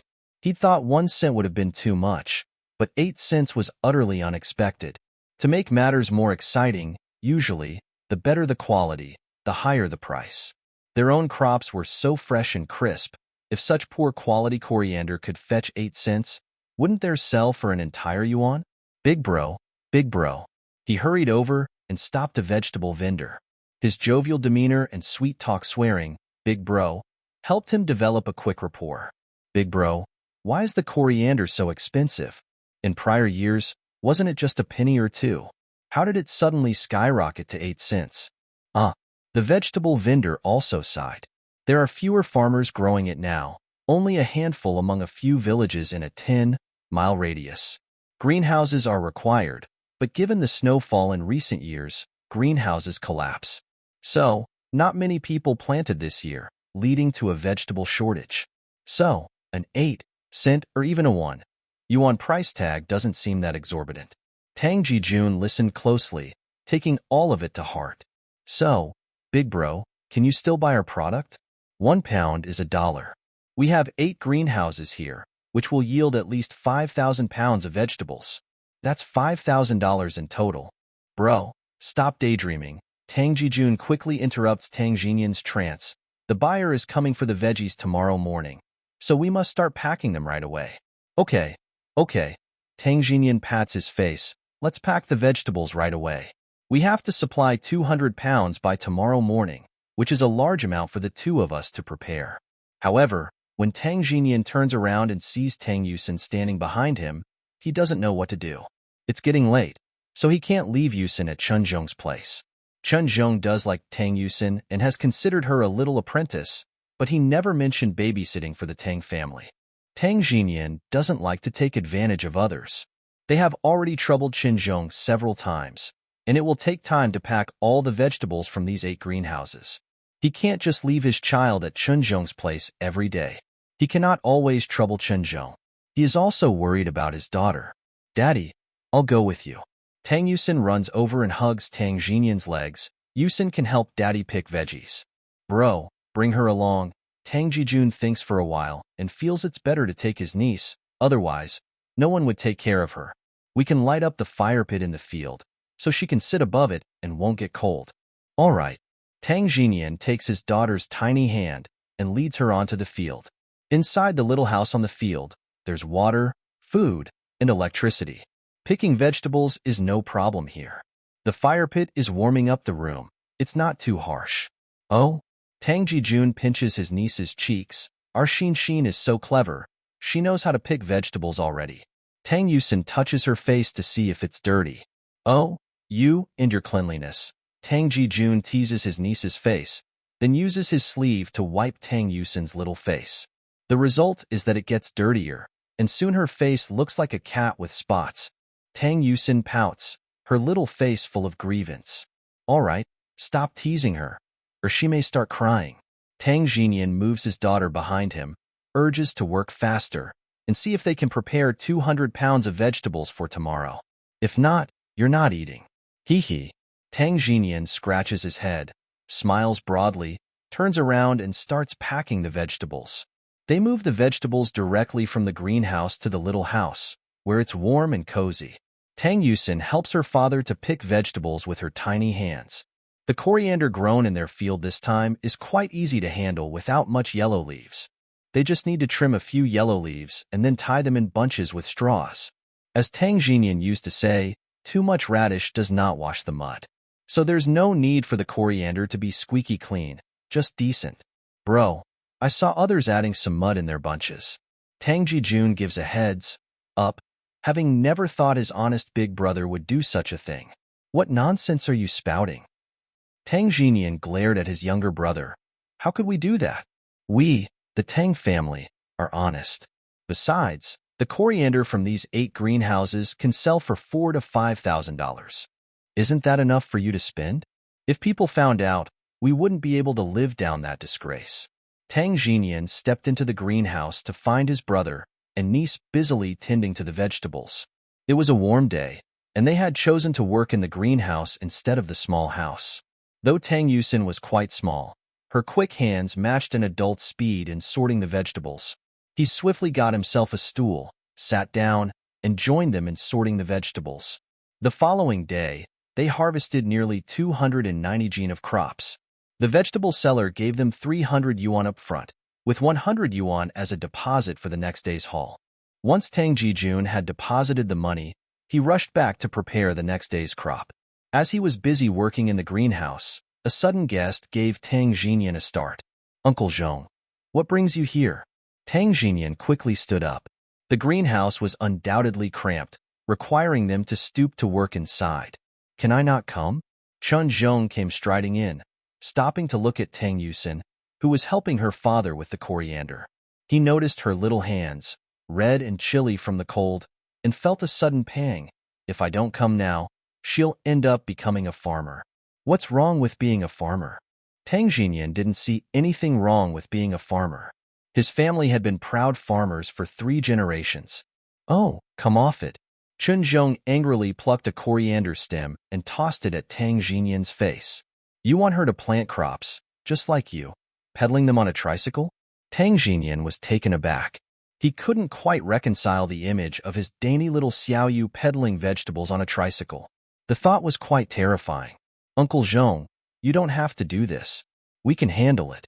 Tang Xinyan quickly dusted off his hands, intending to take the vegetables from Chan Zhong's hands. He couldn't bear to see him working for them. "Oh, hush." Chan Zhong rolled his eyes at him. "I want to help. It's none of your business. I've got nothing else to do in winter.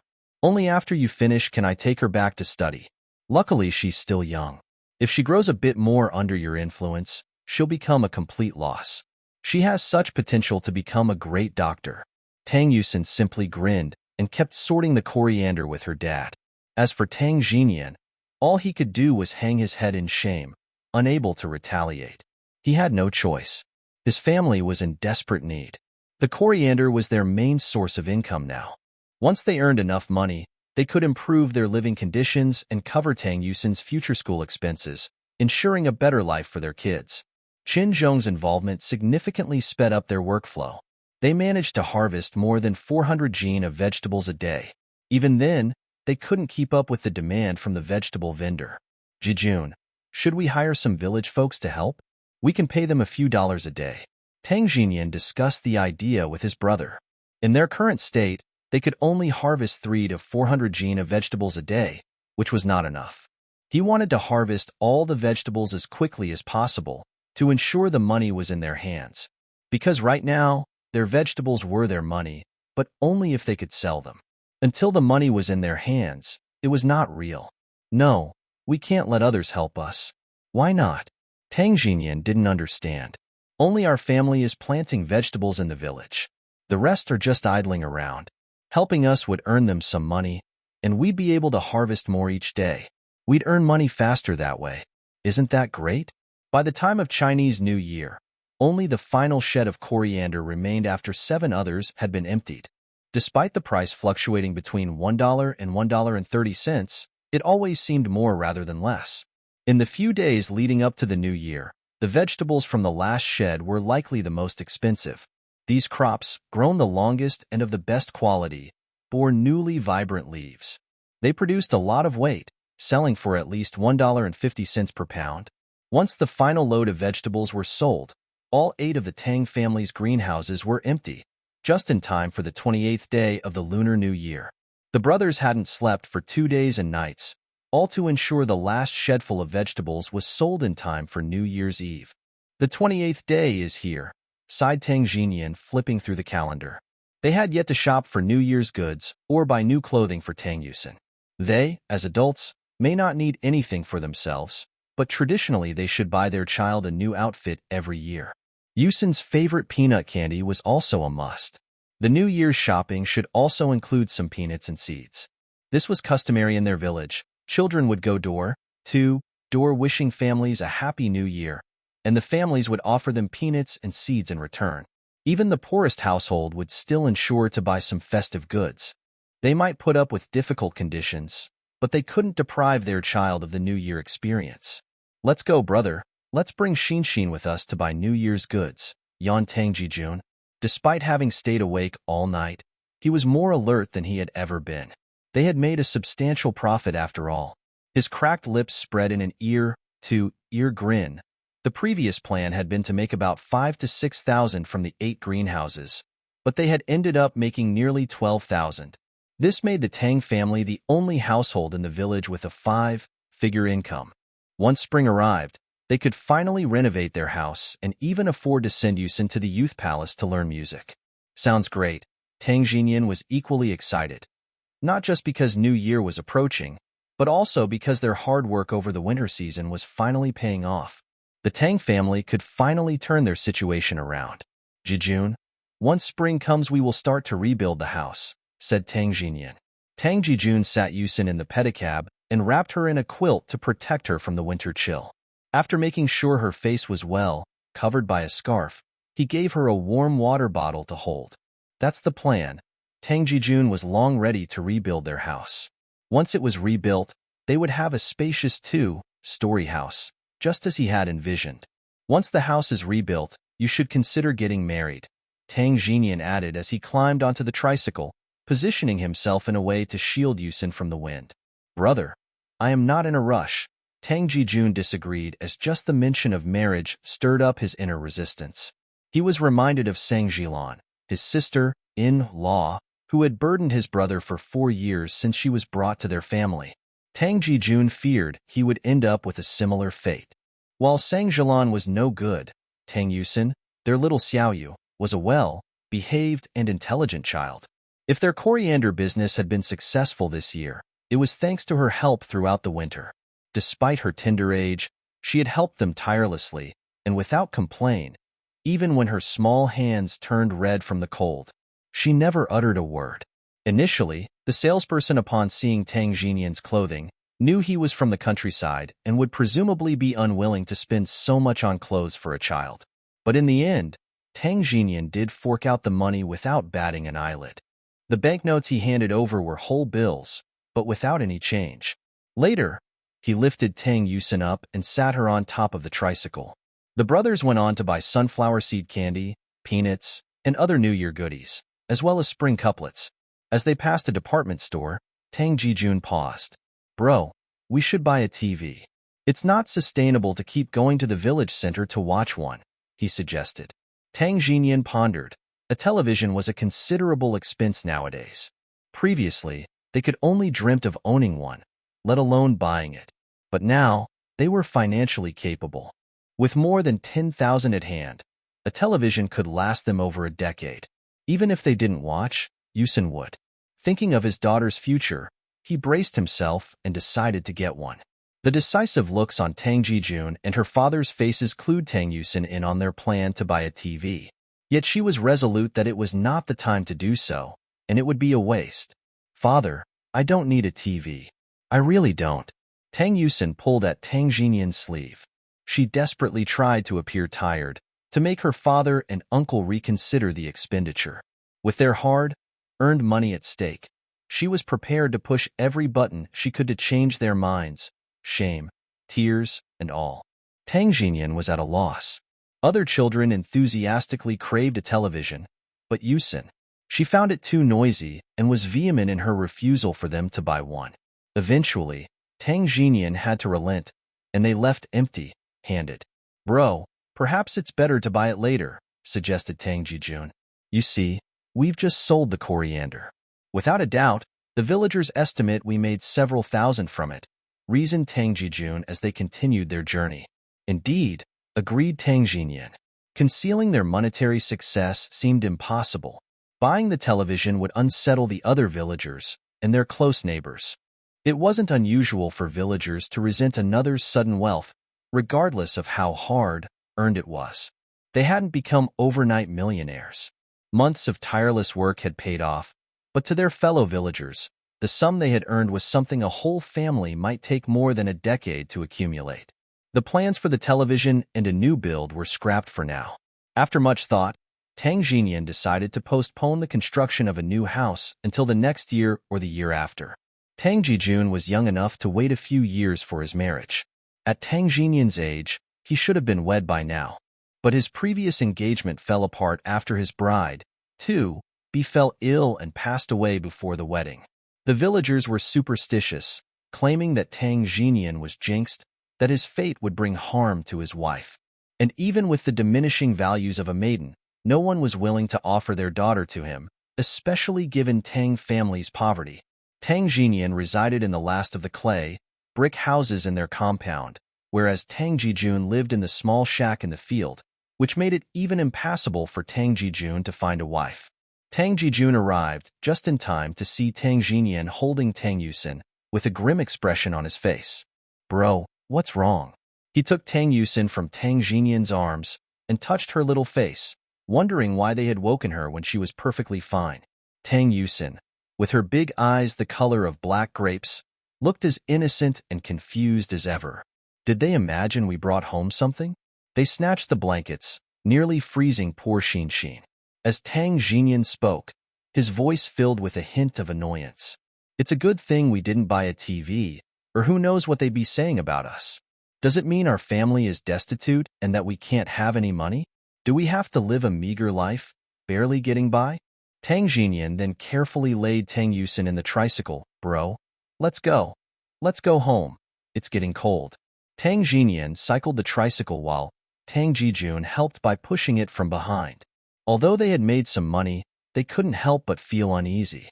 There's nothing wrong with earning money with our own hands, is there? In the evening, Tang Jijun brought out a check. "Bro, keep this here for now. We can talk about building a house next year or the year after. Don't touch it until then," he said. Tang Xinyan, holding the check, didn't know where to safest put it. Eventually he rose, placing the check in the back of an old cabinet in the kitchen. A check is necessary to withdraw money from the bank. If the check is lost, so is the money. Yusin played with her hair as she sat to one side, her eyes rolling in thought. Lowering her head, she touched her little feet and sighed in relief. She had been considering why they shouldn't buy a TV or build a house. Building or buying would be in vain, as any flood could take everything away. It would be better to keep the money and rebuild their home when necessary. She now knew where her father had hidden the money. "Right there, uncle. Keep going." Tang Yusin placed her little hands on her hips, strained her neck, and tiptoed to see Tang Jijun sitting up in the fork of a tree. At only 20, Jijun was like a big kid to her. She had practically grown up on his back. When they played together, he was like an older brother, both of them carefree. Currently, her most precious belongings had been carelessly wrapped in old plastic sheets by Jijun and hung up in the tree. Inside the wrapped sheets were the family's winter clothes. It was still just the beginning of fall, and the winter clothes were safely locked away inside the cupboard. No one was thinking of airing them out just yet. That wouldn't happen for at least another month. Even though their clothes were not valuable, they would be left with nothing to wear if they were all lost. Yusin still remembered the flood that year. Even if she hadn't experienced it firsthand, there were still photos. The village had been nearly obliterated. Houses collapsed, lands were submerged, and all their belongings were swept away by the flood. Only a few large trees in the village had survived. She put the jar back and stacked firewood on top of it. Recently, the Tang brothers had been busy tending to the fields. When they returned home, they were so tired they didn't even want to eat, let alone check on the money they had hidden away.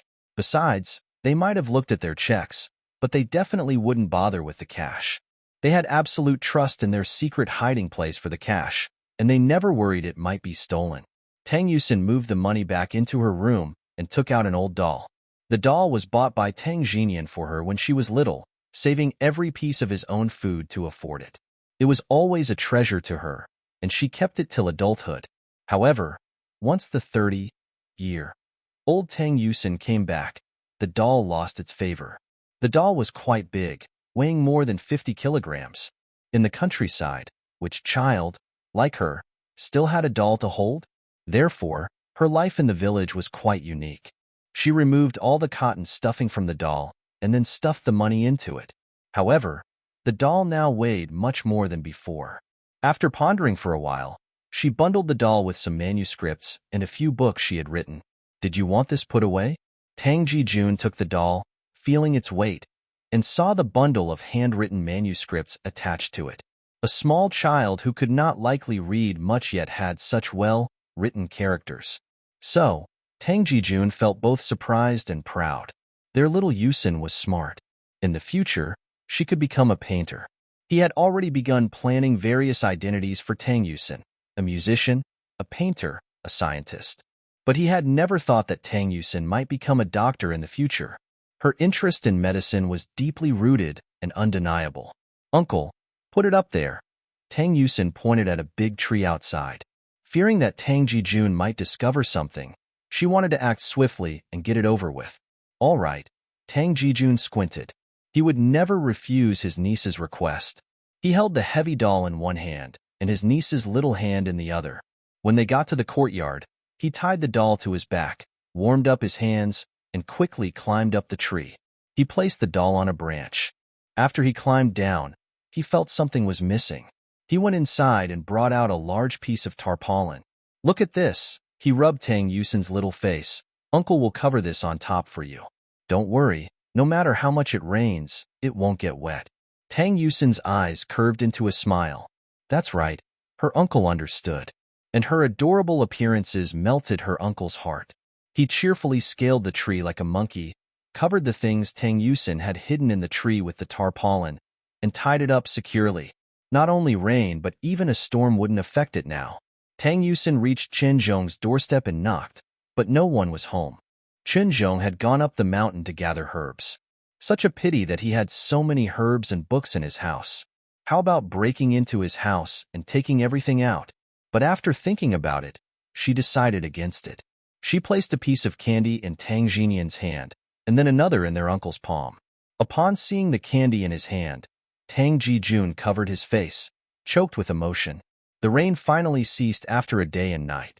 The floodwaters retreated 3 days later. During those 3 days, villagers had to scavenge edibles on the mountain. There were some wild fruits there to tide them over. Tang Jinyan, Yusin and their siblings survived those arduous days and nights through the pieces of candy that Yusin had and the wild fruits they gathered. The flood stopped rising and military personnel came for rescue, providing them with ample food, water, and clothing. About 3 days later, after the flood had receded, they returned to the village. But almost all of their old houses had been swept away. Usable items had been washed away, their bedding, the livestock they reared, the grain, everything was nearly gone. Their houses were gone, and so were their belongings. But their lands remained untouched due to their location halfway up the hill. Only a few households' crops were flooded, but most of them were unaffected, including those of Tang Jinyan and his siblings, except for a small corner that was inundated. The destruction of their houses didn't matter, their possessions being washed away didn't matter, as long as they were alive. And the government was responsive. Shortly after they returned to the village, relief was dispatched. Regardless of anything else, each family was given a relief fund of 200 yuan, a bag of rice and flour. People tidied up their homes. Those whose homes were inhabitable moved back in, and the government provided tents for those who couldn't. Reconstruction could begin later. It might sound nice, but in reality, the damage each family suffered was significant.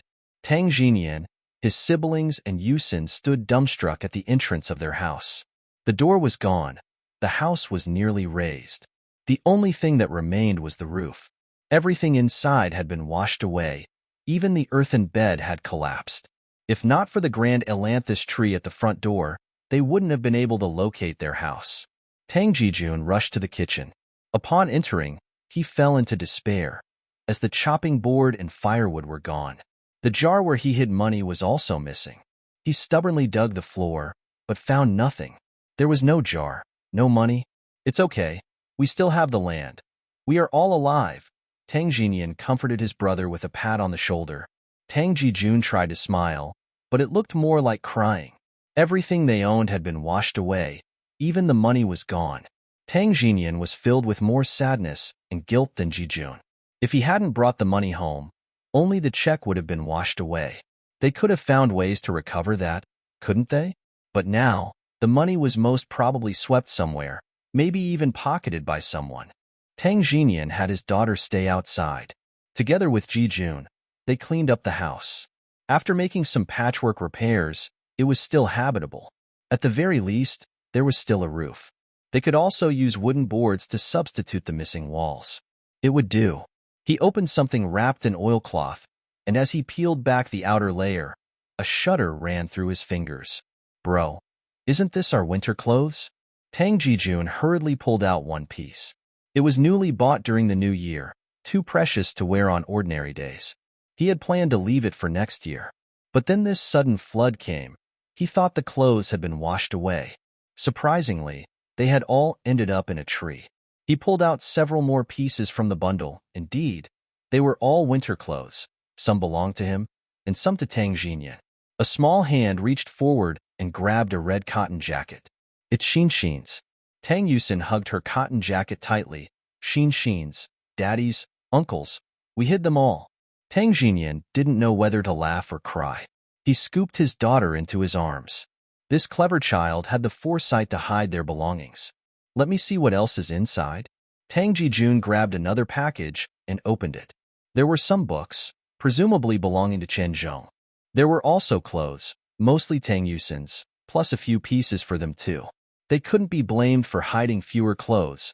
Their wardrobe was fairly limited. Our Shin has learned to hide things well. Even the flood couldn't wash them away. Tang Jinyan lightly touched his daughter's cheek.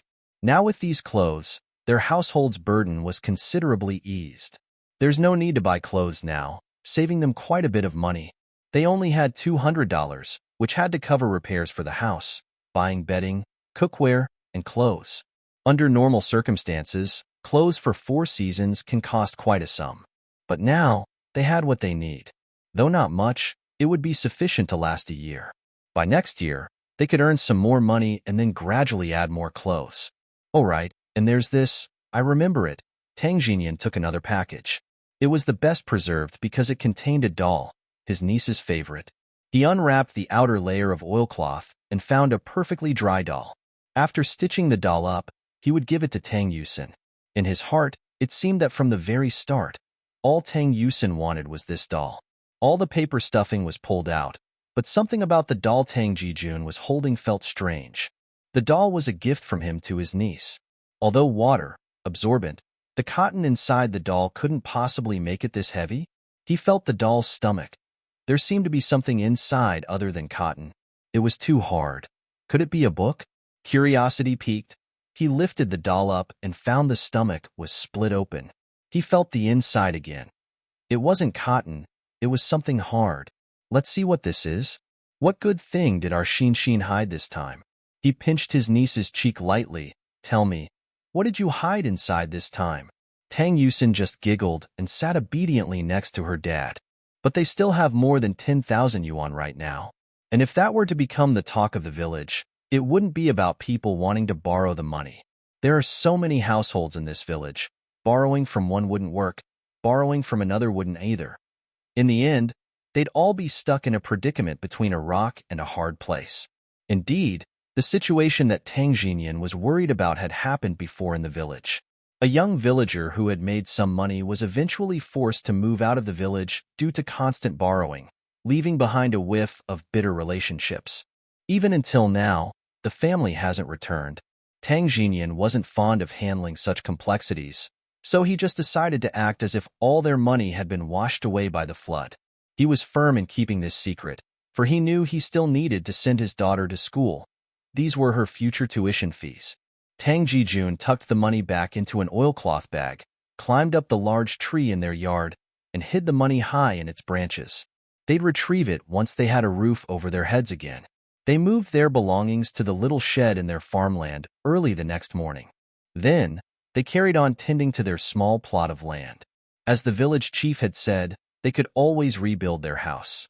You wouldn't freeze to death from sleeping outside, but if they abandoned their land, there wouldn't be anything left to eat. With old and young mouths to feed in the family, how could they survive without their crops? Then starvation would be the only outcome. Everyone in the village, along with those who came from the county, pitched in to help mend their homes, some completely rebuilt, others patched up as best as they could. Regardless, They needed a place to shield them from the wind and rain. They added a couple of bricks to the Tang family's house, and then used wooden beams to construct a roof. It was good enough to live in for the time being. All the bedding and other necessities were ruined and needed to be replaced. The two Tang brothers rode a tricycle into town to purchase supplies. After tidying up, Tang Jinyan made a table and chairs out of wooden planks. Their home was slowly coming back together. On the first day back, Tang Jijun retraced the 10,000 yuan they had hidden in the tree. He deposited it at the town's credit union before the next dawn, to avoid any unpredictable misfortune. They only kept around 100 yuan at home, thinking that should suffice. The two brothers kept their heads down, tending to the fields as usual, hoping for a good crop yield and decent prices this year. Although they knew they had 10,000 yuan now, it didn't seem to be enough upon closer consideration. They needed to rebuild their house, feed 3 mouths, and Tang Yusin was still young.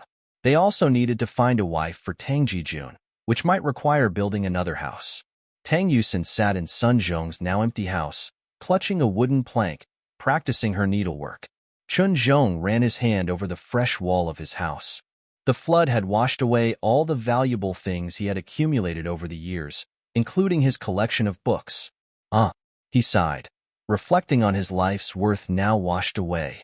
Thankfully, he walked over, squatted down in front of Tang Yusin. You're a tough little girl, not washed away by the flood. In the future, all of Grandpa's hopes lie with you. He gave her head a comforting ruffle, finding a glimmer of solace in his heart.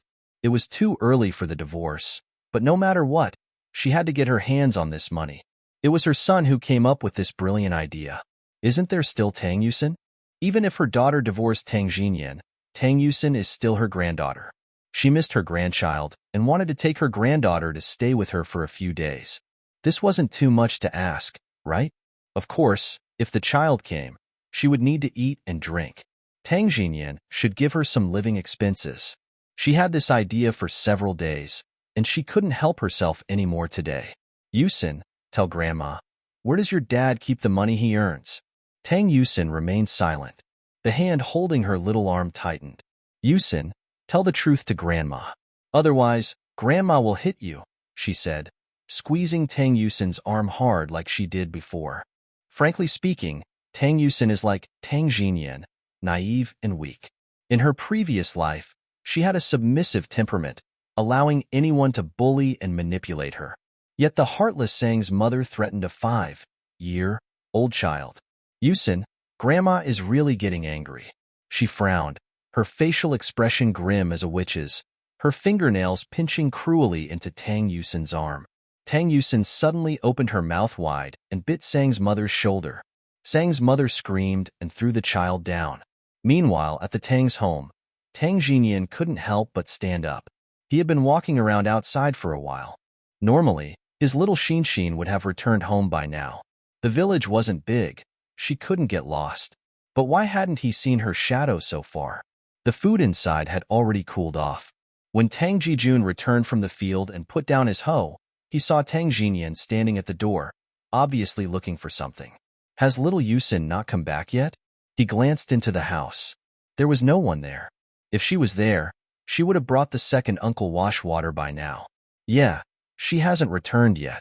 I'll go check. Tang Jinyan was concerned about his daughter, but he didn't think anything bad had happened to her. She might have lost track of time at Qinzhong's home. Brother, let me go. Tang Jijun quickly halted Tang Jinyan. I'm quicker on my feet. I'll be back soon. Saying this, he rolled up his sleeves and prepared to go outside. Before he could leave, a man named Big Money from the neighboring family ran over breathlessly.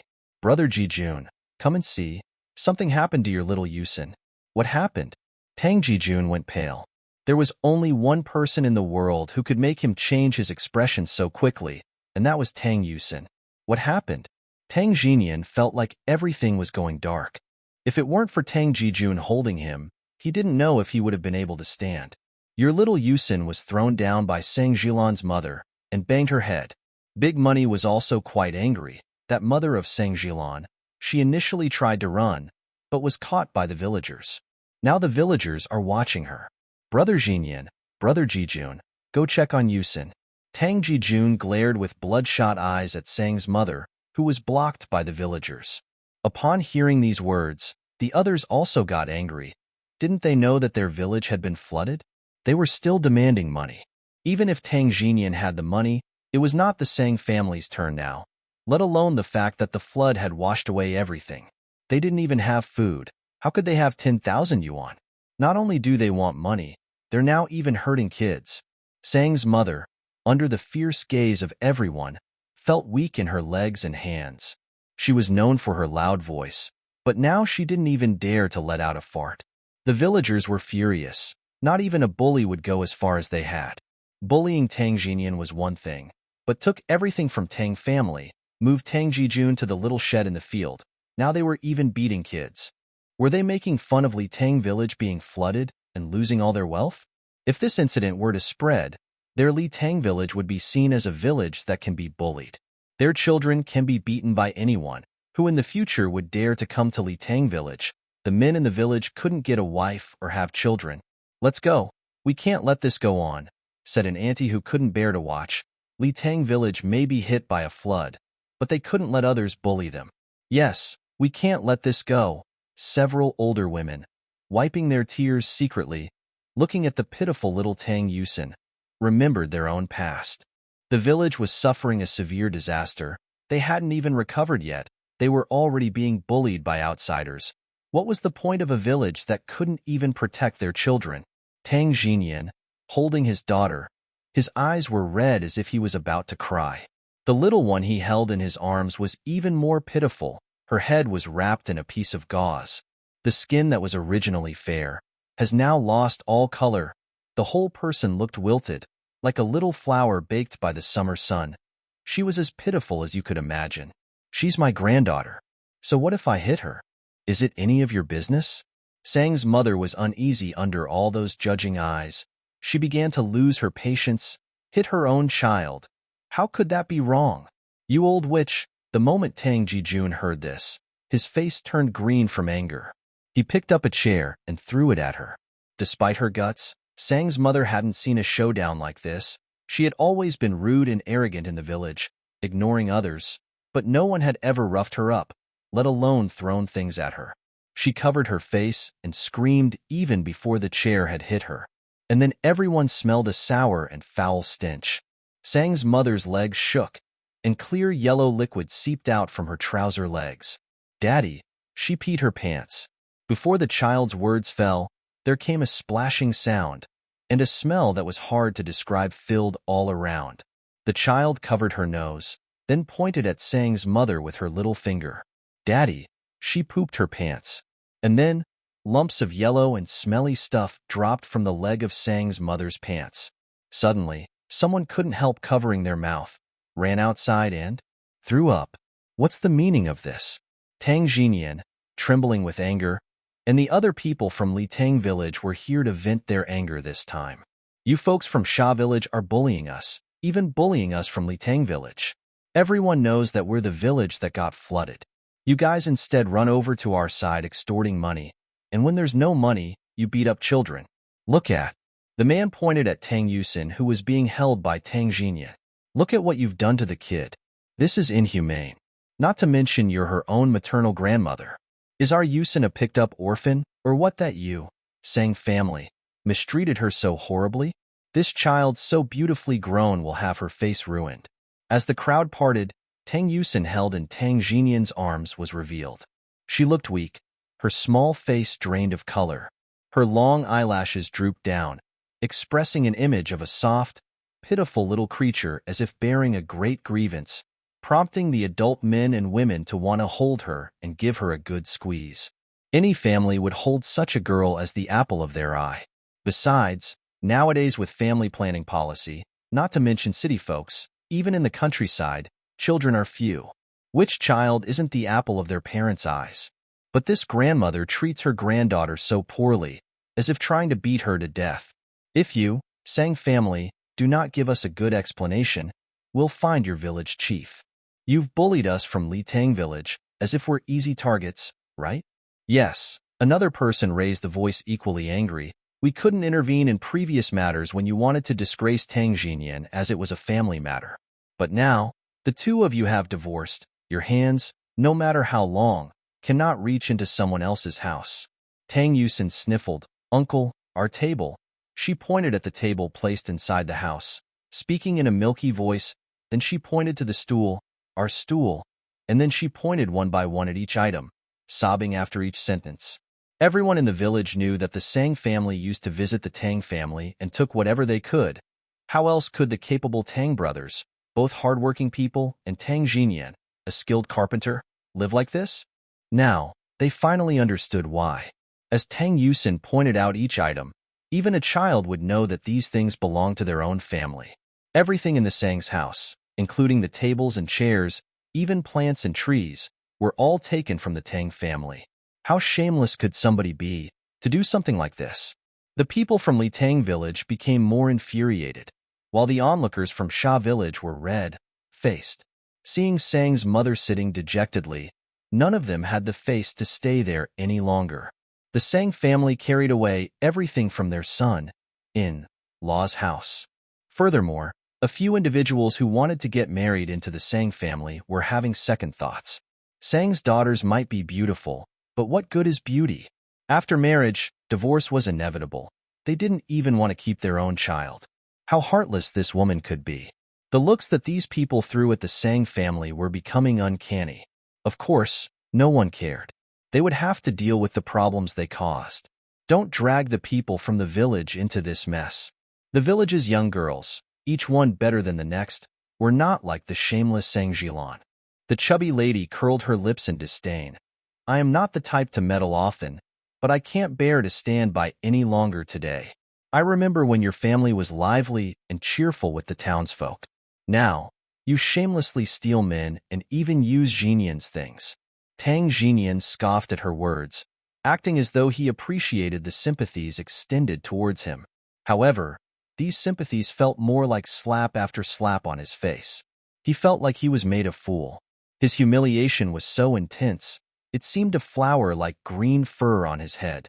Initially, he didn't want to pursue this matter. But after hearing those remarks, and when he saw his little daughter cradled in his brother's arms, his anger flared up, resolute and firm. His decision stood. He would move these things today. He wasn't going to let other people mock him further or give away the things belonging to his household. Jinyan might be honest, but he certainly wasn't a fool. Move everything. Move. Whatever belonged to Tang Jinyan, he would take away. The young lads in the village, without hesitation, rolled up their sleeves. They moved the furniture, the cutlery, and even the pots and pans. It didn't matter who in the Tang family they belonged to. They moved everything. Tang Jinyan took his daughter from Tang Jijun's arms, and with a cold stare, looked at the members of the Sang family. Any shred of affection he had initially was now gone completely. He realized that everyone knew of this, everyone except him. The whole Sang family had kept him in the dark, deceiving him and urging Sang Jilan to find another man. Even the most honest man wouldn't allow himself to become a laughingstock. Tang Yusin lowered her head, clutching her father's clothes. Her red, swollen eyes held no trace of innocence, only the clear sting of bitter rejection. He would break this off cleanly, regardless of whether it was Sang Jilan or the rest of the Sang family. She wouldn't provide Tang Jinyan with any illusion that Sang Jilan was forced, or that there was any justification for her actions. No reason, no justification, and certainly no bitter circumstances. Sang Jilan simply didn't find Tang Jinyan worthy enough. She willingly strayed. Any possible leniency now would only add another layer of pain in the future. Her heart was already severely wounded. She didn't want her father to carry the burden of a woman for the rest of his life, whether that woman was his ex-wife or his own daughter. The Tang brothers, Jinyan and Jijun, moved everything back to their home. The original solid wooden tables, chairs, and a small wooden bed, which Jinyan had made for his daughter, was back in place. When his daughter grew up, she would have her own bed to sleep on. No matter how much the two daughters-in-law of the Sang family protested, everything was moved. When Sang Jilan returned to find her home empty, coupled with hearing the sarcastic remarks of her sisters-in-law, her face burned with embarrassment. She knew well what she had done, abandoning her husband and child, having an extramarital affair. If this had been in ancient times, she would be punished severely, surrounded by her sisters-in-law, who were making snide remarks, and her mother, who was shedding tears and blaming the Tang family for mistreating her. She just felt overwhelmed with shame and embarrassment. Sang Jilan knew exactly why she and Tang Jinyan had divorced. Listening to her mother incessantly grumbling, she felt as though her heart was being pierced through again and again. But when did this happen? She not only broke off all relations with Tang Jinyan, but had cut off all connections. Tang Jinyan hugged the child in his arms tighter. His normally honest face looked fierce at the moment. Sang Jilan, leave my house immediately. I don't want Xinshin to know about the shameful things you've done. I never want my daughter to know she has such a mother who left her husband and daughter behind, not caring for her own child at all. Tang Jinyan remembered when his daughter was still a baby. He had to swallow his pride and beg the people in the village who had children to help feed his starving baby. He and his brother even scrimped and saved to buy a nanny goat, which ended up being stolen by people from the neighboring village. Little Tang Yusin would cry from hunger, leaving the two grown men, unarmed with how to raise a child, with red eyes. Yet, every time Sang Jilan came back asking for money, he went out of his way to get money for her. Yet once Sang Jilan got the money, she wouldn't even look at her daughter. What right does such a woman have to call herself a mother? She left shortly after her daughter was born, caring more about other people's child. Now she even dared to claim her daughter back. This was simply a huge joke. Sang Jilan took a step forward, reaching out to take the child held by Tang Jinyan. Suddenly, a slapping sound echoed. Tang Yusin turned around and slapped away Sang Jilan's hand with disgust on her face. Bully her soft. Spoken words practically drove Sang Jilan into hell. Her daughter was calling her a bully. Tang Jijun walked in from outside, holding in his hand a small bamboo cage with a cricket inside. Tang Yusin might be a girl, but she actually enjoyed it. She never showed any signs of fear. His face changed when he saw Sang Jilan. Brother, why is she here? She wants to take Xinshin away. Tang Jinyan's voice was soft but cold when he said this, even with a hint of sarcasm. Huh. Tang Jijun suddenly laughed. Laugh of disbelief that brought tears to his eyes. This is the best joke I've ever heard. Xinshin has been raised by us, two men, ever since she was born. What right does she have to take Yusin away? Is she worthy? With each no right, is she worthy? Sang Jilan could barely stand. The three Tangs in front of her, both young and old, looked at her with extreme disgust. Even Tang Yusin felt the same. Tang Jinyan, how dare you turn my daughter against me? Sang Jilan clenched her fists, feeling betrayed. She sneered, I thought you were an honest man. Who knew you could actually turn my daughter against me, to even disown her own mother? You never had me. Tang Yusin wanted to scream aloud, spilling all of her suppressed feelings. However, she didn't. She said nothing. All the past experiences have been buried deep in the memory of her past life, along with love from her family in this life, and her uncle's devotion. She is no longer the pitiful cabbage of her previous life. She is the little princess of her father and uncle. Though their family was poor and lacked money, they were diligent and complete without Sang Jilan and Wei Jiani. They say that interest should be cultivated from a young age, but he couldn't imagine that Tang Yusin's hobby would be playing in the mud, as many children in the village did. Such a scene is too beautiful for him to imagine. You may insist on her learning, but there's no guarantee she'll actually learn. Tang Jinyan patted his younger brother's shoulder. Our little Yusin is a willful one, and certainly an opinionated one. You should ask her when she gets home if she's interested in learning the piano. After all, she's his daughter. And Tang Jinyan had a hunch that Tang Yusin wouldn't like it. If she indeed didn't like it, wouldn't Jijun's fervent push be like shaving one's head and carrying hot potatoes on it? No matter how keen he was or insistent he became, if Yusin didn't like it, there'll be no use at all. Tang Jijun gritted his teeth. He believed his little niece was a traditional, sophisticated girl. Xinshin, do you want to learn the piano? Tang Jijun crouched in front of his niece.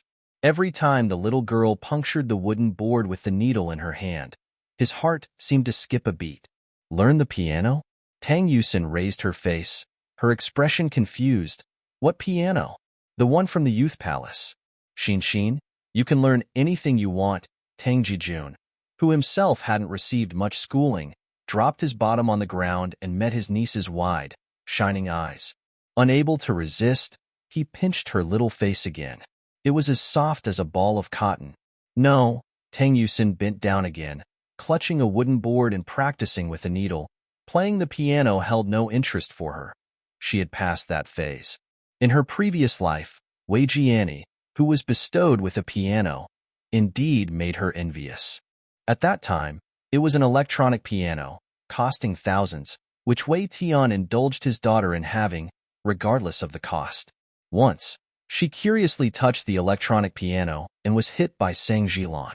With her tiny hands stinging and red, she cried and hid in her little den, listening to Wei Jiani's piano playing outside, the sound from the initial cacophony to harmonious melodies.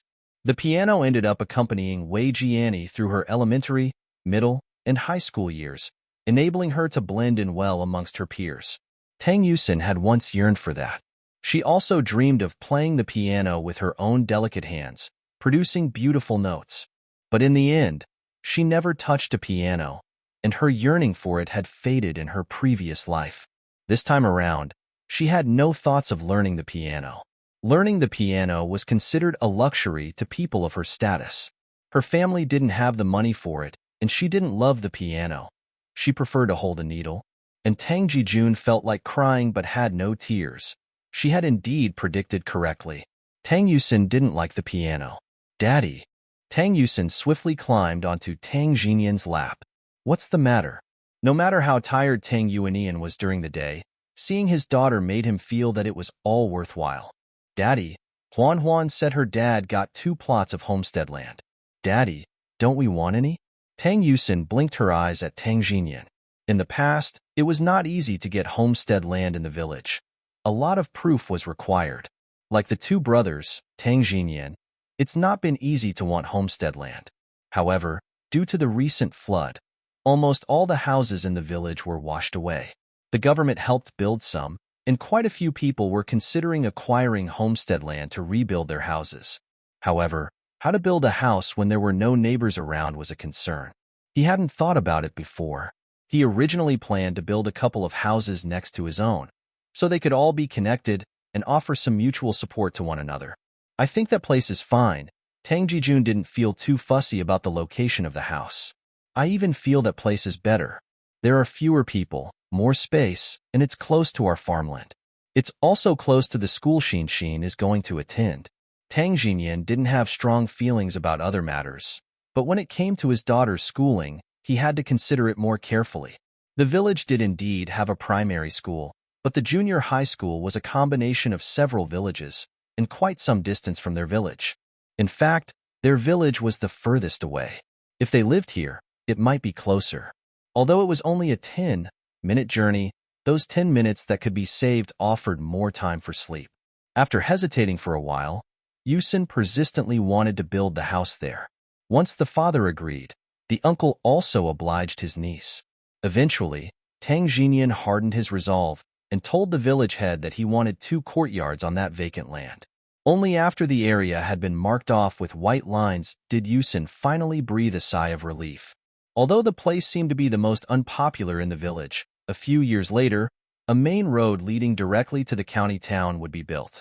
There would be a fair amount of vehicle traffic every day. More importantly, the future vegetable market would be relocated to the opposite side. If they built a house here, since her uncle knew how to fix cars, even having an air pump and inflating tires would make them a few cents. Not to mention the possibility of doing other things. Yusin didn't know what kind of advantage her rebirth bestowed upon her, and she never thought about it. She felt her rebirth itself was a golden opportunity. In this life, she didn't follow her mother back. She didn't become Xiaobai of the Wei family. Her uncle was still very much alive, and the fate of her family had actually changed significantly. As for the rest, she wasn't in a rush. She was only 5 years old after all. She didn't understand why some books would write that a few-year-old child could lead the whole family to become rich. She felt that her 5 years were spent just being an ordinary child. She once again picked up the wooden board and started practicing her suturing skills. Time always seemed to pass quickly in childhood. It felt like she had just returned not long ago, but she had already grown from 3 to 5, and then from 5 to 7 years old. Children in the village started school late, around the age of 8. This was something that couldn't be helped. In the city, children start school at 6 or 7 years old, but here it was 8. Not a half-year younger would do. Yusin put down the wooden board in her hand. Over 2 years, her suturing skills, though modest and unassuming, had become an integral part of her. It was in sync with her thoughts and came naturally to her. Looking at her own small hands, she pulled up her sleeves. Her hands were tanned, but her arms were still fair. She sighed. It was inevitable. She couldn't stay pretty forever. As a child, she was a chubby, cute child. As her features developed, she remained cute. Although she wasn't as chubby and round as before, her eyes were still big, and her face small, still a cute little girl. However, since last year, she started learning how to gather medicinal herbs with Chinzhong on the back mountain. As a result, she got herself all tanned. Every time Tang Xinyan saw the little dark-skinned girl before him, he couldn't help but weep, tears streaming down his face as if rivers of noodles. This was not his soft and delicate daughter, but some coal miner from who knows where. Why the heck are you crying? Chen Zhong had had enough of Tang Xinyan's foolish demeanor. He was weepy and sorrowful every day, as if he had stolen his money. Uncle Zhong, can you stop my daughter from going to the mountain? For so many pitiful years, he had painstakingly raised his daughter, fearing her skin would darken. It was only now he realized how sensitive little Yusin was to sunlight. One day in the sun, and she looked like a coal miner. Before, she was like a white steamed bun. But now she had become a darkened bun. What would she do if she doesn't go to the mountain? Chen Zhong really wanted to slap Tang Xinyan. Can you, a grown man, not be so darn pathetic? But she's really dark. Tang Xinyan was on the verge of tears yet again. Who will want her if she's so dark in the future? Is that your worry? Chen Zhong restrained his impulse to kick him out. What's wrong with being dark-skinned? Your daughter looks just like you. If anyone is to blame, it's you for being dark, not me. Those words hit Tang Xinyan where it hurt. He felt useless for not having given his daughter a fair complexion, condemning her to tan so easily.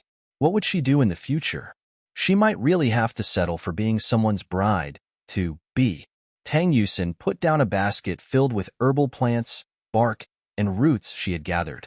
Thanks to her efforts over the past 2 years, there were significantly more medicinal herbs in Chen Zhong's care, many of which she had dug out from the mountain. Chen Zhong appreciated his apprentice more and more, thus he pushed her harder. Luckily, little sprout Tang Yusin was a resilient one. She didn't falter along the way. She was precocious from a young age, smart, and had great potential to become a doctor. But the most important thing was, she had a very steady temperament. Her unaffected demeanor seemed quite mature for her age. Tang Xinyan blamed himself for his daughter's somber temperament. It was all his fault. Why did he think about leaving his daughter with Chen Zhong in the past? After spending so much time with that old scholar, it had shaped his daughter into someone who didn't act her age. Your dad's here again. Chen Zhong wasn't thrilled every time he saw Tang Yusin's little dark face. Oh. Tang Yusin put her herbs in the bamboo basket, planning to take them out and dry them later. He blames me for having you collect medicine and darkening your skin, but you've always been dark. How can this be my fault? What, are you never going to be in the sun this life? Oh. Tang Yusin's reply was as simple as before. She had been dark last life. She was used to it. Why should she feel anything different about it? Yusin, come here. Chen Zhong extended his hand towards Tang Yu. Okay. Tang Yusin walked over, standing in front of Chen Zhong. At 7 years old, she hadn't grown much. Her eyes remained like a clear, cool spring, at times innocent and naive, at times deep and unreadable, reflecting the trials of countless times she'd weathered.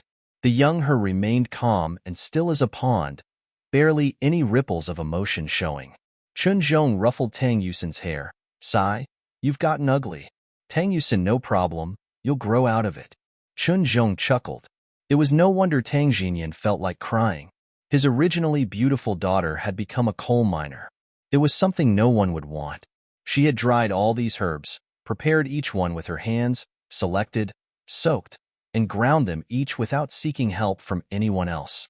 For who could assist her in such a task anyway?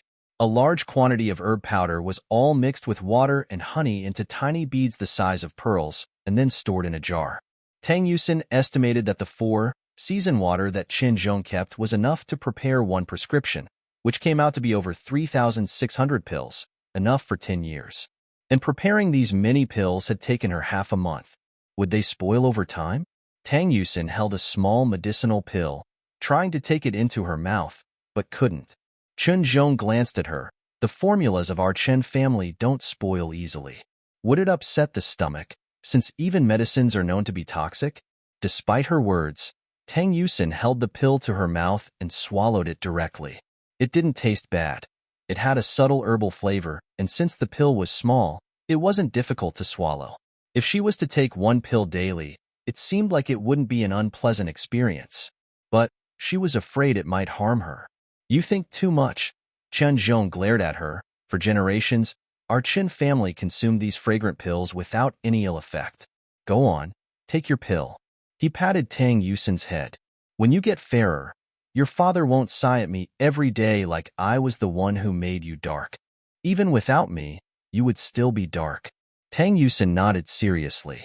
Indeed, she had to admit, her dark complexion wasn't due to sun exposure. It was an inevitable consequence of her genes. If she could just avoid growing any crooked features, that would be good enough for her. At least, she could face people confidently. Her demands were not high, just this one thing. And of course, not to be too short, soaring over 160 centimeters would be best. She put the bottle of medicine on her bedside table in a small jar. Half of the jar, over 300 pills, was enough for the year. Making a prescription wasn't easy in the Chen family. When a girl is born in the family, her parents would start collecting ingredients from her birth year. By the time the child was around 5 years old, they would begin administering the pills. Thus, the girls of the Chen family had a distinct advantage. And Tang Yusin really wondered, after death, would her bones truly smell fragrant? It was such a strange thing to ponder upon, one that spanned such a long time. It seemed as though she might be overthinking things. That night, she had a dream in which she was all grown up. She was back to her previous life, wearing thick cotton clothes as she walked through the school. Upon looking up, she saw her ordinary, featureless face. Again, she grabbed a pill from the jar and put it to her mouth, swallowing it down without water. She had been taking the pills for a year now, yet witnessed no significant changes. She was still darker than the previous year. Even, softly, she sighed, hugging the jar of medicine, which had fewer pills now. She had taken them for nearly a year, yet there were no visible effects. Grandpa, I've gotten darker. With a lift of her finger, she had thrust a needle into the copper wood plate, only the tail of the needle slightly shaking. Her finger strength could match Chen Zhong's. So, she had mastered the needle technique. But since mastering the needle, why had she grown darker?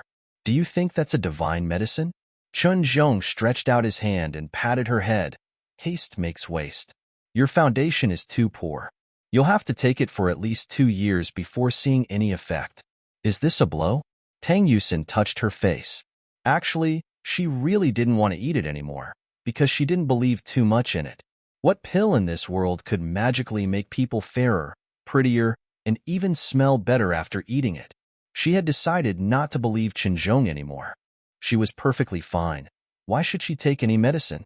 But when the night drew in and it was time to sleep, she found her hand reaching into the jar out of habit, lifting a pill out, and popping it into her mouth as if it were a jelly bean. It was not until she swallowed the pill that she realized she had decided not to take the medicine anymore. But she took it anyway. Well, let it be. There has been no harm in taking it for a year. Actually, she felt her sleep had improved and that she could sleep through the night now. So she decided to treat it as a sleep aid. After all, Chen Zhong wouldn't harm her. He wouldn't have gone to such lengths just to poison her. Xin, tomorrow Dad will take you to register. Tang Jinyan patted his daughter's head. Seeing her little dark face made him want to cry, but thinking about the other children in the village, they were all similar to Yusin. Maybe the children brought up in this village were all the same, born fair, skinned, but they all turned dark-skinned when they grew up. Register? Tang Yusin looked up from her bowl. Register for what? Where are we going to register? For school, Tang Jinyan chuckled. Our Xinshin has grown up and will become a pupil. School. Tang Yusin almost choked on the food she had just put in her mouth. School. Primary school. But could she not go to primary school and sit in the classroom with those snotty-nosed kids in the village, reciting 1, 2, 3? She almost wanted to cry at the prospect. She lowered her head and continued to eat in silence. Our Xinshin is so clever. I'm sure she'll get into university in the future.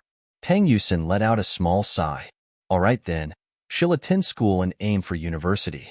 By the time she's of age, university graduates will be a dime a dozen.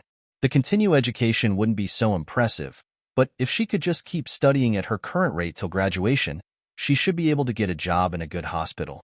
In her era, job placement was guaranteed for graduates. However, this was only reserved for her generation. Future graduates would have to find work on their own. Earning a university degree during this time was hard. Getting into university was difficult, but once you graduated, you had guaranteed job security.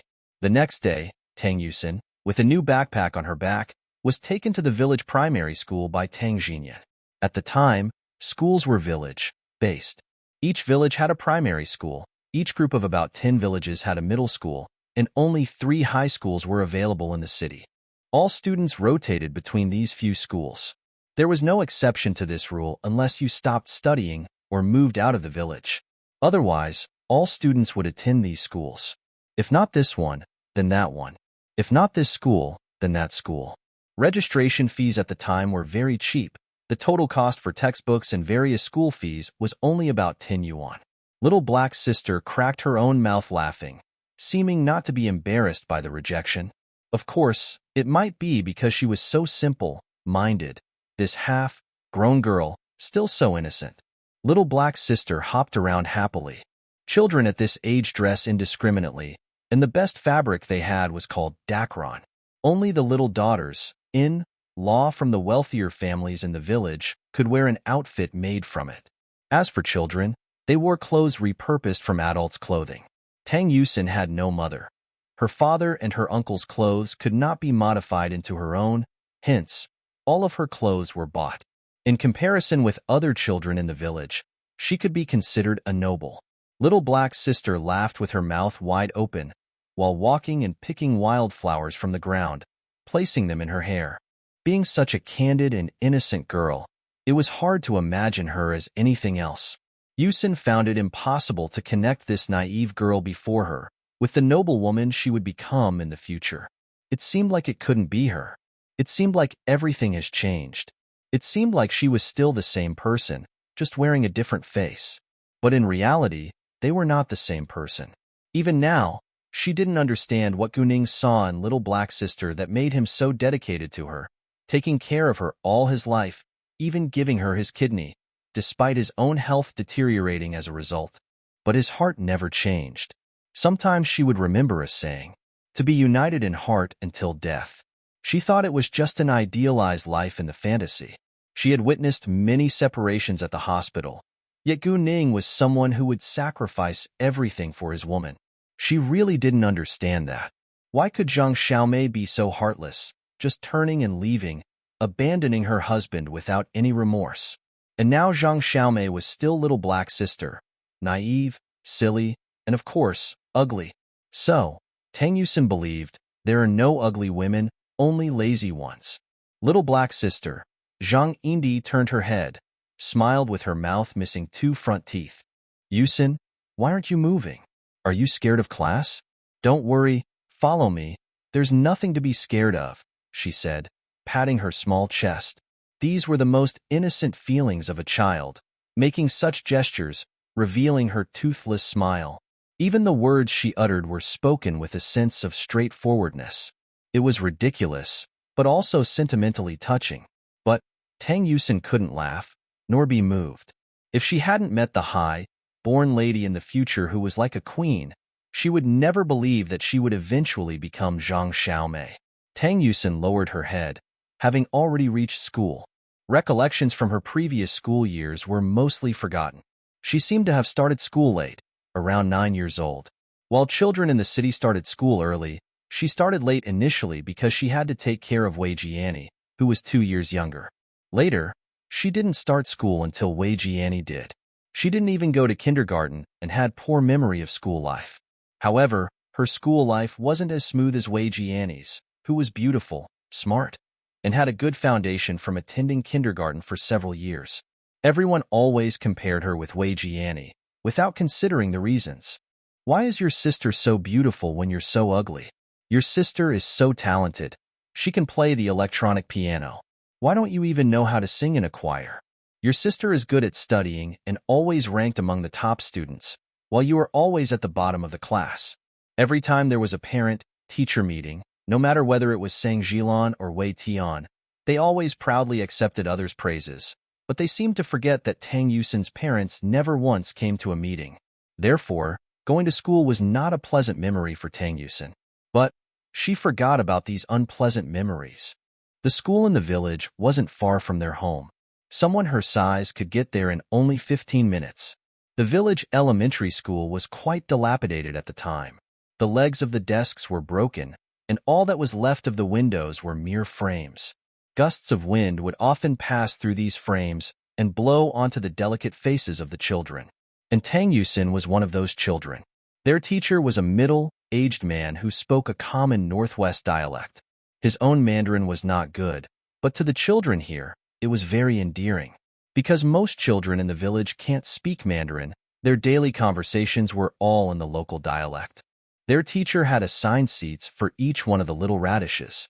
Tang Yusin was seated in the front row close to the blackboard, causing her to sigh deeply. She'd always been seated at the front of the class in her previous life. Could it be that it will be the same in this life? Was she destined never to reach a height greater than 1.6 meters?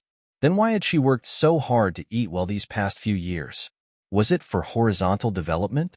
She hadn't heard what the teacher was teaching. All the children attending school were like that. Who was actually listening? Some secretly took out their homemade paper cards and started playing on the desks, and her deskmate, a snotty, nosed little boy, would sniff whenever the teacher spoke. He was totally comparable to Zhang Yindi. Moreover, there were some behind her, heads buried deep in their desks like little mice, stealthily eating the cakes and vegetables they had brought from home during breakfast. Couldn't you finish eating on the way? Couldn't you finish eating before class? The teacher would bang on the desks and holler from time to time, feeling like someone in the throes of menopause. The classroom was lively, but Tang Yusin was leaning on her desk, her chair wobbling. Then there was a loud crash. The brick propping up her chair had collapsed. She fell flat on the ground, landing on her butt. The pain stunned her. That was still bearable. The problem was her little deskmate. He ended up falling on her and even got his snot all over her clothes. "Mom, I want my mom." The snotty boy suddenly cried out, revealing a gap from his missing 4 front teeth, as air visibly leaked through. Tang Yusin shut her eyes, really wanting to push the person off her violently. "Dude, I just served as your cushion. I haven't even cried. Why are you sobbing?" The teacher quickly helped the snotty little boy up, then Tang Yusin. Looking at the snot on her clothes, Tang Yusin had an urge to die. The veins on her forehead began to twitch. She really wanted to go home and wash her clothes with disinfectant. How was school today? Tang Xinyan asked his daughter, fearing that she wouldn't acclimate to school life. Fine. Tang Yusin didn't want to tell him that her bench had collapsed at school. If she had, her father surely would have taken his tools and fixed all the benches in the school. It was just that they were very busy in the fields right now. There was already a lot to do, and they couldn't keep up. If they delayed for a few more days, they wouldn't be able to plant the seedlings in the fields okay. Tang Yusin picked up her own backpack and took the lead, even though it's usually the girls who followed the boys. But her little deskmate, Li Yong, was following behind her. Could it be because she emanates a sense of security? No matter how small Tang Yusin appears, or how much she looks like a little girl, she doesn't feel like one. She cannot possibly put herself on the same level or view herself as equal to these children. If she had still been alive in her previous life, if she could still bear children, then her children would be older than Li Yong. Huh, what's that?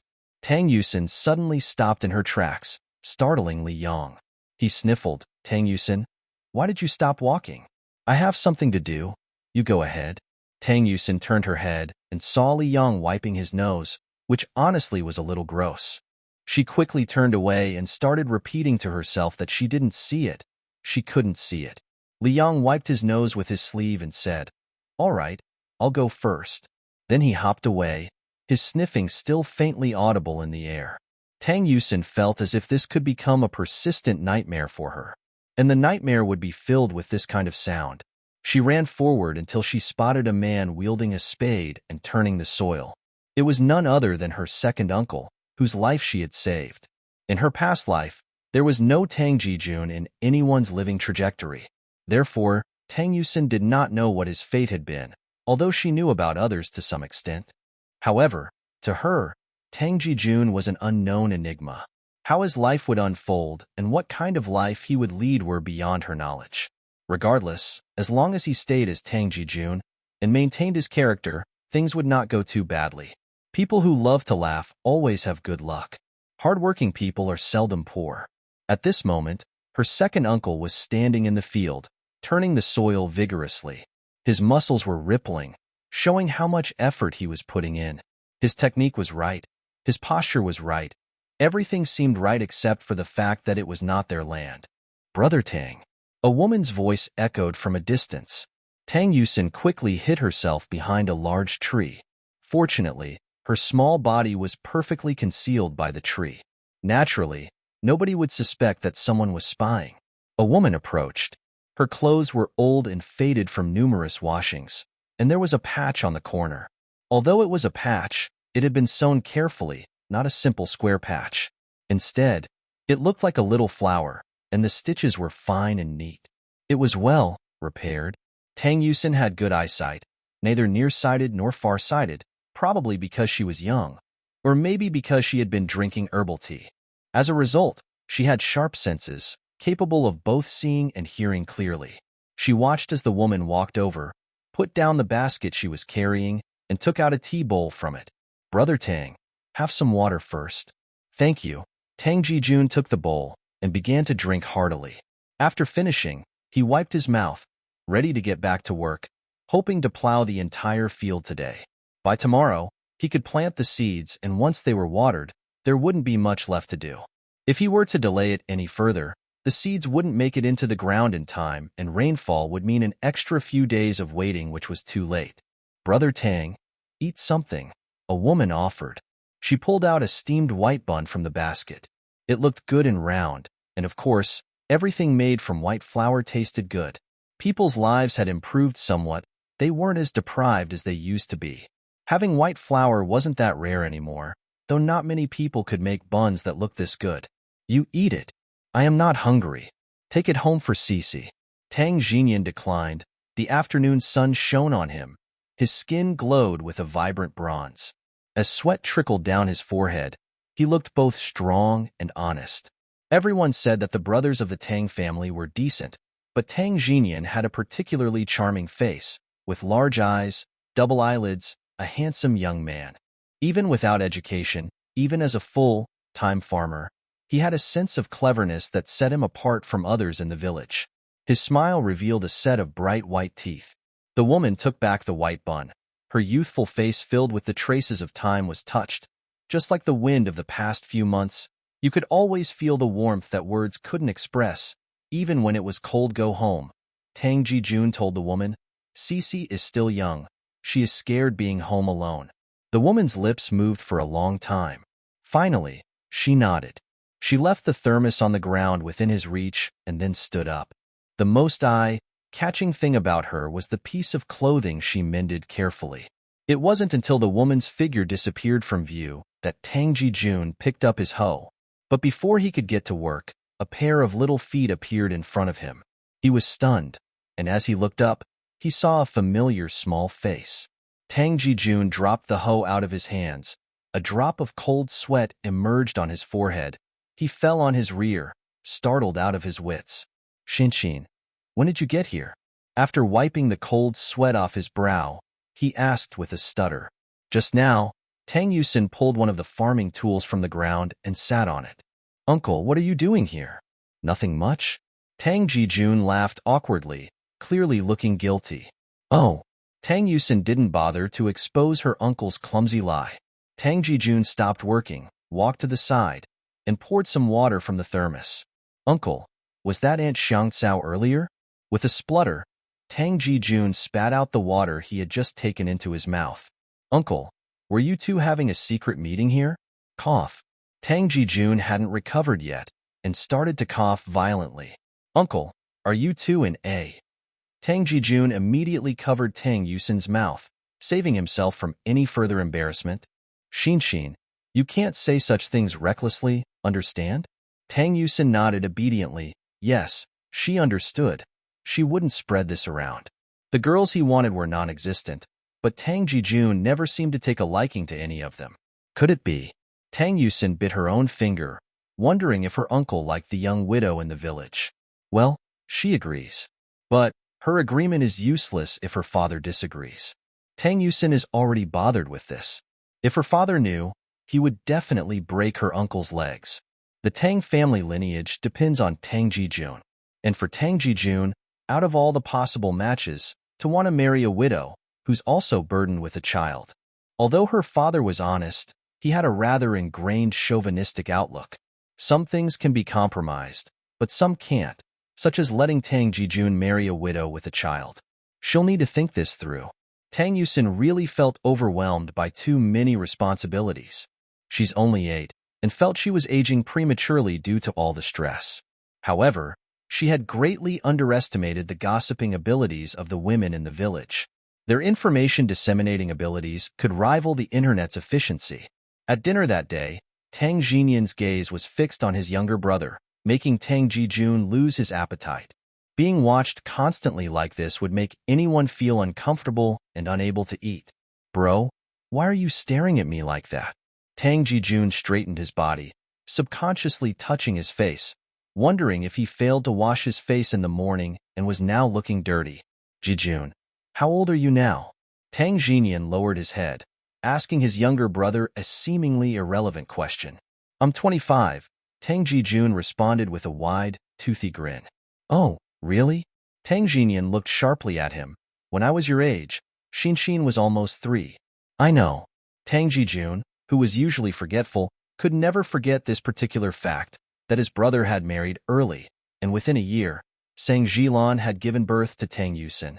At that time, Tang Jinyan was a new father, and without any elders around, had learned how to take care of his daughter by seeking advice from families that had children. It wasn't easy for a grown man to play both the roles of father and mother. Jijun, I've asked Aunt Chang from the village to set up a blind date for you. You'll meet her the day after tomorrow. Tang Jinyan nonchalantly dropped this announcement. A date? Tang Jijun's face froze. Bro, I've said it before. I'm still young and not ready for marriage, let alone meeting a date? Young?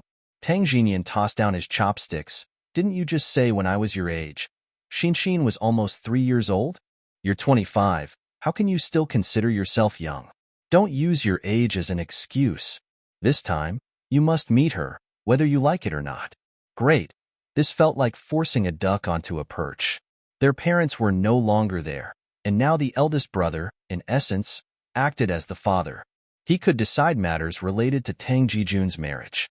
Aunt Chang said that the girl is quite nice, and a teacher at that too. In these times, teachers represented the intellectuals. Given that neither of them were well educated, securing a match with a teacher might just be a blessing from their departed parents. If Tang Jijun were to refuse this time, he would definitely break his little brother's legs. When Tang Yusin came home from school, she noticed a strange tension in the house. Her father's face seemed longer than a horse's, and her uncle, looking as scared as a mouse running from a cat, kept retreating. Dad. Tang Yusin called out to Tang Jinyan, wondering what had happened. Had they had an argument? But they were the exemplary brothers of the village. Just like Hua Song and his elder brother. They were such good siblings. Could they really have gotten into a fight? Xin is back, said Tang Jinyan, his face lifting slightly at the sight of his daughter. There's food in the pot. Serve yourself. Your uncle and I have something to discuss. All right then. Tang Yusin placed her school bag on the table and then went into the kitchen. When she returned, she was holding a bowl of noodles that had been made at noon and reheated in the evening. She was starved and nothing tasted better than these noodles. Sitting on a stool, Tang Yusin ate her meal, but her ears were attuned to the conversation around her. Suddenly, with a loud slap on the table, Tang Yusin jumped, forcing the noodles in her mouth down her throat. She then sipped some soup from her bowl. Without the soup, she might have choked. Did they really need to make such a noise? They could have just shouted. They didn't have to copy others who bang on tables and smash bowls. She could hear them perfectly well. What do you mean by all this?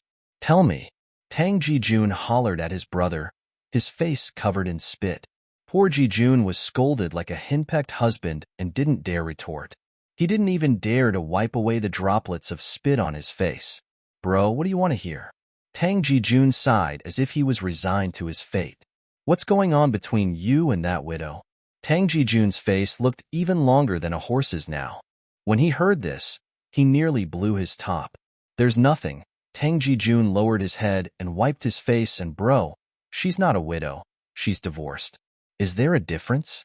Tang Jinian roared at his brother again. Bro, I want to marry her. Tang Jijun wiped his face once more. This time his tone was unwavering. Marry her? Tang Jinian thought he had misheard. Tang Jijun, are you out of your mind? You're a young man, and she is a widow with a child. You still want to marry her? Yes. Tang Jijun nodded. Bro, the rumors are already spreading like wildfire.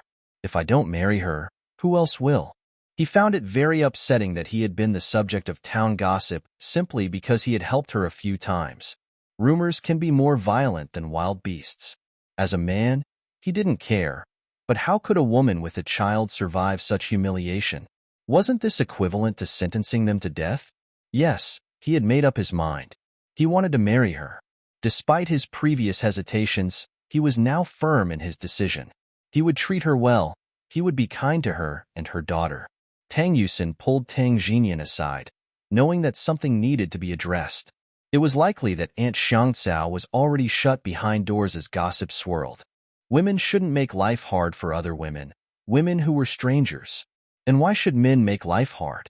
She carried a small stool over and sat down in front of Tang Jinian. Seeing his daughter's serious look, Tang Jinian straightened up.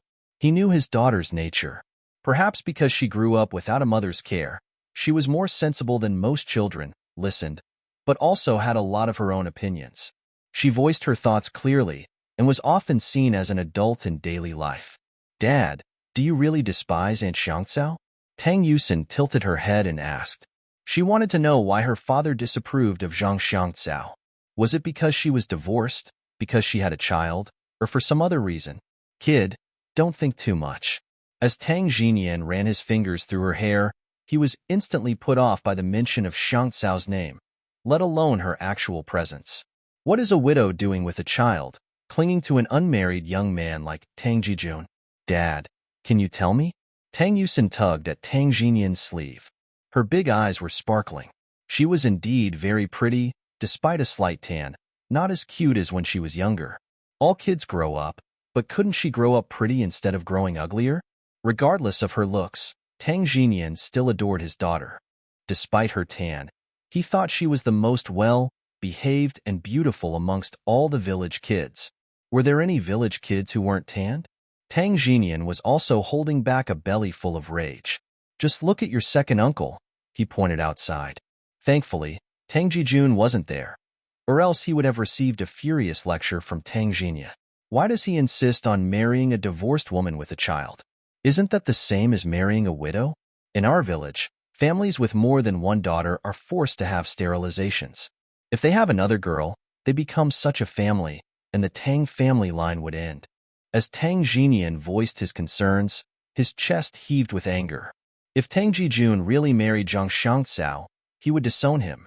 He would sever ties with Jijun. Tang Yusin gripped Tang Jinian's tightly clenched fists in her small hands and looked at him with dim, drained eyes. Dad, Uncle Jijun can't have children. Tang Jinian was initially confused, but quickly shook with realization. What did you say? How can your Uncle Jijun not have children? Tang Yusin bit her lip faintly. As a doctor in her previous life, she had dealt with many childless couples. Some divorced, some adopted, and they all made different choices. However, Uncle Jijun's choice was completely unknown, because Tang Jijun himself was an unknown entity. Sometimes she would wonder, Perhaps there was some truth in the saying about divine justice. Yes, divine justice. Even though Tang Jijun's destiny had changed, his path in this world had not. He could not have children, he had no lineage, and would not have descendants. After his life, unlike others, there would be no traces of him left in this world. It felt like a lifetime ago. Dad, do you remember when Grandpa was teaching me to read pulses? My first patient was Uncle Tu. Tang Yusin asked Tang Yuyuan.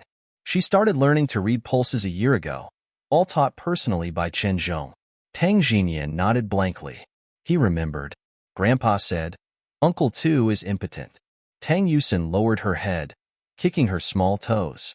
Being impotent means Tang Jijun is no different from other men, except he can't have children. As a man himself, Tang Jinyan should understand what this means. So, Dad, she squeezed Tang Jinyan's fist once more. You might as well let Uncle Tu marry Aunt Shangcao, rather than forcing him to marry someone else. At least Aunt Shangcao married us out of gratitude. Besides, she has Cici. Uncle Tu also has a child by his side. Cici is only 3 years old. As long as Uncle Tu raises her, she would treat him as her own father. Tang Yusin could say this with full certainty. In her previous life, Zhang Shangcao passed away early, leaving behind a little girl named Cici. Cici was a good girl. When her dad was injured on the construction site, Cici took care of him out of pity. She, being his daughter, skimped and saved for a man instead, hiding even her dad's illness from her, afraid that it would put her in a difficult spot. Everything would have been much worse for Tang Jinyan without Shangcao. Showing such kindness to a stranger, she would do even more for the man who raised her since she was a child. A person's nature does not change. Zhang Shangcao is a good woman, just like her daughter. One seed can give rise to 100 varieties, but both mother and daughter are the rare good people in the village. They never once changed, always maintaining their humble and kind hearts. Tang Jinyan was silent now. He forced a smile at his daughter, but it looked more like he was crying. Xin, stay at home and don't go anywhere. Dad needs to go out. Okay. Tang Yusin obediently agreed. Tang Jinyan stood up and walked out. On his way, he bumped his head on the door. He rubbed his head and continued his way out, but not towards their fields. Instead, he headed towards Qianzhong's place. Tang Yusin lowered her head, playing with her small fingers. She then reached into her bag and pulled out her homework. Cautiously and clumsily, she copied characters from her textbook, worried that writing too well would make her a freak. In fact, if it wasn't for Zhang Shangcao's incident, she would never disclose to anyone about Uncle Tu's infertility. Regardless whether she spoke or not, it always seemed like some divine hand was directing their future paths. This includes Tang Jinyan. Perhaps the only one not involved in this grand plan was her. She would steer clear of her prescribed fate and change her destiny, even if the price to pay for this was still her untimely death in her previous life. In any case, she would not let Sang Jilan harm her and her father again. When Tang Jinyan came back, his face was awful. His features seemed drawn out. Upon seeing his older brother's face, Tang Jijun was too afraid to even speak. Xin, what's wrong with your dad? Did he eat some explosives or something? Tang Jijun pulled his little niece aside.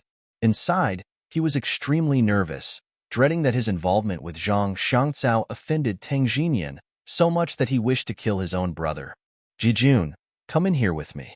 This time it's different. Aunt Yao came over, also holding a blanket specially prepared for Cici. The little child, with her small face, was so petite that it filled people's heart with tenderness. Shangcao. Aunt Yao sat up and took Zhang Shangcao's hand. This is a good opportunity. You must seize it and make a good life for yourself. Only if you're well off will your mother rest in peace. Mentioning Cici's grandmother made Zhang Shangcao's eyes tear up. All of this was her fault. She was unfilial. Why did she insist on marrying an educated man back then?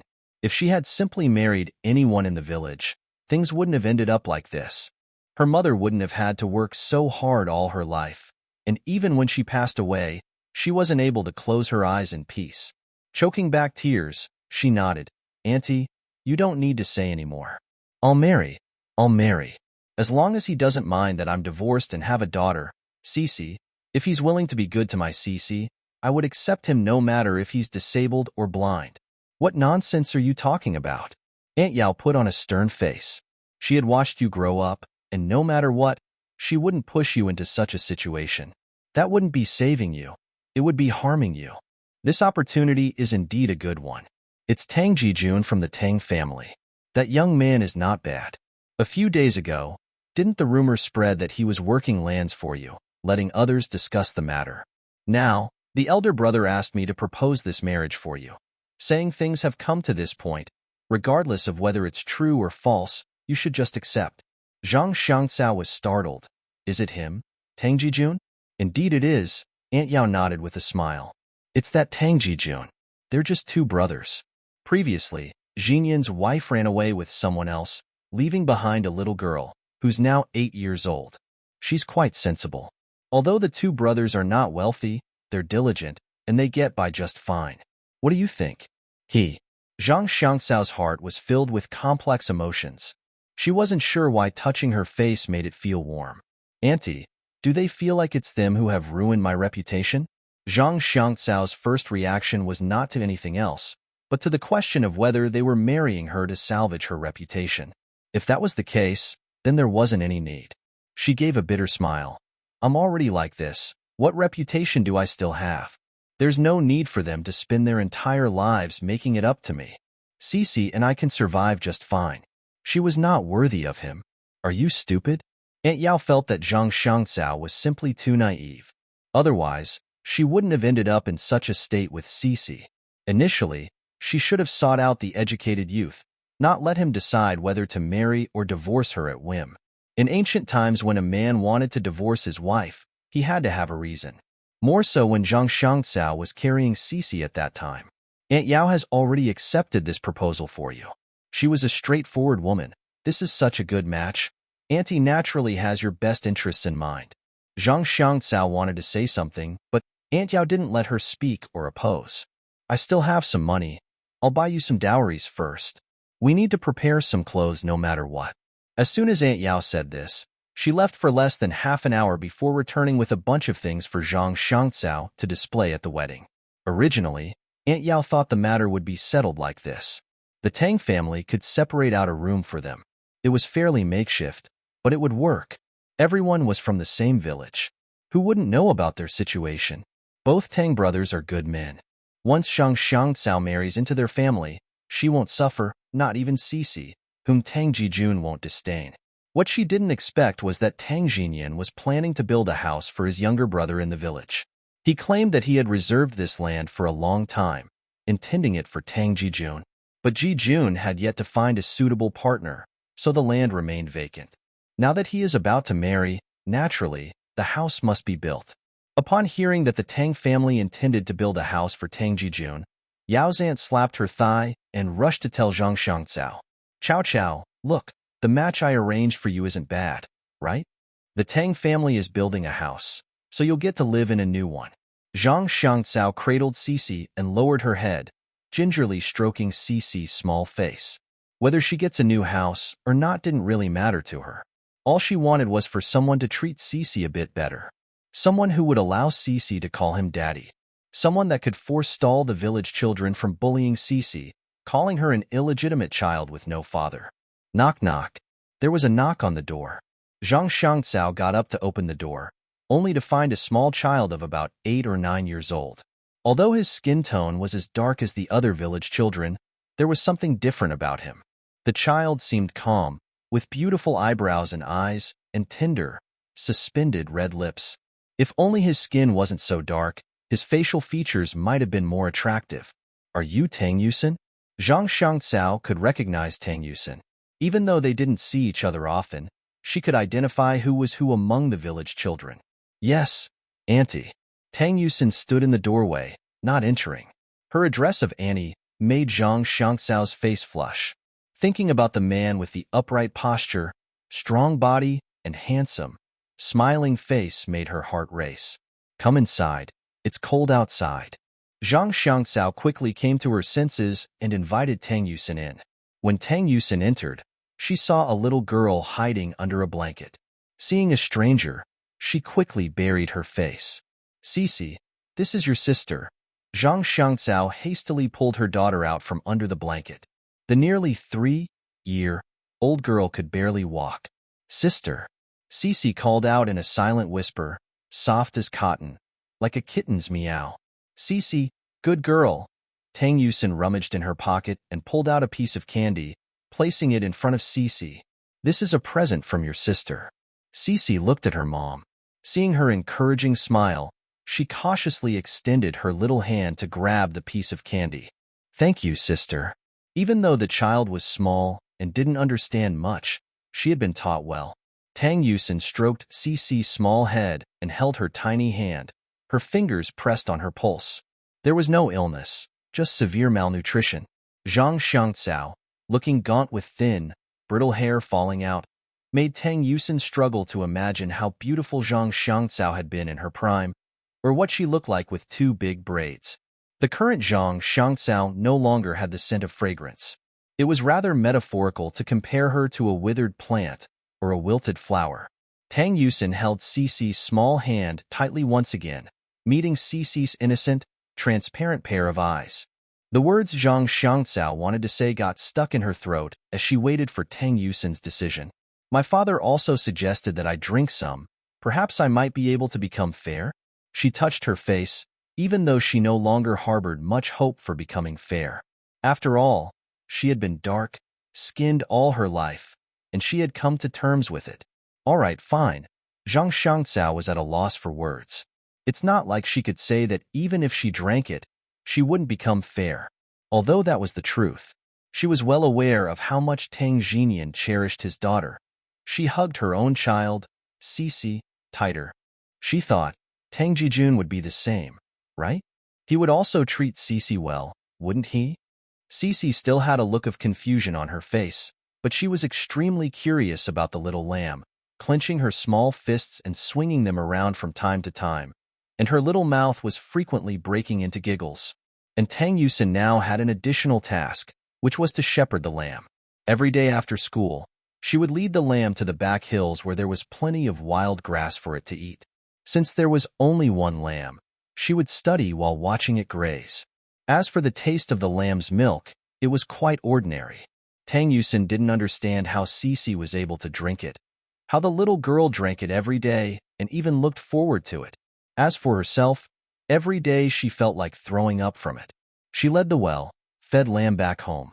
As they passed by the entrance to the village, she saw that the walls of their courtyard were already quite high. Counting the days, it was about time to hear the news about the road construction. Building the wall like this was just right. She continued with her routine life, without thinking about any get-rich-quick schemes. She didn't remember the lottery numbers, didn't have much of a business mind, so it was impossible for her family to suddenly become millionaires. One step at a time, steadily moving forward. She wouldn't lag behind others anyway. She was no different.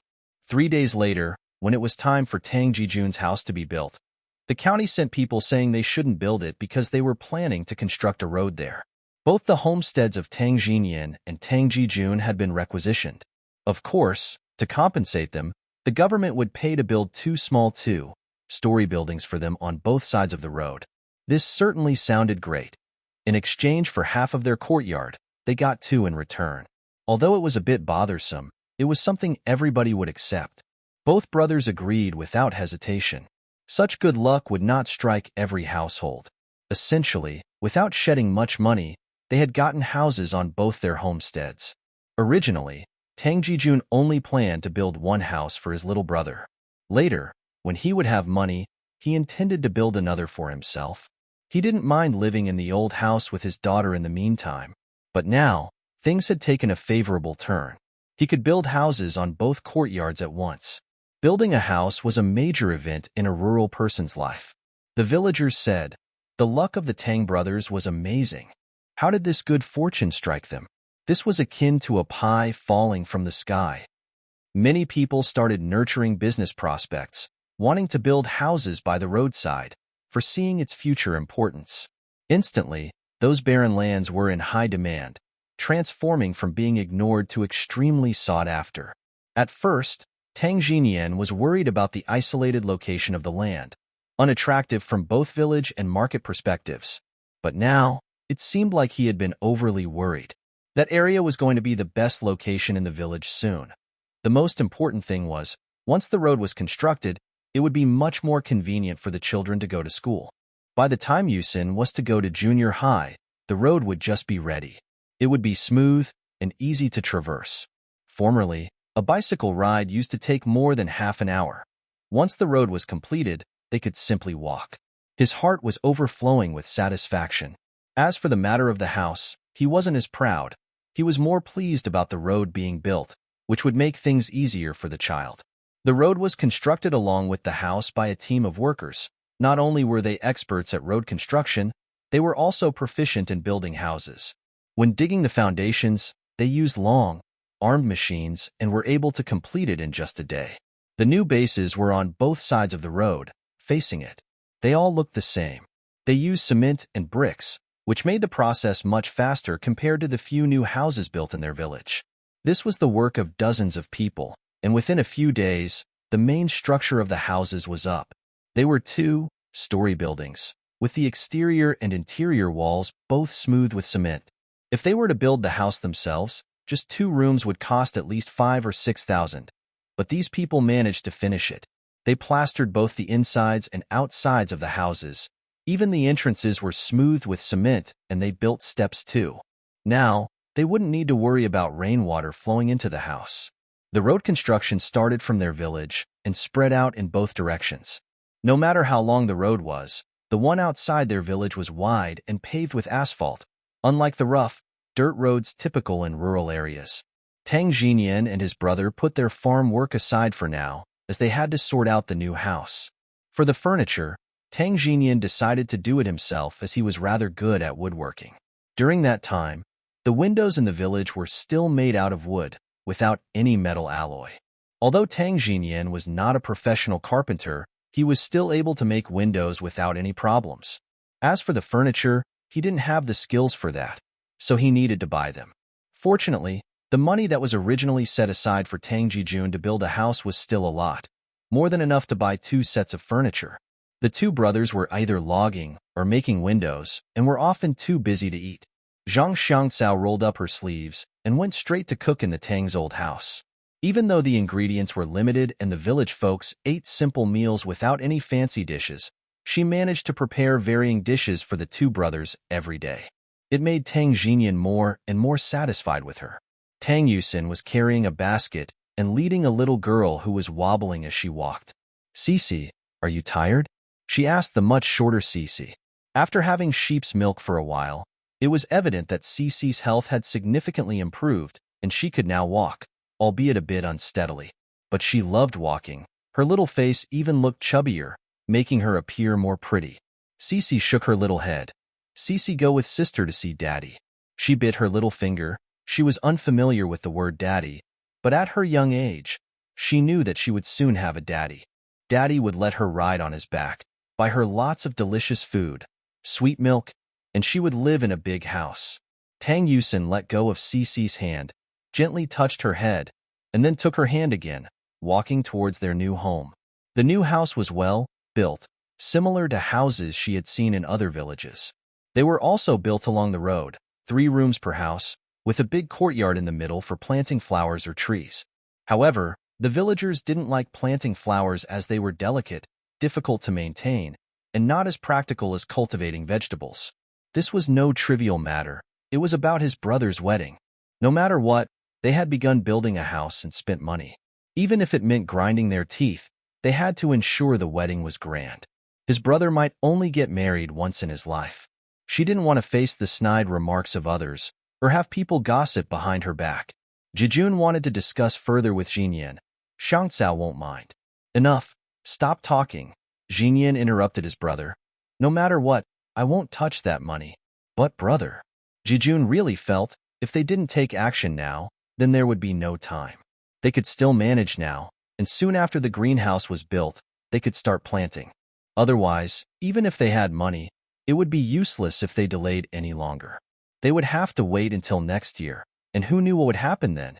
Jinyan stood up and walked outside resolutely. He was adamant that he would not use the money set aside for his brother's wedding. Therefore, you could say that he was honest, as he seemed to be. However, when it came to being stubborn, there was hardly anyone in the entire village who could compete with him.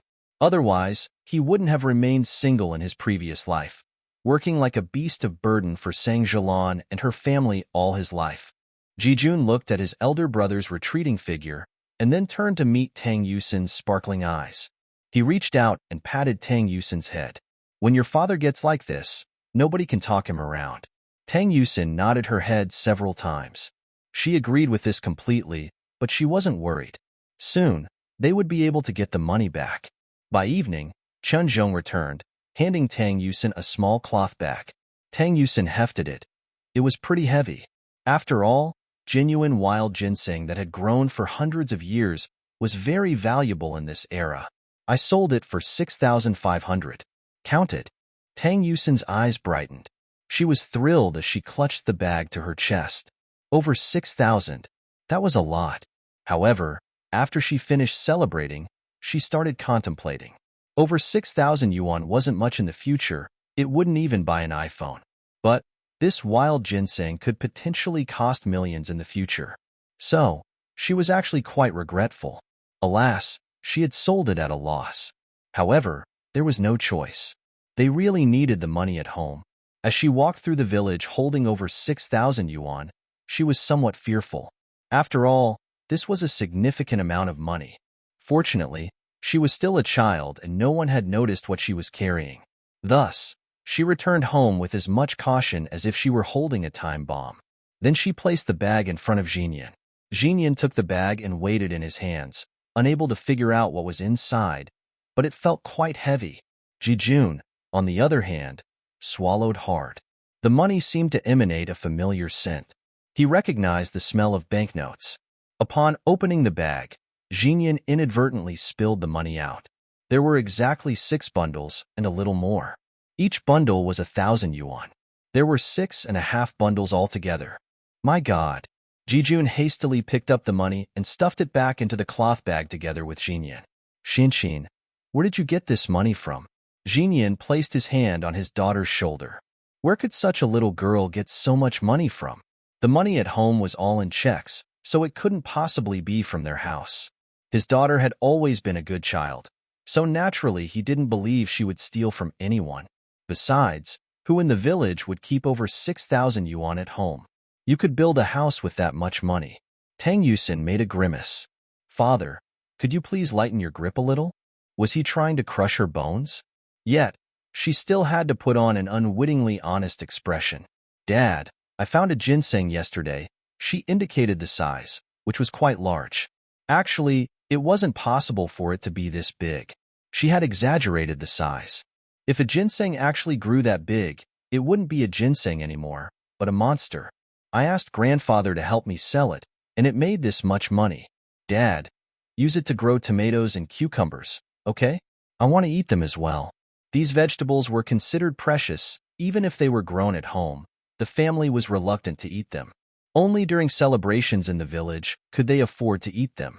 These ordinary vegetables would be very common in the future, but in this era, they were deemed precious. Locally grown tomatoes and cucumbers were scarce because they were off-season vegetables. During the new year, they were often transported from the south. However, southern vegetables would either spoil due to the long transportation time or become expensive when they reached the north. But, because it was the new year, people would buy them regardless of the cost.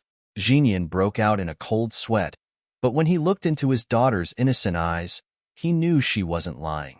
His daughter had always been a good child and had never caused him any worry, and she certainly wouldn't speak irresponsibly. And such a large amount of money couldn't possibly have come from a common family. Still, he had to confirm it himself. He feared this was Chen Zhong's money. Over 6,000 yuan wasn't a small sum. They couldn't afford to borrow or repay such a big amount. Oh, the ginseng you mentioned? Chun Zhong put away his herbs, turned around and started arranging the herbs in the medicine cabinet. Your daughter dug it up. She was lucky. It's over 80 years old. It sold for 6,500. If it had grown for a few more years, It could be even more valuable. But by then it might not belong to your family. It's all about fate, which no one can change. What is it? Chun Zhong glanced at Jinyan from under his eyelids. You don't think it's my money, do you? Jinyan's face turned an awkward shade of black and red. He had indeed thought so. Rest assured, Chun Zhong turned back around and continued to arrange his scarce herbs. The little girl is sensible and wouldn't ask me for money. Even if she wanted to, I wouldn't have any. Ever since that flood, I haven't fully recovered. He was telling the truth. That flood had washed away all his belongings. The only thing that gave him solace was that his little apprentice, Tang Yusin, was still alive. Otherwise, he didn't know whether he would have lost his life too in that flood. He could pick herbs again even if they had been washed away, and he could earn money again even that had been washed away. But hope couldn't be bought. Therefore, don't think that he really had a lot of money. Scrapping together meals, often going without proper clothing, such was his life. The little girl was lucky to have dug up a centuries-old ginseng. Otherwise, where would this money come from? Was it stolen or robbed? Or did it fall from the sky in a dream? Or was it blown over by the wind? How can such a clever child have such a foolish father? It's fortunate she didn't take after her father, or else she might have been a fool her whole life. Tang Jinyan was stunned by Chun Zhong's blunt comments and returned home in a daze. Tang Yusin took over caring for Cici, who immediately warmed to Tang Jinyan. At her young age, she knew that her lamb puppet was bought for her by this uncle. Without him, she wouldn't have her lamb puppet and thus wouldn't have milk to drink. With enough milk now, she wouldn't starve anymore. Even her mother was always smiling. Cici, Tang Jinyan was overcome with paternal affection. You look just like my daughter Yusin. Tang Yusin touched her own face. Father, where do you see the resemblance? I clearly don't look anything like her. How could I? I am so dark and she is so white, especially nourished by the lamb's milk. She is getting whiter and whiter while I look like a little black coal. Tang Jinyan pinched Cici's cheek, thought for a while. Seeing Cici's still thin face and his daughter sitting on the side, he braced himself and gritted his teeth. Jejun, let's go buy bricks tomorrow. Get the greenhouse ready first. Let's work hard this year and make a good amount of money. Cici should also start eating better. He might not worry about himself, but when it comes to children, he was always concerned. It turned out to be true that one should fuss over their own children. Before, whether Cici lived or died was none of his business, but now she is his younger brother's daughter, who in the future would be expected to take care of him in his old age. Therefore, his main worry now is whether this little girl can be raised well. Initially, he didn't want to use the money his daughter obtained from selling the ginseng, but considering the scarcity of money in the family, if they want to improve the lives of the two children, they can't afford to be so cautious. All right, brother. I understand. Tang Jijun rolled up his sleeves, prepared to work hard. He didn't fear hard work. He had plenty of strength. As long as it meant raising his daughter to be a little healthier, he was willing to do anything. The next day, the two brothers set out to buy the bricks and glass. They brought along a few biscuits and water bottles with them to avoid spending money outside. Cici stood at the doorway, tiptoed to get a better look, then turned and clung to her mother's leg. Mommy, when will Daddy and Uncle be back? Zhang Xiangcao stroked her daughter's little head. They will be back by nightfall. Noting the brothers' affection and care for Cici, Zhang Xiangcao kept their kindness in mind, vowing that she would always be good to Tang Jinyan's family in the future and would respect Tang Jinyan as much as her husband would respect him. Sister, sister. Cici ran over to Tang Yusin with her little legs. Tang Yusin bent down, holding Cici's small hand. What's up? Cici grinned from ear to ear. Sister, would you teach Cici how to write? Sure. Tang Yusin was happy to play teacher for Cici. Cici was a good girl, very clever. Possibly because she had been relying on her mother since she was little, she was somewhat timid. This aspect was very similar to herself in her previous life. Regardless, Cici is much luckier than she was. At least, Cici does not have a mother who takes advantage of her own daughter.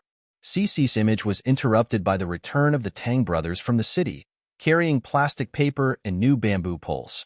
They also arranged for bricks and cement to be delivered. They arrived back home by nightfall. Despite running errands all day, the brothers still had the greenhouse on their minds. No one in the village had seen such a greenhouse before. The idea originated from visiting a neighboring village. Built entirely of brick and reinforced with steel and cement, it was sturdy, warm, and understandably expensive. This greenhouse was perfectly suited for growing tomatoes and cucumbers. The brothers planned to cultivate the land throughout the winter in order to make a good profit by the new year. The next day before dawn, the two brothers went to the field, which had been measured precisely to plan for the greenhouse and the open spaces.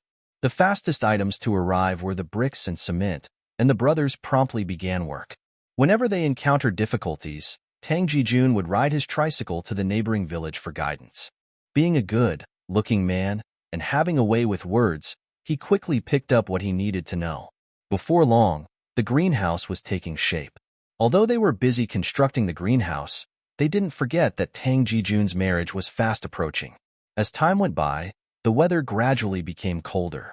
A month later, the greenhouse was erected. It was built with cement, reinforced with steel, and the finest bamboo poles. It was very sturdy. The stove was installed, and while it hadn't been lit, the temperature inside the greenhouse was already high. The seeds were sown. Now that they had time, they could proceed with Tang Jijun's wedding. Otherwise, it would look bad if Zhang Xiangcao continued to cook and care for the children. Some might start a gossip. Zhang Xiangcao delicately touched the red cotton jacket hanging on the head of the bed.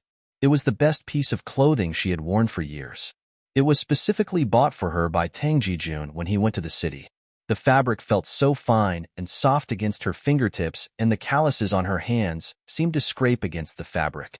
She pressed the cotton jacket against her face, and at that moment, a sour sensation filled her nose. "Mom!" Cici ran over and hugged Zhang Xiangcao's leg.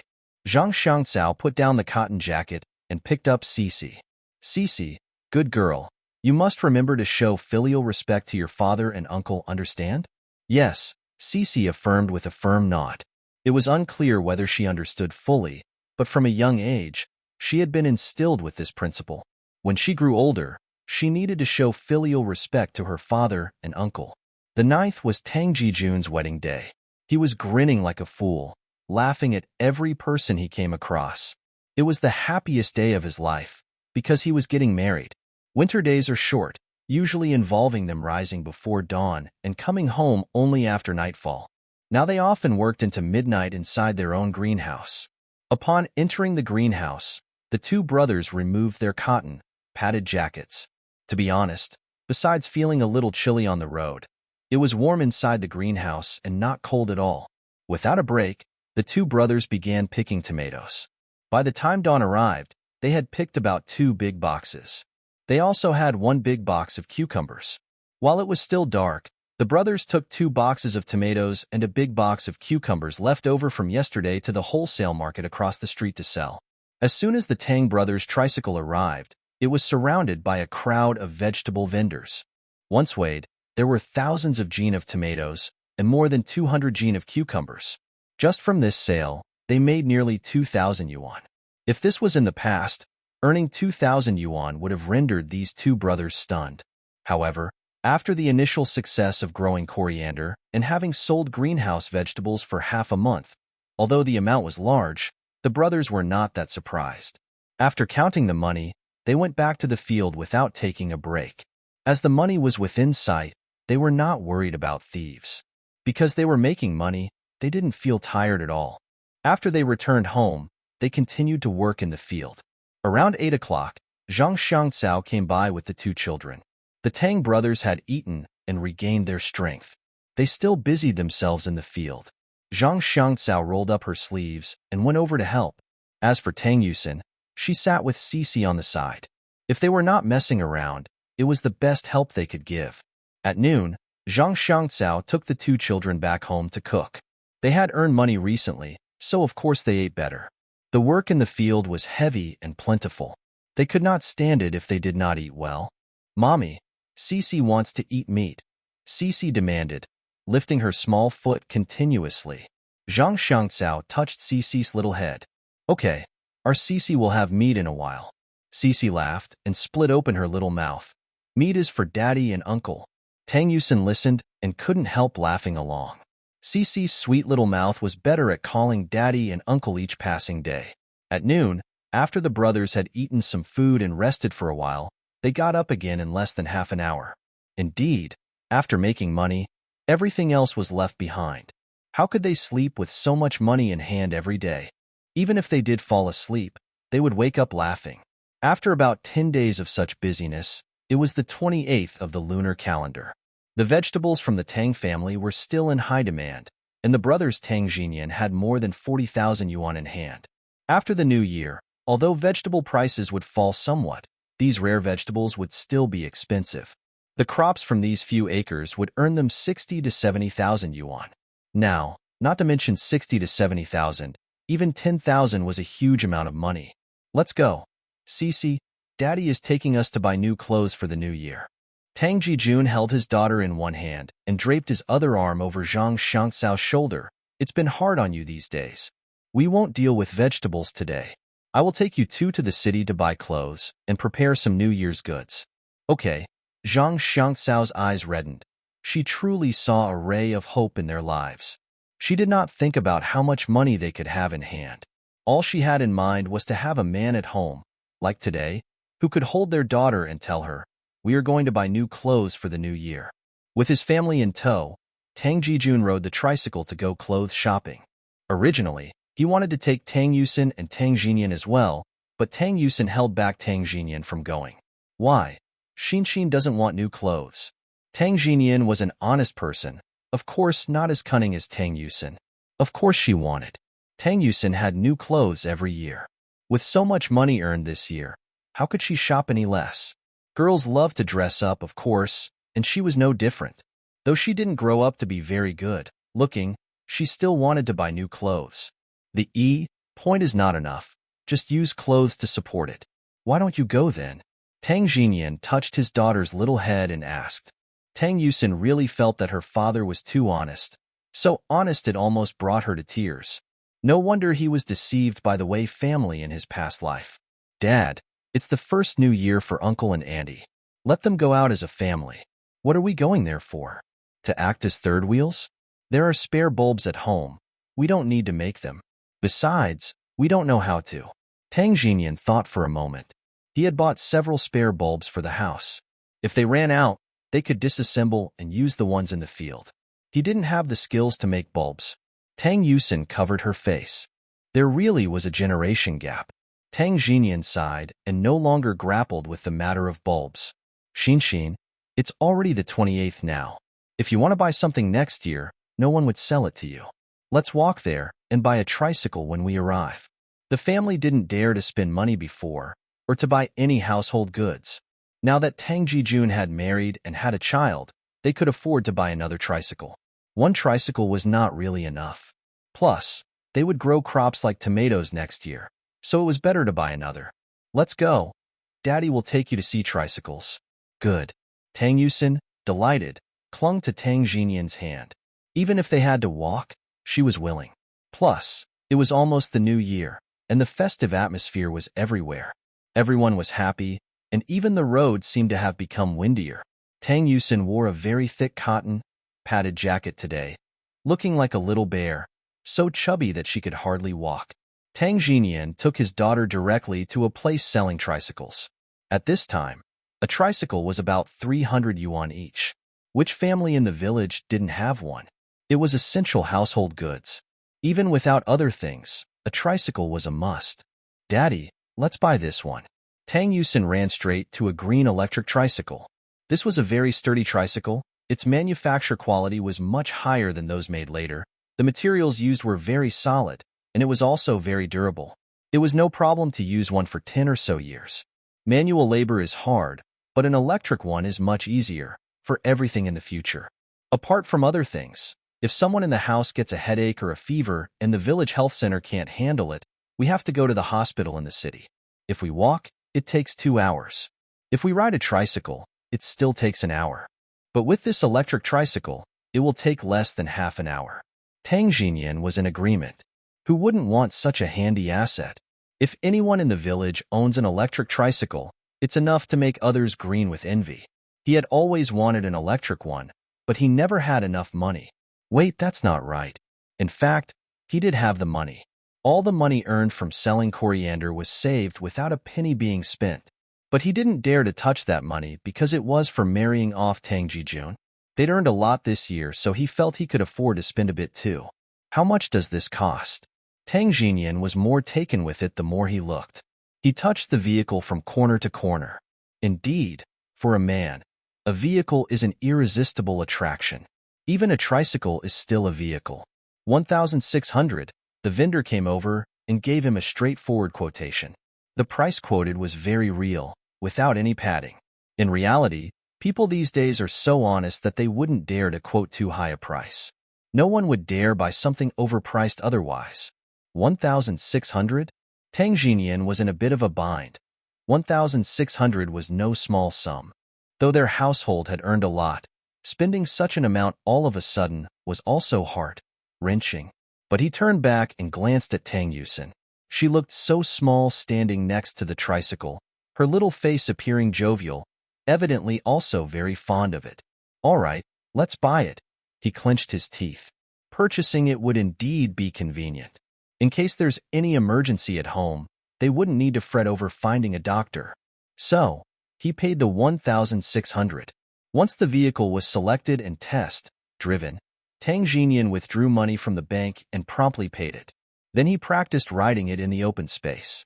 It's quite similar to the manual tricycle at home, but it's faster and heavier. However, it wasn't difficult. After a few rounds in the yard, Tang Jinian could handle it.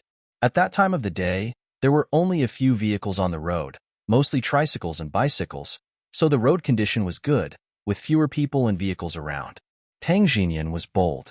As soon as he picked up the skill, he took his daughter shopping with it. Having a new vehicle put a grin on his face, despite the winter wind causing stinging pain. Upon reaching People's Supermarket, Tang Yusin alighted of her own accord. Tang Jinian parked the tricycle by the roadside, unperturbed about it being stolen. Those days, thieves were scarce and people were generally honest. By just adding a lock, the tricycle would be safe, given that everyone else also left their vehicles untidily along the street. Tang Yusin picked a bright red cotton, padded jacket for herself, which Tang Jinian also rather liked. Yes, it looks good on her, he thought. But he found the peach-colored one more attractive. The color was more vibrant. Tang Yusin gave an annoyed face, palm upon seeing the peach-colored one. Wearing that would make her look like a walking turkey, and she did not want to wear that. Tang Jinian also bought a pair of black leather shoes for her. Around Chinese New Year, not many children in rural areas wore leather shoes. Only those from relatively better-off families could afford to. In this life, Tang Yusin had never suffered, and she had not been taken advantage of, like in her previous life. In her past life, she never had new clothes. Her clothes were worn until they were threadbare.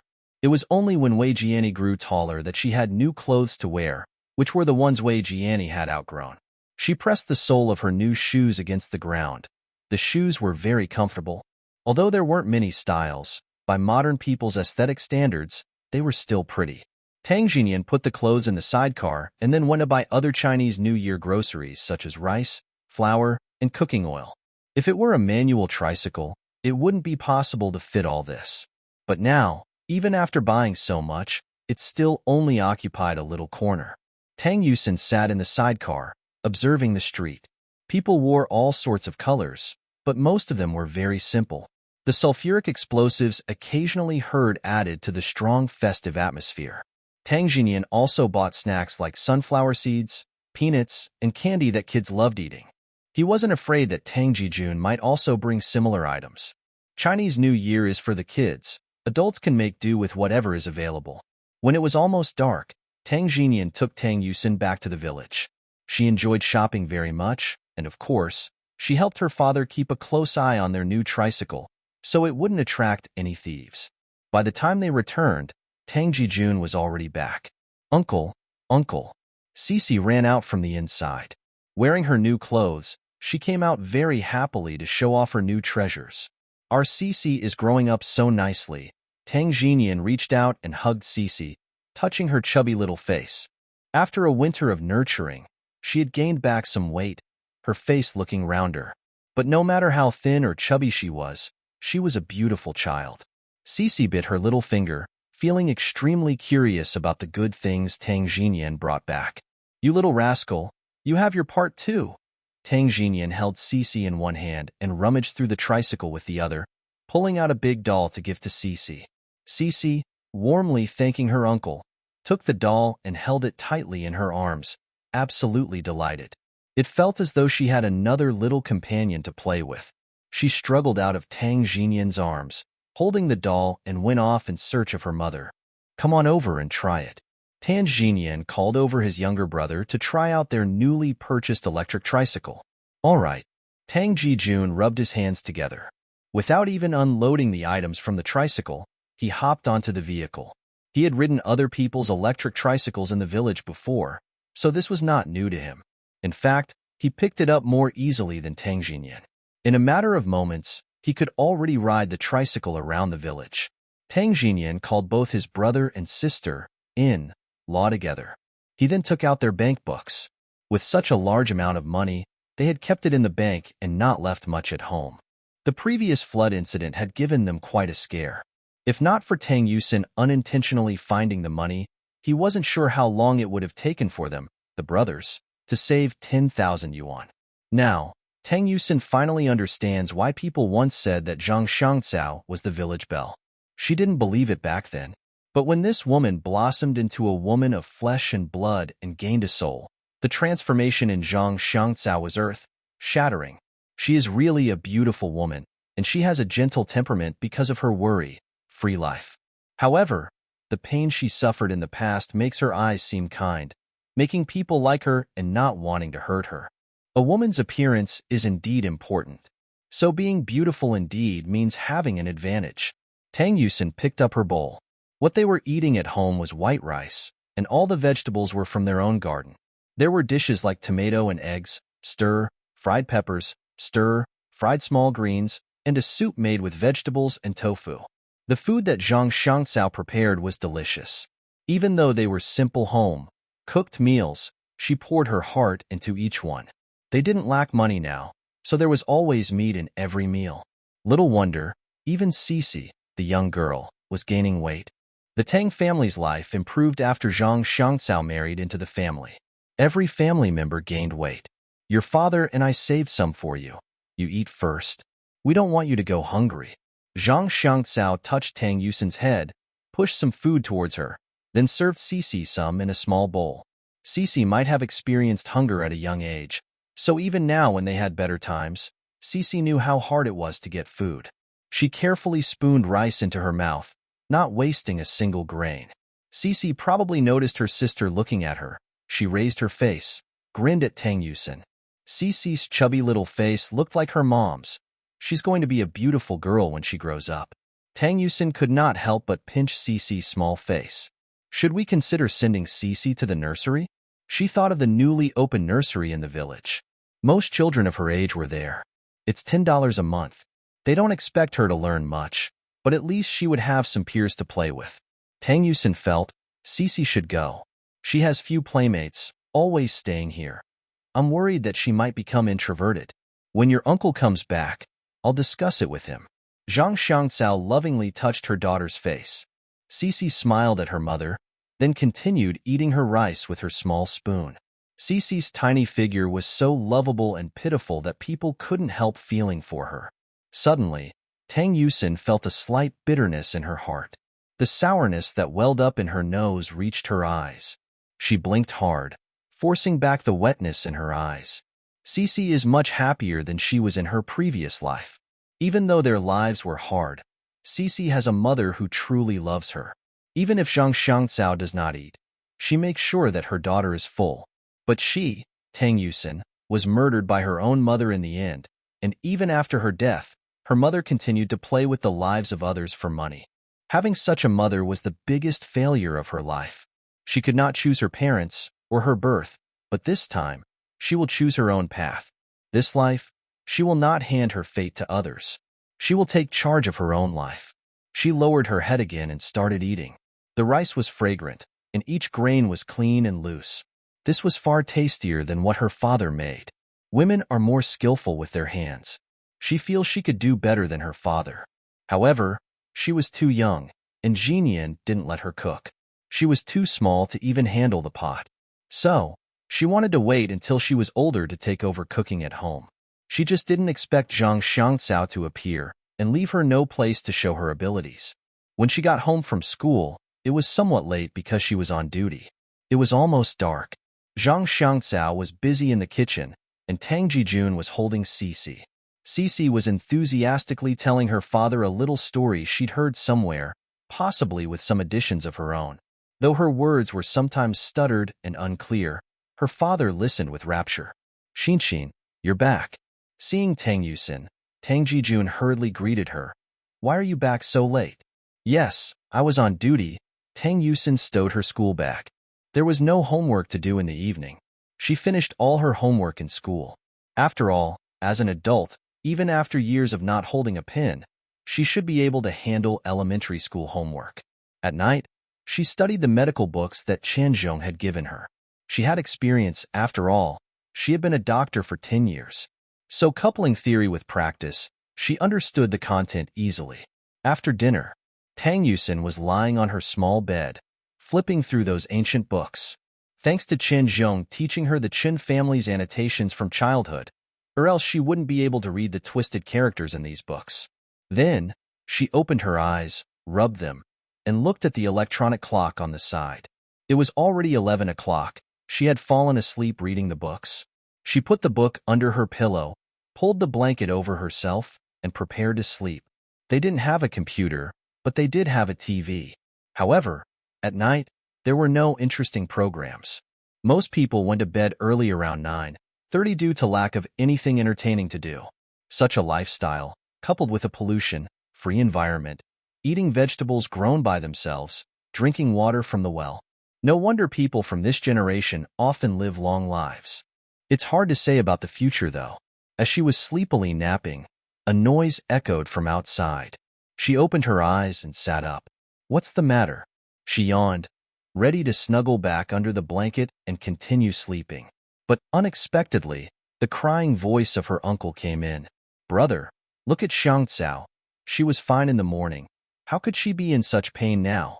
Tang Yusin suddenly jolted awake and sat up. She hurriedly put on her clothes and got off the heated brick bed. She didn't even have time to put on her shoes and ran out of the house barefoot. Outside, the house's lights were already on. When she came out, Tang Jinian was also running out, his clothes put on backward in his haste. What happened? He asked Tang Jijun. Everyone was fine during dinner. Tang Jijun wiped his face. Everything was fine during dinner. But she started having stomach pains at night. I went to the village doctor and got her pain relief pills. She fell asleep after the pain subsided, but now it's unbearable. She's nearly fainting from the pain. On hearing this, Tang Yusin rushed inside the room, closely followed by Tang Jinian. Inside the room, Cici was still asleep.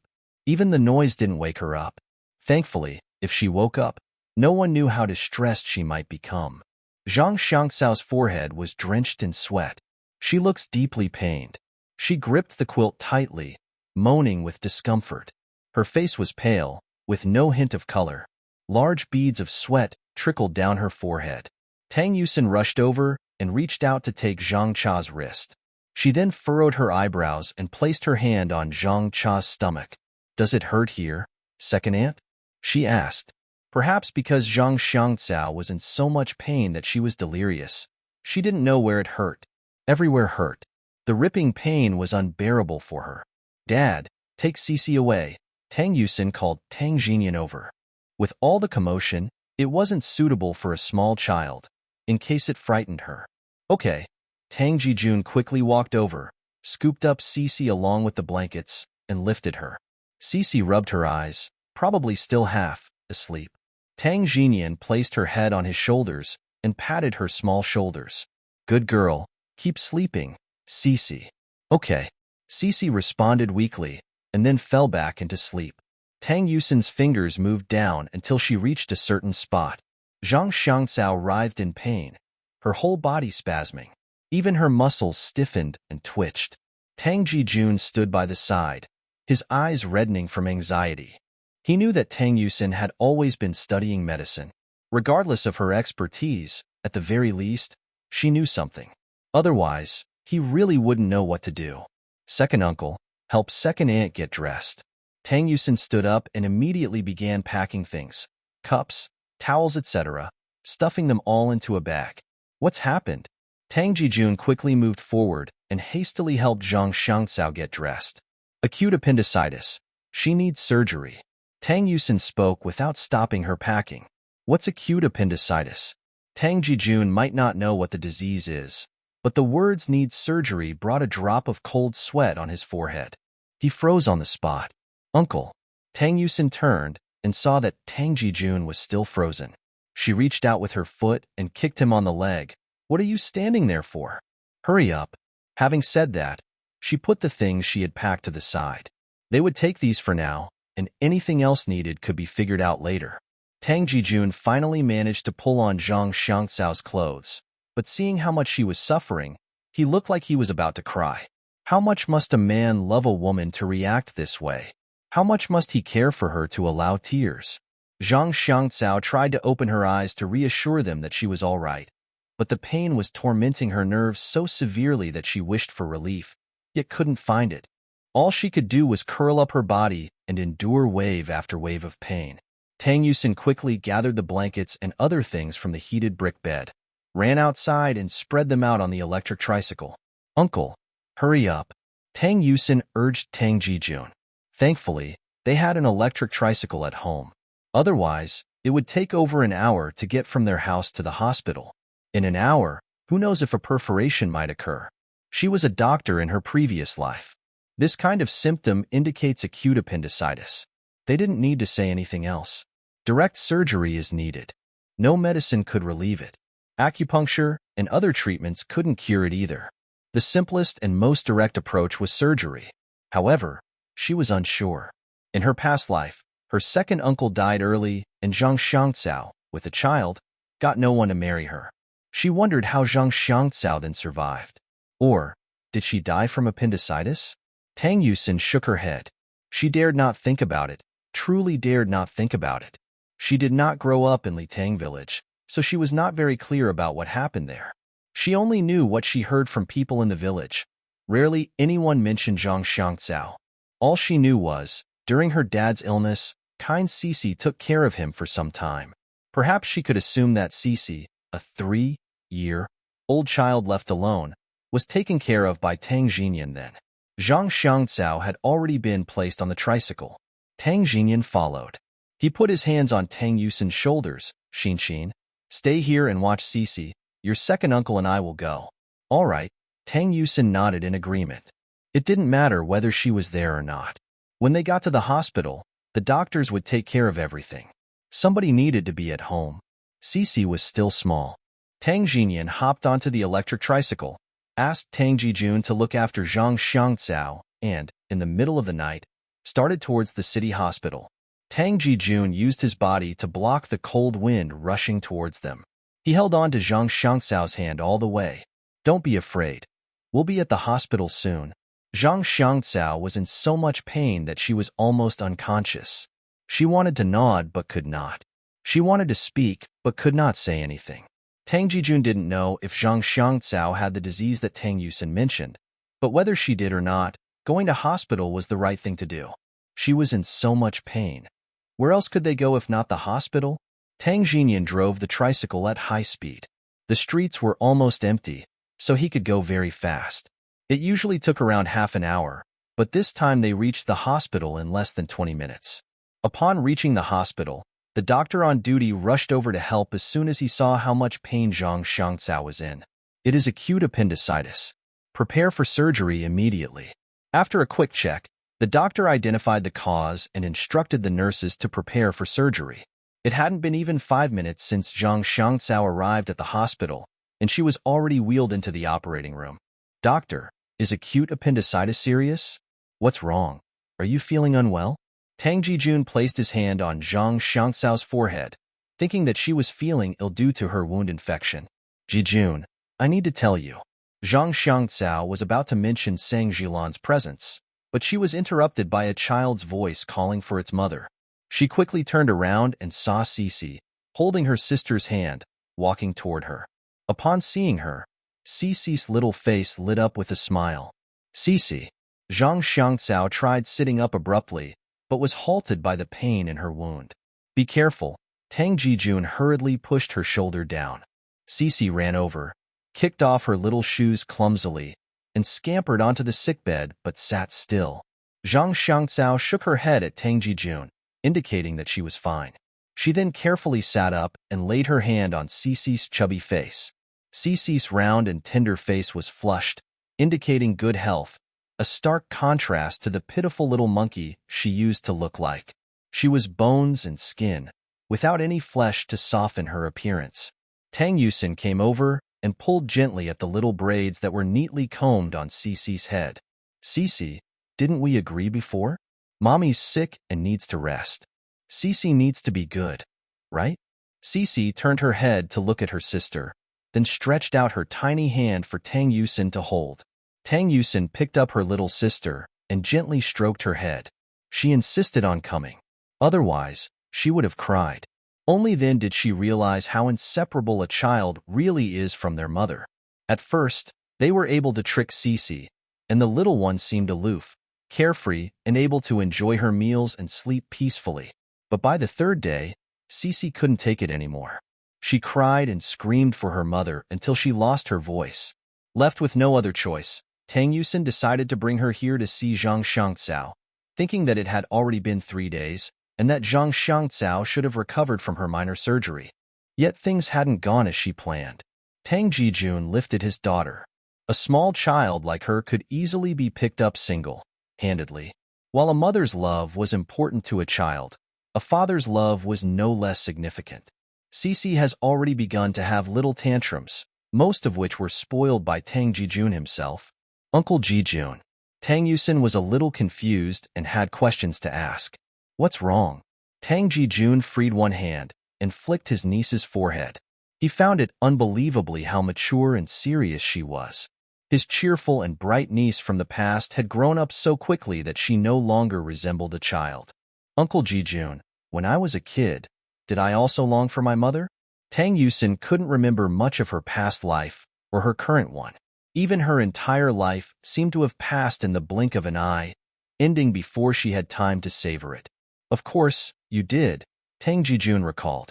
When Tang Yusin was about Cece's age, every time her mother came back, she would want her attention. And every time her mother left, she would wail for an entire night. Even her father, who was a grown man, would cry with her. Hence, back then, he used to call her little crybaby. Which child could possibly not long for their mother's love? Tang Yusin only smiled and didn't say anything else. When Sang Jilan returned and saw the people in the room, she was startled, flushed, and wished she could hide. If everyone was present, did that mean Tang Jinyan was there too? Tang Jijun noticed Sang Jilan. Instinctively, he shielded Tang Yusin, not wanting her to see this woman. However, it was too late. What should have been seen has been seen, and what should be known has been known. Tang Yusin glanced dispassionately at Sang Jilan. There was no trace of familial affection left in her for this woman who was her mother. She continued to brush Cece's hair, her long eyelashes casting shadows on her own cheeks. Yusin, Sang Jilan abruptly called out, about to approach her. However, Tang Jijun blocked her way. Yusin, I am your mother. But as soon as these words came to her lips, she thought of something and shot a fearful glance at the sickbed. She saw an old lady covering her face, her eyes rolling back in her head. Her heart sank. She didn't know if it was the fear of facing her mother, in-law, or meeting Tang Yusin. Cece, let's go home. Tang Yusin extended her hand to Cece, ready to take her back home since there was no place for them to sleep at night. Good girl, Cece, let's go home with your sister. Zhang Xiangcao patted Cece's head and spoke to her. Cece was a good child, and she understood right from wrong. She always listened to her mother and sister. Tang Yusin gripped Cece's tiny hand tightly. Tang Jijun entered the room, picked up Cece with one hand, and held his niece's hand tightly with the other, preparing to see them off. Tang Jinyan would come to pick up the children shortly. Throughout this, Sang Jilan did not acknowledge her daughter and Tang Yusin. although aware that this woman was Sang Jilan, did not acknowledge her as her mother either. "Who are you?" Sang Jilan couldn't help asking after Tang Jijun had left with the two children. "I am Zhang Xiangcao. We've met before. I married Tang Jijun early this year."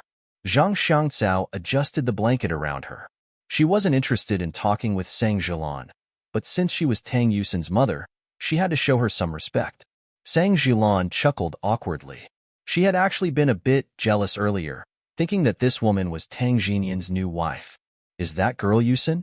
she asked tentatively, though she was 100% sure that this girl was Tang Yusin, her own daughter who she had never cared for since birth. "Yes," Zhang Xiangcao confirmed. "Let's not beat around the bush. You don't need to test me. I know who you are. We used to live in the same village. However, you probably don't recognize me." Sang Jilan's expression became more awkward. She couldn't remember who Zhang Xiangcao was. She was unwillingly married into Litang village. Once she found a job in the city, she rarely returned to Litang village. Naturally, she didn't remember all the aunts and sisters in the village, nor did she pay attention to them, including Zhang Xiangcao. So, she really couldn't remember what kind of person Zhang Xiangcao was. However, now she also knows who she is, then she no longer need to disguise other things. Yusin, she's wonderful with children. With a sigh, she thought about the child she had not seen for years, who has grown so big now. The child doesn't resemble her or Tang Jinyan, but might resemble her grandmother. Although a bit dark-skinned, which is expected for a child from the countryside, the child is indeed quite good-looking. And that child has grown up and become quite sensible. She has been taking care of that child all along, doing her hair, putting on her shoes, and playing with her, even better than how adults usually care for children. She clenched her teeth. If only she had brought Yusin back, there wouldn't be so many problems. Zhang Xiangcao naturally had no idea what Sang Jilan was thinking. She assumed that Sang Jilan regretted giving up on her daughter. Yusin is sensible. She can cook, wash dishes, and she has learned medical skills from the village doctor in her own village. She can handle most common illnesses. This time, had it not been for Yusin, who knows what would have happened to me? She slightly lifted the corners of her mouth and spoke with a touch of pride. She simply wanted to make Sang Jilan regret her past decisions of giving up on such a good man and such a good child and such a good home. The Tangs were now leading a prosperous life in the village, with their own house and farm making money. The life she lived was even better than that of a city dweller. Even Sang Jilan's clothes were not as good as hers. Sang Jilan could probably discern the meaning in Zhang Xiangcao's words. Despite Zhang Xiangcao not having said it explicitly, she still felt herself blush continuously out of embarrassment. She was tired all the time, rushing between home and the hospital. Still, she received no kind treatment from Wei's mother, nor could she find anyone to listen to her complaints. The only person she knew here was Zhang Xiangcao. But Zhang Xiangcao's gaze always made her uncomfortable, especially considering there was also Tang Jijun, who treated her harshly whenever he saw her. Since Tang Yusin's last visit, she wondered if Tang Jijun had informed Tang Jinyan about the situation. Sang Jilan hadn't seen Tang Yusin since, thus taking away any opportunity for her to acknowledge her daughter. After a few more days, the doctor stated that Zhang Xiangcao could be discharged. With her almost fully recovered, all she needed was to rest properly at home, avoid heavy work, and return to the hospital in a few days to have her stitches removed. It was a minor surgery resulting in a small wound that could recover with home care. Tang Jijun remembered every single word carefully, to the point where he wouldn't even let his wife wash her own clothes. Meanwhile, Tang Jinyan brought their three-wheeled bike, lined with thick quilts to protect Zhang Xiangcao from the cold. When they finally reached home, Tang Jijun breathed a sigh of relief. He had been worried that Zhang Xiangcao might catch a cold on the way. Cici was very obedient, keeping some distance from her mother, because her sister had told her that her mother was sick and she shouldn't come in contact with her. "Come here, Cici." Zhang Xiangcao reached out her hand towards Cici. Cici ran up to her with her small steps and clumsily climbed onto the Kong, a heated brick bed, rubbing her little head against her mother's hand. Zhang Xiangcao crouched down to pick up her daughter, kissing her little face. The little girl was so charming with her rosy complexion, Her clothes were very clean, and her whole body smelled sweetly of baby powder. Her hair was neatly combed and adorned with many hair ties. During her stay in the hospital, her Cece had been well taken care of. At that moment, Tang Yusin was standing outside, watching Zhang Xiangcao and her daughter being together and feeling the warmth of motherly love. As for her, it felt like her past self had vanished and her heart had cooled. She never mentioned anything about Sangjilan, as if she had completely forgotten about her own mother. The next day, she began attending school as a second grader. Life as an elementary school student is like that. Nothing big happens from morning to night, yet she was growing up day by day. As time went by, her medical skills were improving significantly. One day, as soon as she returned from school, Cece ran over and hugged her legs. "Sister, let's eat biscuits." She held Tang Yusin's hand. Relations between people are mutual. She was kind to them, and they knew it, just like how Tang Yusin was to Cece. Anything tasty or fun, Tang Yusin would share with Cece. This is why Cece was kindest to her sister. Whenever there was delicious food at home, she would always save a portion for her sister, even if it meant she herself would go without. In the past, when they lived in the Wei's residence, everything good went to Wei Jiani. Raised in the city, Wei Jiani was spoiled and never treated her elder sister, Tang Yusin, well. Life with the Wei family was no better than being a servant for Tang Yusin. In her past life, she had to put up with so much, while in this life, she was resolved to be assertive, live uprightly, and stand tall. She owed nothing to anyone, especially not to Wei Jiani or Sang Jilan. "Yusin, you're back." Zhang Xiangcao had her hair up, revealing her slender neck. Over the past year, she had gained some weight. Even after undergoing a surgery, she hadn't lost much weight. Her profile was beautiful, and her skin was getting better day by day. It was as if a sponge soaked in water was slowly recovering its original form. She truly was the village's flower. "Have some biscuit." Zhang Xiangcao placed the biscuit she cooked in front of Tang Yusin. Seeing Tang Yusin, she couldn't help but ruffle her hair. She felt a wave of maternal love for Tang Yusin. Such a good and sensible girl, albeit a bit too mature for her age. Largely self-reliant, she hardly needed any help from her family. She even ended up taking care of Cece most of the time. "Thank you, Auntie." Tang Yusin picked up a biscuit and began eating.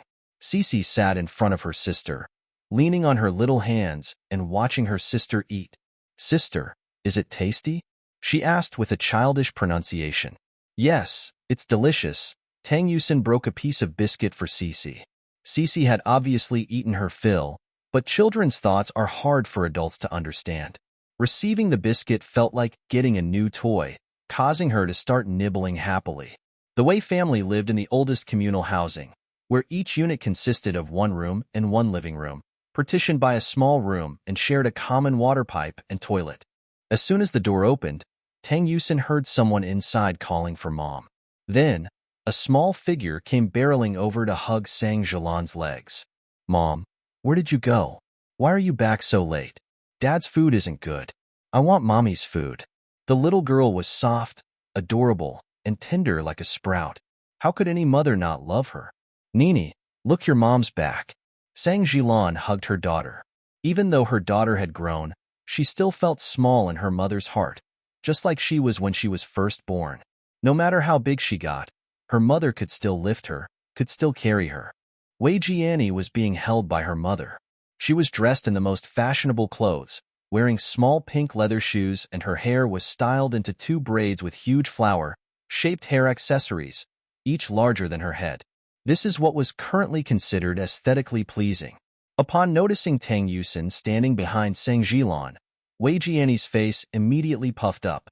Perhaps out of instinct, she felt a sense of crisis, as if someone was going to take her mom, her toys, and her delicious food away from her. "Mom, who is she?" Pointing at Tang Yusin, she stopped smiling and her voice even became a bit piercing. Tang Yusin purses her small lips. When she met Wei Jiani in her past life, she was just 2 years old, domineering and temperamental, but also unruly. Truth be told, it was Tang Yusin who raised Wei Jiani, who was still only half grown up. The Wei family's sense of superiority was still evident in Wei Jiani's attitude. As for everything related to the Wei family, Tang Yusin was not interested at all. That included Sang Jilan. Now Wei Jiani showed signs of resembling Sang Jilan, and they were all deceived by Sang Jilan for their whole lives. In the past, she didn't understand why Sang Jilan treated her adopted daughter better than her own flesh and blood. It was as if Sang Jilan would turn the world upside down for her adopted daughter, but would merely give her own daughter a skin, deep love. It wasn't until later that she discovered the supposed adopted daughter was actually the illegitimate child of Sang Jilan and the man she loved. "This is Nini's sister." Sang Jilan smiled and patted her daughter's head. "From now on, your sister will be living with us. How about you share your room with her?" She thought about Wei Jiani's small bed. Even though it was small, it could fit 2 children comfortably. "I don't want a sister." Wei Jiani gripped Sang Jilan's neck tightly, her eyebrows furrowed and her face full of resentment. "Mom, I don't want her. Ask her to leave. Send her away now. I hate her." As she said this, she intermittently patted Sang Jilan's back and her tears dropped one after another. It was easy to tell that she was a spoiled child, one from China's first generation of single-child policies. So in their homes, they were showered with love and affection, regardless of their gender. They were the apple of their family's eye. The world revolved around them. The common problems of single children are evident: selfishness, temper tantrums, mood swings, and a dislike for sharing. As expected, even though she was hit, Sang Jilan didn't scold her daughter but instead spent a long time placating her. It was only after promising her many things that Wei Jiani finally calmed down.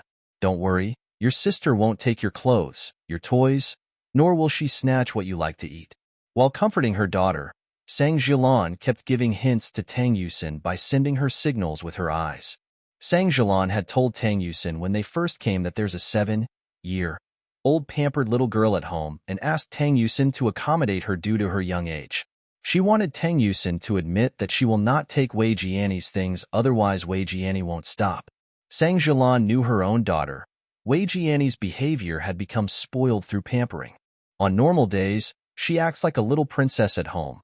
No one dared to provoke her. But when she looked into Tang Yusin's eyes, which were cold as 2 glass balls, she couldn't help but feel a sense of guilt in her heart. "Yusin, you won't take your sister's stuff, right?" Even though Sang Jilan felt guilty, she still plucked up the courage to ask, signaling to Tang Yusin to say no. "No," said Tang Yusin, her lips pursing slightly. "My dad said not to take other people's stuff. He can buy anything for me. Other people's things contain germs. It's dirty." The disdain in her voice when she said the word dirty was evident. Wei Jiani, being young, didn't catch on and felt satisfied, thinking all of her belongings belonged to her and this sister could not touch them. However, Sang Jilan's face changed upon hearing this. From her surface, deep into her bones, her face was filled with embarrassment. "Nini, how about leading your sister to your room? From now on, you'll sleep together." Sang Jilan stroked her daughter's face, and every time she saw this child who resembled her, she would shower her with love. After all, it's her own child. If she didn't love her, then who would? "I don't want to." Wei Jiani shook her head forcefully. "Mom, I don't want to. I won't allow her to room with me." "Listen to me," Sang Jilan said to her daughter with a bit more sternness in her voice. "From now on, your sister will be living with us. If you don't want to room with her, who should she room with then?" Their household did not have much space. Soon they would have 4 people living together. Adding another bed was obviously impossible. Sang Jilan had thought it over many times before they arrived. The only place they could possibly accommodate another person was Wei Jiani's room. Otherwise, where could Yusin sleep? Upon hearing this, Wei Jiani sat on the ground, kicking her legs and wailing. After a while, she slapped Sang Jilan's thighs off. She kicked her small shoes off, rolled around, and raised a ruckus. Sang Jilan was truly helpless at that point. Sang Jilan, appearing weary and frustrated, tried to calm her daughter down. However, Wei Jiani was simply unwilling. On the side, Tang Yusin watched them coldly. They could fuss however they want. All right, you don't have to share your room." Seeing her daughter still crying her eyes out, Sang Jilan finally relented. To put an end to the tantrum, she knew her daughter's capsized temper very well. Wei Jiani was extremely spoiled. spoiled to the point of throwing tantrums at a moment's notice. If this happened every day, it would be unbearable. Therefore, she could only accommodate Wei Jiani. As for where to let Tang Yusin sleep, Sang Jilan felt just as troubled. She could not room with Wei Jiani, so she obviously could not room with her and her husband. That would be even more foolish. And even putting her in the living room was not a practical solution. There was really no place for her to sleep. When Wei Tian came back, he was overcome with affection at the sight of his own girl who ran towards him. "Nini, my good girl, did you miss Daddy?" Wei Tian picked up his daughter. Spinning around with her several times, it was quite clear how much he loved this girl. "I did." Wei Jiani had always been a sweet talker, a smart kid who knew to perform. Her chatter always made Wei Tian both fond of her and loath to scold. But compared to her, Tang Yusin was a plain and clumsy speaker. She was not good looking at all. That's why in front of Wei Jiani, she was just decoration, an unnoticed green leaf. "Wei Tian, look, this is Yusin." Sang Jilan tucked her hair behind her ears and then pulled Tang Yusin in front of herself, giving Tang Yusin's shoulder a firm squeeze, somewhat threateningly. "Yusin, greet him." She frowned at Tang Yusin. She was so upset by the girl's inability to talk properly. Tang Jinyan, how in the world did he teach his kid? The girl barely spoke when she met new people. Nini, on the contrary, was adored by everyone she met. "Hello, uncle." Tang Yusin put her small hand into her sleeve and gripped tightly. "Wei Tian, what a hypocrite. On the surface, he treated you well. But in fact, he was the most miserly." Sang Jilan was even more foolish, following him with no title at all. At the end, he left her, throwing away both husband and daughter. When someone in the Wei family got sick or hurt, it was always Sang Jilan who took care of them. But the eldest daughter, in-law, didn't even lift a finger. So there's a saying, a wife is loved and treasured, but a daughter, in-law who comes of her own accord will not be cherished. Sang Jilan deserved to be looked down on. She orbited the Wei family all her life. She not only wasted her life, but she also ruined her own daughter's life. "Oh, hello Yusin. Your mom has mentioned you. Such a good girl." Wei Tian was all smiles. But if you didn't pay close attention, you couldn't detect the cold sharpness and calculating look in his eyes. "Come, Yusin. Go help me with the cooking." Sang Jilan quickly grabbed Tang Yusin's hand and led her to the kitchen. The kitchen was just a small partitioned area, which was very familiar to Tang Yusin. She had lived here for nearly 7 or 8 years, until the Wei family bought a new house and moved out. Wei Jiani then got her own room, but she didn't. She lived in a small room partitioned with wooden boards. During the day, it was used for storage, and at night it was Tang Yusin's bedroom. Nowadays, Wei Jiani was so reluctant to give up any space to sleep, and probably she, an outsider, would sleep there. Perhaps Sang Jilan wanted to see what Tang Yusin could do. She made herself scarce and left everything to Tang Yusin. And Tang Yusin would not let her down. She could do anything: cooking, laundry, childcare. She was a free-of-charge nanny, earning outside, but spending for the Wei family. The noodles Yusin cooked are good." Wei Tian was eating noodles. When he heard they were cooked by Tang Yusin, more calculating thoughts flickered in his eyes, still all smiles. "Where will she stay?" Wei Tian asked Sang Jilan. "Our house is small, there's really no room for her." But he didn't mention his daughter's room at all. He didn't want a peasant kid to sleep with his daughter. Who knew what diseases she brought, or even how dirty and stinky they were? Nini doesn't like to sleep with her sister. Even thinking about this issue gave Sang Jilan a headache. Indeed, the house was too small. Wei Jiani was the only one who could share a room, but now she was completely against it.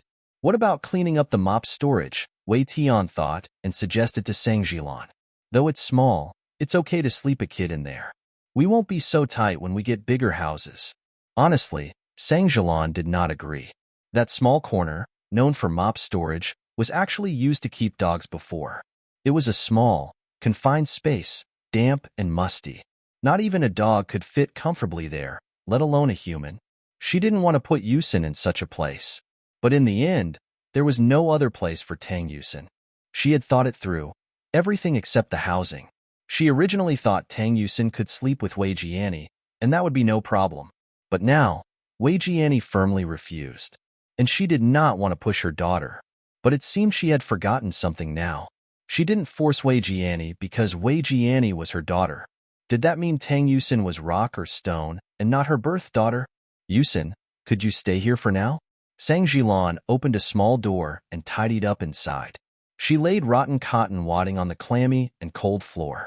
It was impossible for anyone to sleep here. Tang Yusin lowered her eyelashes. When she opened her eyes again, everything was calm, as if she had become an imbecile. She did not object. No one noticed. Just then, a trace of sarcasm rose on her lips. At night, Sang Jilan asked her to help again, acting like a boss.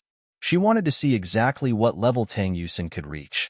If Yusin could cook edible food, then she would have nothing to worry about. As a peasant child, Tang Yusin had learned to do housework early on. She cooked rice porridge and steamed buns. The buns came out well. Despite her small size, she was strong, and the buns she made had the right fermentation and soda. Not too much soda, not too little. They were both white and round. Yusin, help me check if I have added too much baking soda. Can you smell if it's sour? Sang Jilan placed a piece of dough in front of Tang Yusin's nose. Tang Yusin took it, smelled it with experience, and checked the color. It's not enough. She reached for the small jar of soda, squeezed out a bit more, and kneaded it in. Then Sang Jilan asked Tang Yusin to smell it again. This time Yusin approved. Both of them had acute noses for this. Yusin was a pro at making buns, so it was almost certain her buns would be good.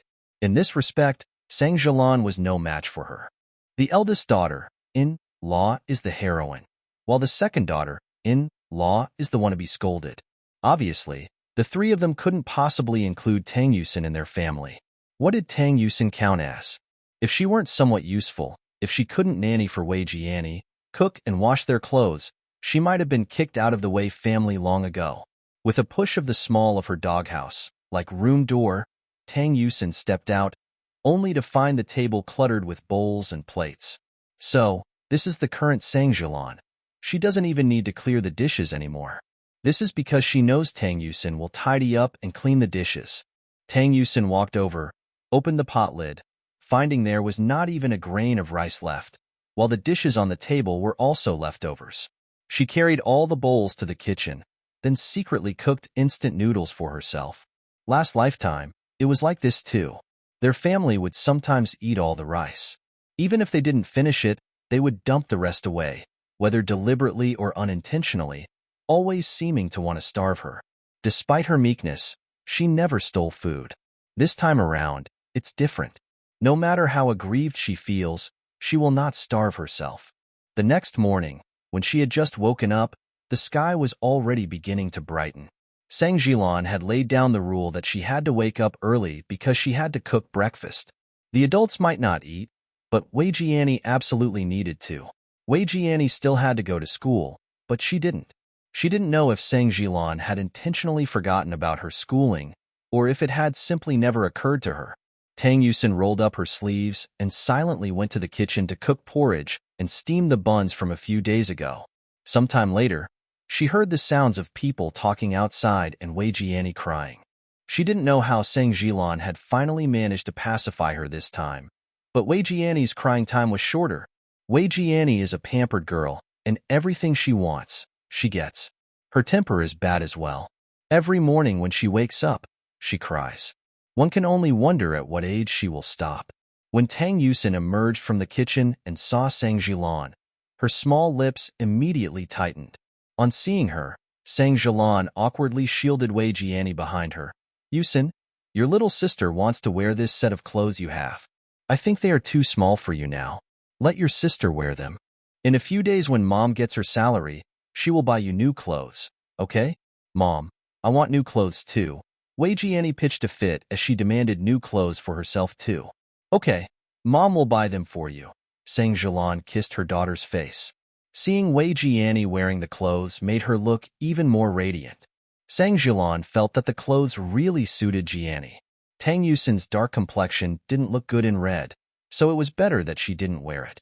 Besides, the outfit was indeed too small for her and fit Nini just right. Tang Yusin clenched the corner of her clothes. She had the urge to kick Wei Jiani to death, but in the end, she held herself back. This set of clothes were bought specially for her by Tang Jinyan during the new year. Although she didn't bring a lot of things with her, all her clothes were new. Her father always feared that she would be bullied and discriminated against at someone else's home. So he always told her to keep herself clean and frequently change her clothes. Before she left, he also gave Sang Jilan 200 yuan, hoping that Sang Jilan would take care of his child better. Now her clothes were being worn by Wei Jiani. First, it's her clothes, next it will be her shoes, then the money she earns, later her husband, and finally the house for which she worked herself to death to repay the loan. Still, Tang Yusin remained silent, appearing to be fearful. She was so obedient that she had no temper of her own, and everyone thought she was naive and easy to bully. Little do they know that what they have trapped in their home isn't a sheep, but a wolf. That day, Sang Jilan and Wei Tian went to work, leaving the whole house to Tang Yusin. Of course, Wei Jiani was home too. Tang Yusin has shown the greatest forbearance towards Wei Jiani. She has held herself back from choking her, from poisoning her, and from killing her. She would even help her put on spare clothes, brush her teeth, and wash her face. The only thing she hasn't done yet is to eat for her. She pushed open the door and went inside. As soon as she stepped in, she heard the sound of heavy, gasping breaths. She walked over to Wei Jiani, turned on the light, and sure enough found Wei Jiani down with an illness. Her face was red from fever, and her lips were parched and cracked. Tang Yusin simply watched coldly, then turned and left, showing no intention to interfere. It had nothing to do with her, and besides, Wei Jiani wouldn't die. Should she tell her to have the sympathy of a mother? She would save anyone except Wei Jiani. She was simply waiting for Wei Tian and his wife to come home. By noon, the Wei couple would naturally come home for lunch. With a prepared meal at home, they could work a little longer at the factory. They could simply come home and eat without having to fuss about it themselves. Nini, Daddy is home. As soon as Wei Tian stepped in, he called his daughter. But after waiting for a while, no one came out to greet him. Nini? Wei Tian frowned. What happened to the child today? Every time he came home, she would always run over to greet him. What's gotten into her today?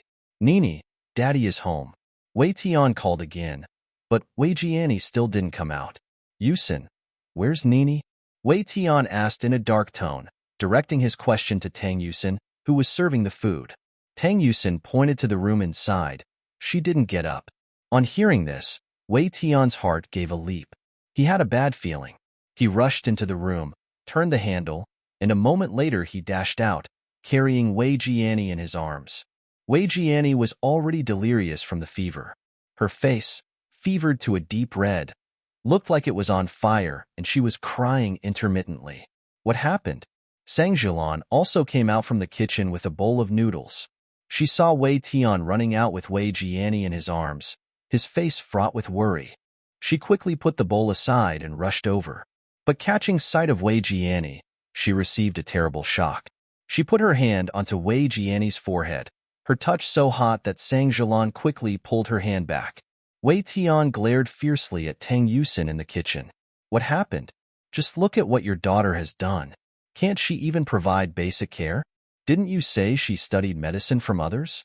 Even if she can't treat illnesses, she should at least have some common sense. Nini had such a high fever, and all she could think of doing was eating. Sang Jilan, see what a white-eyed wolf you have raised. If anything happens to my Nini, I will kill your illegitimate child.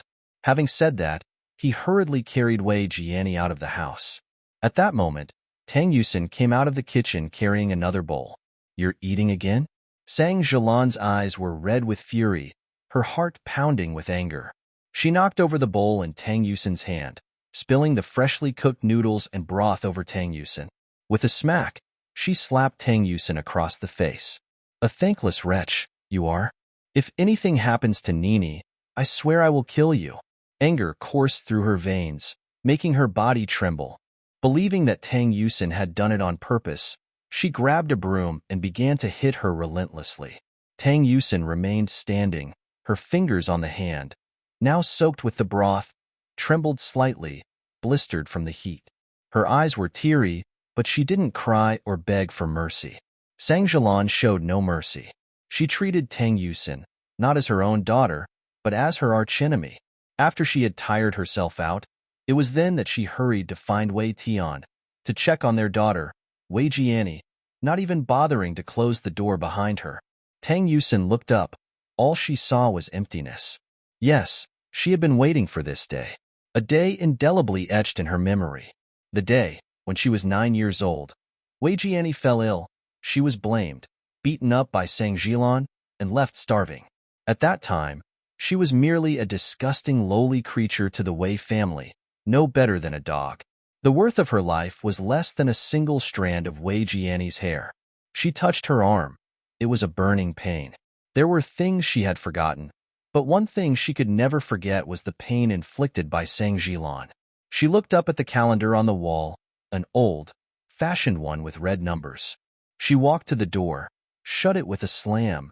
Then, head bowed, she left. She walked with her own feet from afternoon till dusk, under a bridge where she found a place to sit. The early autumn wind was chilly and the temperature had begun to drop.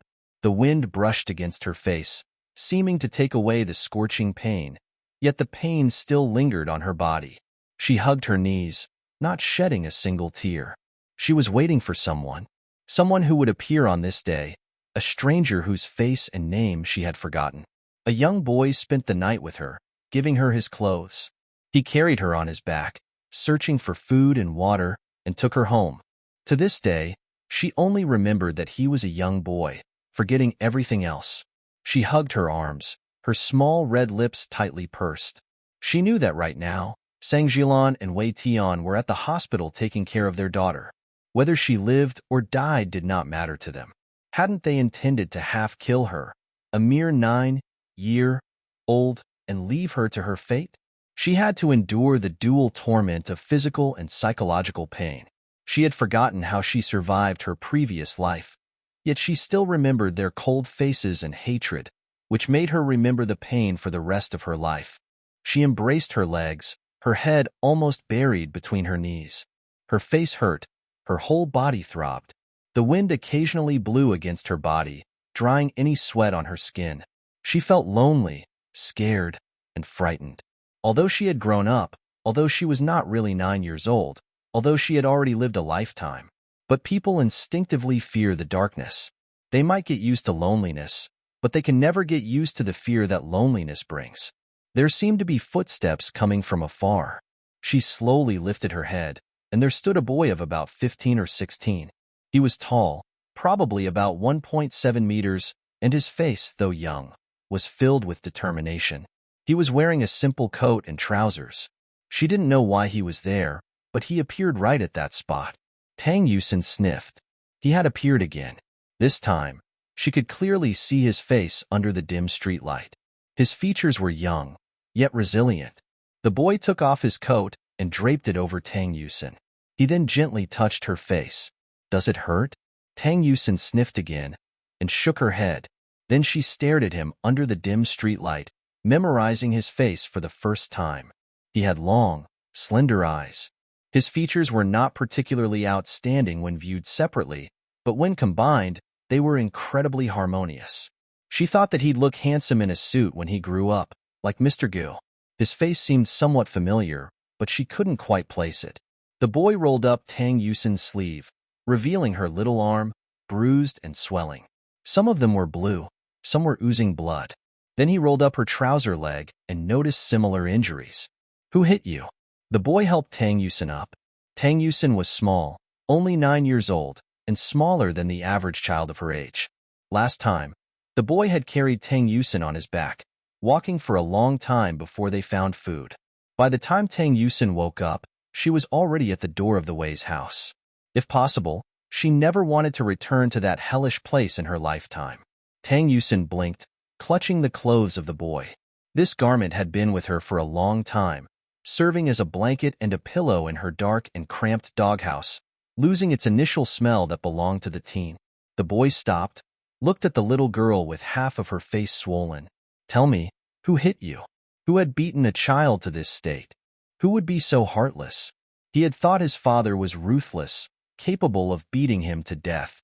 But upon seeing the girl, he realized what it truly meant to be beaten brutally. "Mama hit me." Tang Yusin dropped her eyes and tried to hold back her voice. She didn't cry loudly, but just the sight of her tears rolling down her face made anyone who witnessed it easily feel her grievance. "Your mom hit you?" Lin Yang couldn't believe what he was hearing. I told my sister, in law, not to interfere with the Tang family's affairs. But she wouldn't listen. That Sang Jilan abandoned her breastfeeding child, which just proved how irresponsible she was. Now, she wanted to get the child back. Who knows what she's planning now? "Just see," said Lin Yang with an eye. "Told you? So look, which mother could abandon her child who is less than a year old? And which mother would beat her child into such a condition?" "Annie." Tang Yusin clenched Lin Yang's hand tightly. Her small hands were covered with blisters. They were scalded. She had only shown her left hand previously, hiding her right hand. Seeing her right hand now was simply, it left Lu Wan speechless. This was truly a sinful act. "Auntie, I want to go home. I want my dad." She spoke while tears continued to roll down her red and swollen face. Even Lin Yang, who was unrelated to the situation, was moved to tears. The child was too pitiful. "Let's go. We'll return to the village." Zhang Hongjun was also upset. He decided to not open his shop for business that day. He and Tang Xinyan had grown up together as close friends. Now that the child was in such a state, his family was not without responsibility. He also blamed his sister-in-law, Huang Aimei. He wondered how she intended to handle the situation now. "All right, I'll go pack up some things first." Zhang Hongjun wasted no time and immediately went back to his house to pack things to take back to the village. There was not much to pack. He took the keys, some money, and together with Lin Yang, they brought Tang Yusin back to the village. Knock knock. Lin Yang knocked on the door of the Tang family's home. The Tang family was living well now. In the past, they only had a dilapidated house to their name. But now, both brothers had two-story houses each. Moreover, Tang Jijun was a skilled automobile repairer. He had set up a stall in front of their house where he repaired vehicles for a living and made a decent amount of money every day. Tang Xinyan was more than capable of supporting his daughter. Why should his precious daughter, whom he had cherished ever since she was a little girl, have to suffer physical abuse from others? "Who is it?" The door opened and Zhang Xiangcao stepped out. Seeing that it was Lin Yang, she quickly welcomed him with a smile. "It's sister-in-law.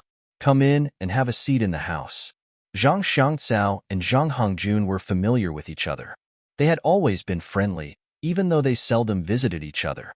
Now that she had married into the Tang family, their visits had become even more frequent. Thus, the two families were naturally closer. Lu Yang wanted to say something but hesitated because she wasn't good at expressing herself. She figured it would become clear when they saw the child's face later. Zhang Hongjun walked in from the rear, carrying a sleeping Tang Yusin on his back. At first, Zhang Xiangcao didn't know who Zhang Hongjun was carrying. However, as soon as she saw the child's face, she was startled. Wasn't this her home's Yusin? Yusin? Zhang Xiangcao rushed over immediately.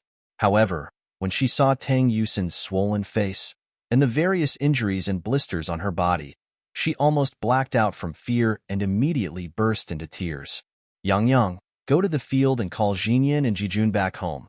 Zhang Hongjun instructed his wife Xiangcao, "Boil some water. I've already asked someone to call Uncle Chenzhong.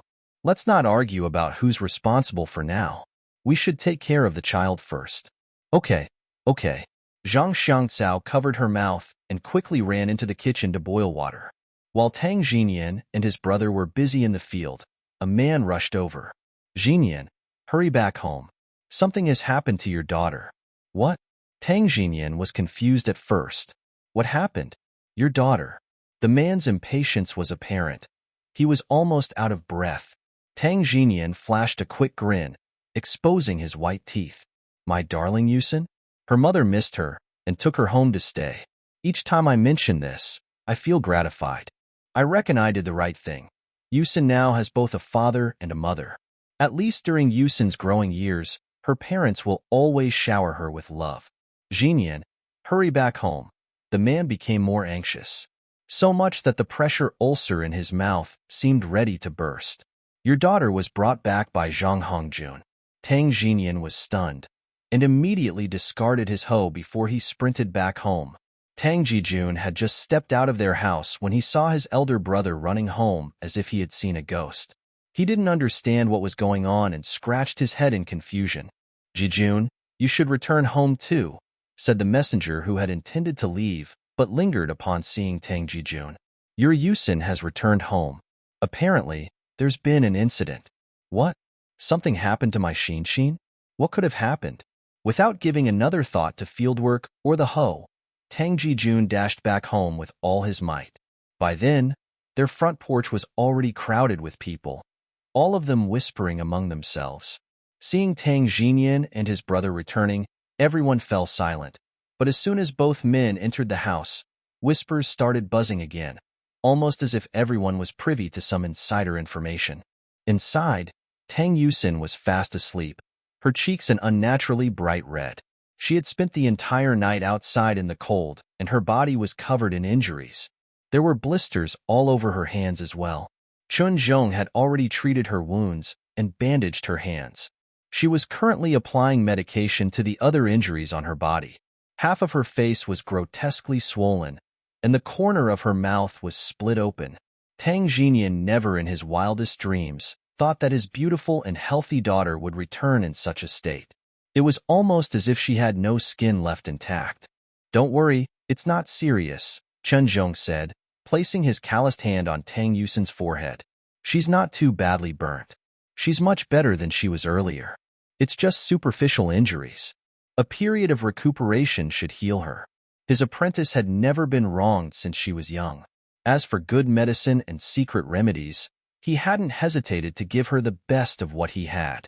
Now, who would dare do this to her? How could they have the heart to be so ruthless to such a young child? Tang Jinyan walked over, brushing his daughter's face. As a grown man, he was on the verge of tearing up. How had his heart turned out like this? When she left, she had plump, rosy cheeks. But now, her face was still plump, but not from flesh, but from swelling. How had it become like this? Tang Yusin was still sleeping, her breathing inconsistent, and she seemed deeply uneasy. I found Yusin outside my steamed bun shop. She was like this, said Lin Yang, her heart burning with anger. If she hadn't been sitting right in front of my house, it could have been disastrous. She's such a small child.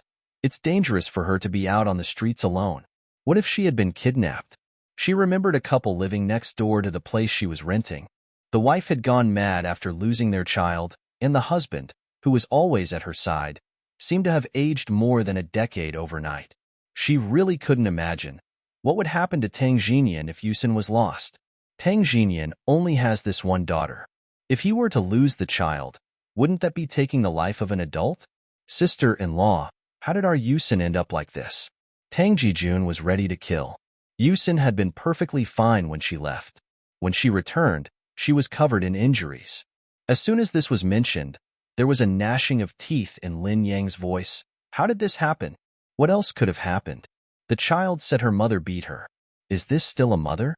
She's so ruthless to her own daughter. Jinyan, what were you thinking? Although Lin Yang hadn't had a child yet, she was a woman, and she couldn't bear to hit even someone else's child, let alone her own future child. She really couldn't understand, you said, Sang Jilan abandoned Yusin while she was still breastfeeding. Yusin has not been taken care of all these years. How can you entrust your child to such a mother? Her voice was loud and irate. At that moment, a woman who had just come in was caught off guard by her words. Her mind went blank, and her scalp began to tingle. Lin Yang saw this and snorted. If you've done something disgusting, then don't let others take the blame for it. Tang Yusin was awakened by the noise. She was very sleepy and wanted to sleep, but the moment the noise from outside grew louder, she woke up. With her eyes swollen and barely able to open, most of the villagers had arrived, making the Tang family house nearly impenetrable. Also, she saw Huang Aimei standing at the door. Huang Aimei probably wanted to sneak away, but now the outside was packed with people. She couldn't escape, and she couldn't retreat either. All she could do was brace herself and stand there, whereas the barrage of people's insults felt like they were continuously slapping her in the face. Not to mention anyone else, at this moment, she wanted to slap her own face. She should never have agreed to help Sang Jilan. Furthermore, Sang Jilan gave her some good quality fabric that moved her at the time. It was true that Sang Jilan didn't know many people in the village, so she was the only one Sang Jilan could turn to. But who knew that Sang Jilan would be so shameless as to beat the child like this, and had her younger brother and sister-in-law bring her back? Even now, if she had the words, she couldn't explain herself adequately. No matter how hard she tried, she couldn't clear her name. It was as if she had pushed someone's child into a pit of fire. From now on, whenever people in the village see her, they might scold her. In her heart, she was continuously cursing Sang Jilan, who deserved a horrible death. It's one thing if you're abusive to your child, but why drag her into it? She didn't even know how to clean up this mess. How was she supposed to face her father-in-law and mother-in-law and her husband when she got home? If this matter was not handled well, then others might really wish harm on her entire family. Shinshin, how are you feeling? At this point, Tang Jinyan's voice anxiously called out. Huang Aimei was all ears. Perhaps it was because of Yusin's mischievous nature that she got herself injured like this, and it had nothing to do with Sang Jilan. Or perhaps it was Sang Jilan's man who beat the child, which still had nothing to do with Sang Jilan. No matter what, as long as it wasn't Sang Jilan, the child's biological mother, who beat her. However, she seemed to have forgotten. Such a small child wouldn't lie. Yusin had said her mother beat her, so it must be that Sang Jilan did. Daddy. When Tang Yusin saw Tang Jinyan, all the grievances and bitterness that she had been holding back for a lifetime burst out. Such humiliation, such suffocation, such suppressed anger and hatred. Daddy, I don't want to go to Mom's place anymore. She grabbed Tang Jinyan's clothes. Daddy, I beg you, don't let me go to Mom's place again. Saying this, she began to sob like a child. Not just Tang Jinyan and Tang Jijun, but the other villagers were also saddened by her crying. Daddy, why do I have to wash the clothes and my little sister at Mom's house doesn't? Why does my little sister have a room to sleep in and I can only sleep in the corner where the dog is kept? Why can they all eat meat while I can only eat white rice? Why do I have to cook and my little sister doesn't have to do anything? Why can my little sister learn piano and my mother said I'm too old to learn? Why when my little sister falls ill, does Mom hit me? I've been trying hard to take care of my little sister and doing housework. Why does she hit me? Why? She grabbed Tang Jinyan's hand and cried hoarsely. Daddy, what did I do wrong? Why does Mom hit me? Why did she chase me out? Daddy, I don't want to go to Mom's place. I'm never going back to Mom's place. Yes, these were the questions she most wanted to ask in her previous life. What did she do wrong? What had she done wrong? Why was her biological mother treating her this way, looking at her as if she were not human? She was her own flesh and blood, right? Was it because her surname was Tang? Was it because her life was cheap? Sang Jilan was truly inhuman. Lin Yang wiped her own tears, and in her rage, wanted to roll up her sleeves and fight Sang Jilan. Even though Tang Yusin didn't say much, everyone who heard could infer that Sang Jilan took the child home to beat her and make the youngster serve their family. She was just a child. In their village, children her age were still ignorant, playing with mud outside the village all day and teasing cats and dogs. How could they expect a child of her age to cook, clean, and take care of other children? Even if you adopt a dog, you still have to feed the dog. This wasn't about wanting a child at all. It was about hiring a servant. Tang Jinyan wiped his face, then placed his large hand on his daughter's head. Shinshin, don't be afraid. We aren't going back there anymore. Even if Daddy becomes poorer, we won't go back. Yes, they weren't going back, even if it killed him. He thought that he had done the right thing and had given his daughter motherly love. In reality, this kind of motherly love was destructive. Even though his daughter was born in the countryside, he had never neglected her since she was a child. But once she was with Sang Jilan, his daughter had become trash. Did it mean that the man's daughter was a treasure? For a time, neither the in-laws nor the parental home could stand her. For a long period, the Sang family had no choice but to recoil into their own homes, hiding away from people. Of course, These matters were all related to other people and had nothing to do with Tang Yusin. Tang Yusin was mostly recovered. Day in and day out, she followed Qinzhong to collect medicinal herbs.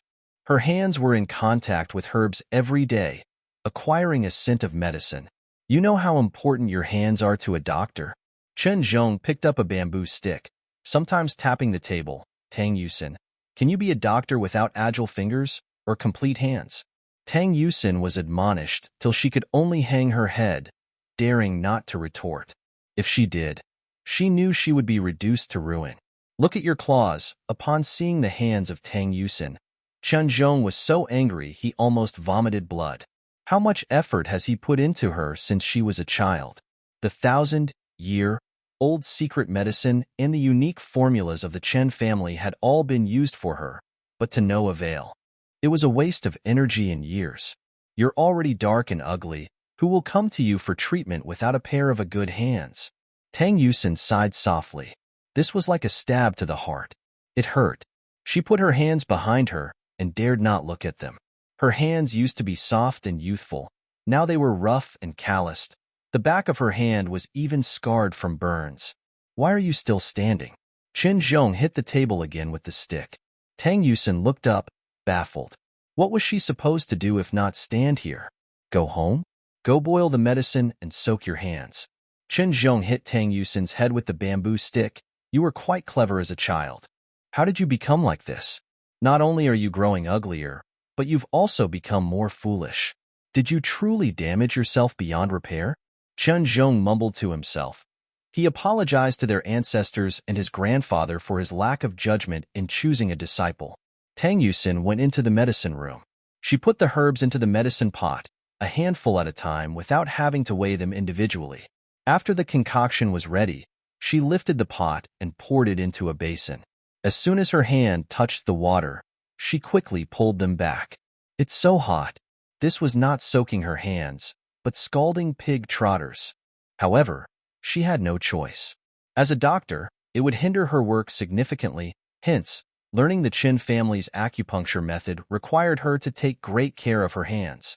Only thus could she insert the needle precisely when touching the needle with her fingertips. She sat in a pile of herbs, casually sorting them out. She put her hand on her neck absent-mindedly and pulled out a necklace. She couldn't tell what material it was made of, probably silver. Hanging from the necklace was a uniquely shaped pendant, nestled in her palm and warmed by her body heat. She put the necklace back around her neck, then got back to sorting the herbs. Yusin, how come you're not playing? Zhang Yindi was a regular visitor to Tang Yusin's home. Every child in the village loved to go to Tang Yusin's house, where the food was delicious, and they could sometimes have a meal. Among them, Zhang Yindi was the most frequent visitor. I need to finish drying these. Tang Yusin picked up a basket and walked into the shade. While medicinal herbs did not seem delicate, they required specific conditions to dry, such as exposure to rainfall, light, and temperature. The minor difference could bring about a huge disparity in results. I'll help you, announced Zhang Yindi as he took a basket and placed it under the sun.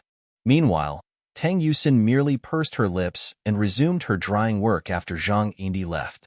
Her drying work was complete. These were the herbs that couldn't be left in the sun. They required drying in the shade, away from direct sunlight. Zhang Yindi, Zhang Xiaomei. She mumbled these names, still uncertain why Gu Ning was so fond of Zhang Xiaomei, a girl of ordinary appearance who wasn't too bright and hailed from the countryside. He had been smitten by her to the point that he offered to donate his kidney when Zhang Xiaomei's failed. Husband and wife are like birds of the same forest. When disaster strikes, they each fly separately. However, it seemed Gu Ning had never held this belief. He never abandoned Zhang Xiaomei, but in the end, Zhang Xiaomei abandoned him. Perhaps this was Zhang Xiaomei's fate, to have a husband who loved her to the bone, a happy family, and a man who would fulfill her every desire. As for Tang Yusin herself, she might have had a miserable previous life, but in this one, she simply wanted to live freely, which was good in its own way. The outside world wasn't always thrilling. Along with the excitement came unforeseen dangers. Today, you might be living well, but tomorrow, you might encounter all sorts of accidents. And accidents were the most unpredictable dangers for human beings, for oneself or others. She bowed her head and put her fingers into the basket again. The herbs in the basket were ready for use. All of Chun Zhong's herbs were collected, so he didn't charge a lot for treating people. Over the years, Chen Zhong's health was not as good as before. Hence the task of collecting herbs fell to Tang Yusin. Ahem? Yusin. Chun Zhong coughed, his face unnaturally pale. It had been like this for the past few years, up and down. Grandpa, take your medicine. Tang Yusin placed the medicine in front of Chen Zhong. Yet, her expression was somewhat sad. She knew that Chen Zhong was ill, and it was serious. Neither Western medicine nor traditional Chinese medicine could cure his condition. It was simply the natural aging process, but Chen Zhong was aging faster than most. As for the reason, it could have been some trauma he experienced when he was young, or a hidden illness he had for all his life. It wasn't easy for him to have lasted until now. Tang Yusin was a doctor, and a pretty good internist at that. However, she discovered the illness too late, and Chen Zhong was good at hiding it. So it was irreversible by the time Tang Yusin found out about his condition. And there was no cure for his illness. Neither Western nor Chinese medicine could help a man already in the twilight of his life. Every organ in his body was already failing, and his survival to this point might only be due to the Qin-style rejuvenation acupuncture technique, which kept him hanging on. It's okay. Chen Zhong reached out and patted Tang Yusin's head. I should have been dead long ago. If it weren't for accepting you as my little apprentice, I might have died in that flood. I just can't let go of you as you haven't completely grown up. He sighed. Unfortunately, those books were swept away by the flood. Therefore, there's not much I can leave for you. You've grown up, and you've learned all that I know. Now it will be up to you. All of us will die eventually, sooner or later. It is determined the moment we are born. Tang Yusin realized for the first time how sad it was to part from life. In her previous life, she had left Tang Xinyan dealing with her death, an old man burying his child. Her brother had died. Her daughter was gone too. An old man who had lived for his daughter had to face all this. How heartbroken he must have been. What use was there in leaving him more money? No amount of money can buy back a life. At this moment, Tang Yusin finally realized what she had brought to her father in her previous life. She had led an ineffectual life and never allowed her father a single happy day. In the end, he even had to watch her die and bury her. They say raising children is to safeguard the old age, but who took care of Tang Xinyan's affairs after his only daughter died prematurely? No one knew. As for Sang Zhilan's family, they were living happily, living in her house, with her husband, spending the money she had earned with her life. Little girl, don't think too much. Life and death are determined by fate. Chun Zhong patted Tang Yusin's head again. Don't be too mature. You're still a child. I don't know where you got this temperament, but even if I die now, I would have no regrets. He had passed on the Chun family's medical skills, so he had fulfilled his duty to the Chun family. It's unfortunate about his books. Tang Yusin took back the bowl, brought it to the kitchen, and silently began washing it. Suddenly, she looked up. Her face reflected in the mirror still had an innocent, immature look. But just like Chen Zhong said, they would all die one day. She was still young now, but had prematurely aged. What's this? Chen Zhong seemed a little better. His eyes had more energy, and his spirit seemed lifted. But Tang Yusin knew there was a term for this, terminal lucidity. He pointed to the cardboard box that Tang Yusin brought over and asked. His wrinkled eyes seemed to shine a little brighter. Tang Yusin opened the box to reveal book after book. This is... Chun Zhong suddenly felt a sourness in his nose. His trembling, aged hands, devoid of skin and flesh, resembled dry tree branches in winter, grayish-white, cracked, and lifeless. He took a book from the box. It was an old book. The yellowing pages held memories unique to time. If not mistaken, the book should be over 100 years old. He took out another one, also an old book with many annotations. These were what you gave me years ago. I kept them all. Tang Yusin crouched down and took out the books one by one from the box. When I was young, I didn't know where it would be safe to keep them. I just felt they needed to be in a place where I couldn't reach them on a whim. So I thought of the big pagoda tree at the entrance of my house. I asked my second uncle to keep my stuff there, including these books. These are what you gave me, and those I borrowed and never returned. They're all here. None are missing or damaged. Good girl, Good girl. Chun Zhong held the books and his old face finally showed contentment. He handed the books back to Tang Yusin.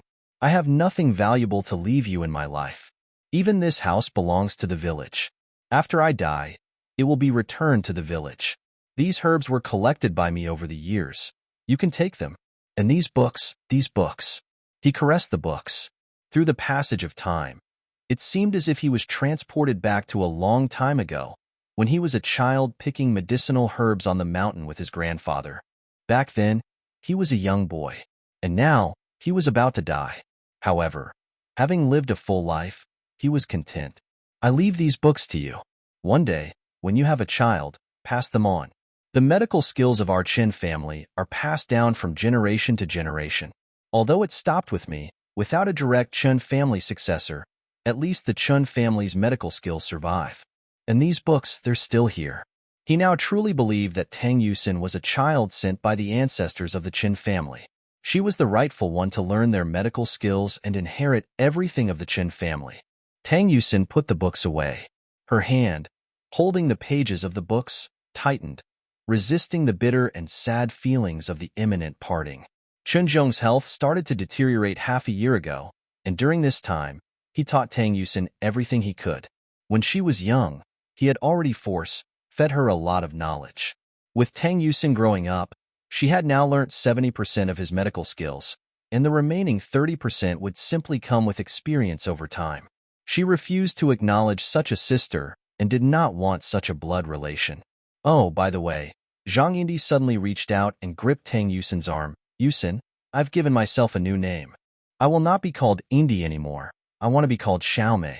Tang Yusin slightly pursed her red lips, her dark red face softly smiling, and yet, in her eyes, there were no signs of any ripples of emotion. Zhang Yindi kept excitedly repeating her new name.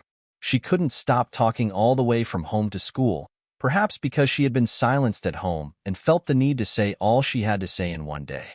In Zhang Yindi's heart, Tang Yusin was a great confidant. She doesn't respond much, you just have to talk, and she smiles. But what she doesn't realize is that Tang Yusin's smile is purely perfunctory, suggesting that she does not really care. Hey, Yusin, look, we are in the same class, in class 5. At the school gate, the names of all the students were written on red paper, allocated randomly rather than divided by the school. Everyone came from the same elementary school, but how many people end up in the same class is a matter of luck. Tang Yusin also found her name among the line of names. As expected, it was exactly the same trajectory as her past life. She was a student of class 5, in the same class as Zhang Yindi and Wei Jiani. Jiani, we're in class 5. Oh, look at that. Here's your name, and mine is right below yours. How wonderful, Jiani. We're in the same class again. I'll be relying on you for my studies. Don't worry, leave it to me. We are best friends. Another young girl's voice, filled with pride. And she seemed to have a right to her pride. Wei Jiani was indeed capable of such boasting. She was beautiful and dressed well. She was a city girl, whereas this school consisted of a mixture of city and rural students, and city dwellers often looked down on children from rural areas. Just as Wei Jiani had never esteemed Tang Yusin. In her eyes, Tang Yusin was no sister, but a mere servant in her house, eating and drinking their food and beverages. She took these privileges as her due. Not to mention, Sang Jilan, no matter how shameless, teaching her daughter such shameless ways. Like mother, like daughter. Tang Yusin had never considered Sang Jilan her mother. Yusin, look at the clothes that girl's wearing, they're beautiful, Zhang Yindi said to Tang Yusin, but the volume of her voice made it such that others around them could hear. Country bumpkin, a girl following behind Wei Jiani couldn't help but cover her mouth, her laughter full of sarcasm. Tang Yusin turned around and gave Wei Jiani a disinterested glance. In her eyes, no matter how beautiful the clothes, they would be outdated in the near future. After all, they were just bought from a store. Did Wei Jiani think that while her clothes were bought, Tang Yusin's were picked up from the trash? If she were that capable, why did she snatch Tang Yusin's clothes and shoes in the past? Wei Jiani couldn't help but narrow her eyebrows. A feeling of discomfort came over her, because that thin and dark girl had dared to look at her with such eyes that made her want to slap someone in agitation. and this person seemed somewhat familiar, as if she had seen her somewhere before. She couldn't recall it for the moment. Zhang Yindi kept praising this or that for being beautiful, looking nothing like the future wife of an official. Even now, Tang Yusin still had no idea how she became one. Tang Yusin had seen Zhang Yindi's face from childhood to adulthood, from rustic to sophisticated. But she truly had not expected that one day a man would love her to the point of discarding his own life. However, she had long since despaired of love and compromised with life. So, the so-called love was just a game in books to her. Love wasn't even comparable to benefits, and a small betrayal could obliterate everything. She, Tang Yusin, did not believe in love. She paid the registration fee for herself, registered, and then came to get new books in the afternoon. As she was about to leave, Wei Jiani happened to encounter her. Wei Jiani couldn't help but look at Tang Yusin one more time before continuing her way, her chin arrogantly raised, to register for school. Tang Yusin slightly curled the corner of her mouth. So it had come to this again. Still, Wei Jiani, did you really think you could forever suppress Tang Yusin, trample her under your feet, make her kowtow to your family like a dog, all for a mere mouthful of food? By the afternoon, it was time for roll call, and everyone started to recognize the classmates' faces. When the teacher called Wei Jiani's name, Wei Jiani stood up and succinctly introduced herself, emphasizing that she enjoyed playing the electric keyboard, an unusual hobby to have at the time.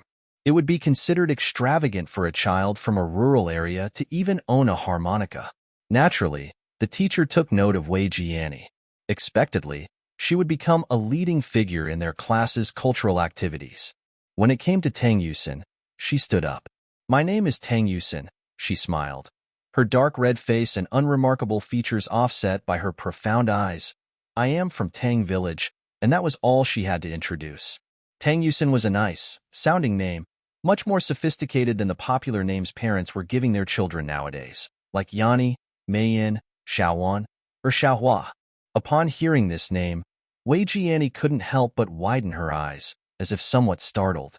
Yes, that's her. She suddenly remembered. The girl who used to live at their house when they were small, whom her mother claimed was her sister. But she never accepted such a sister. Her family only had one child, herself, the only daughter.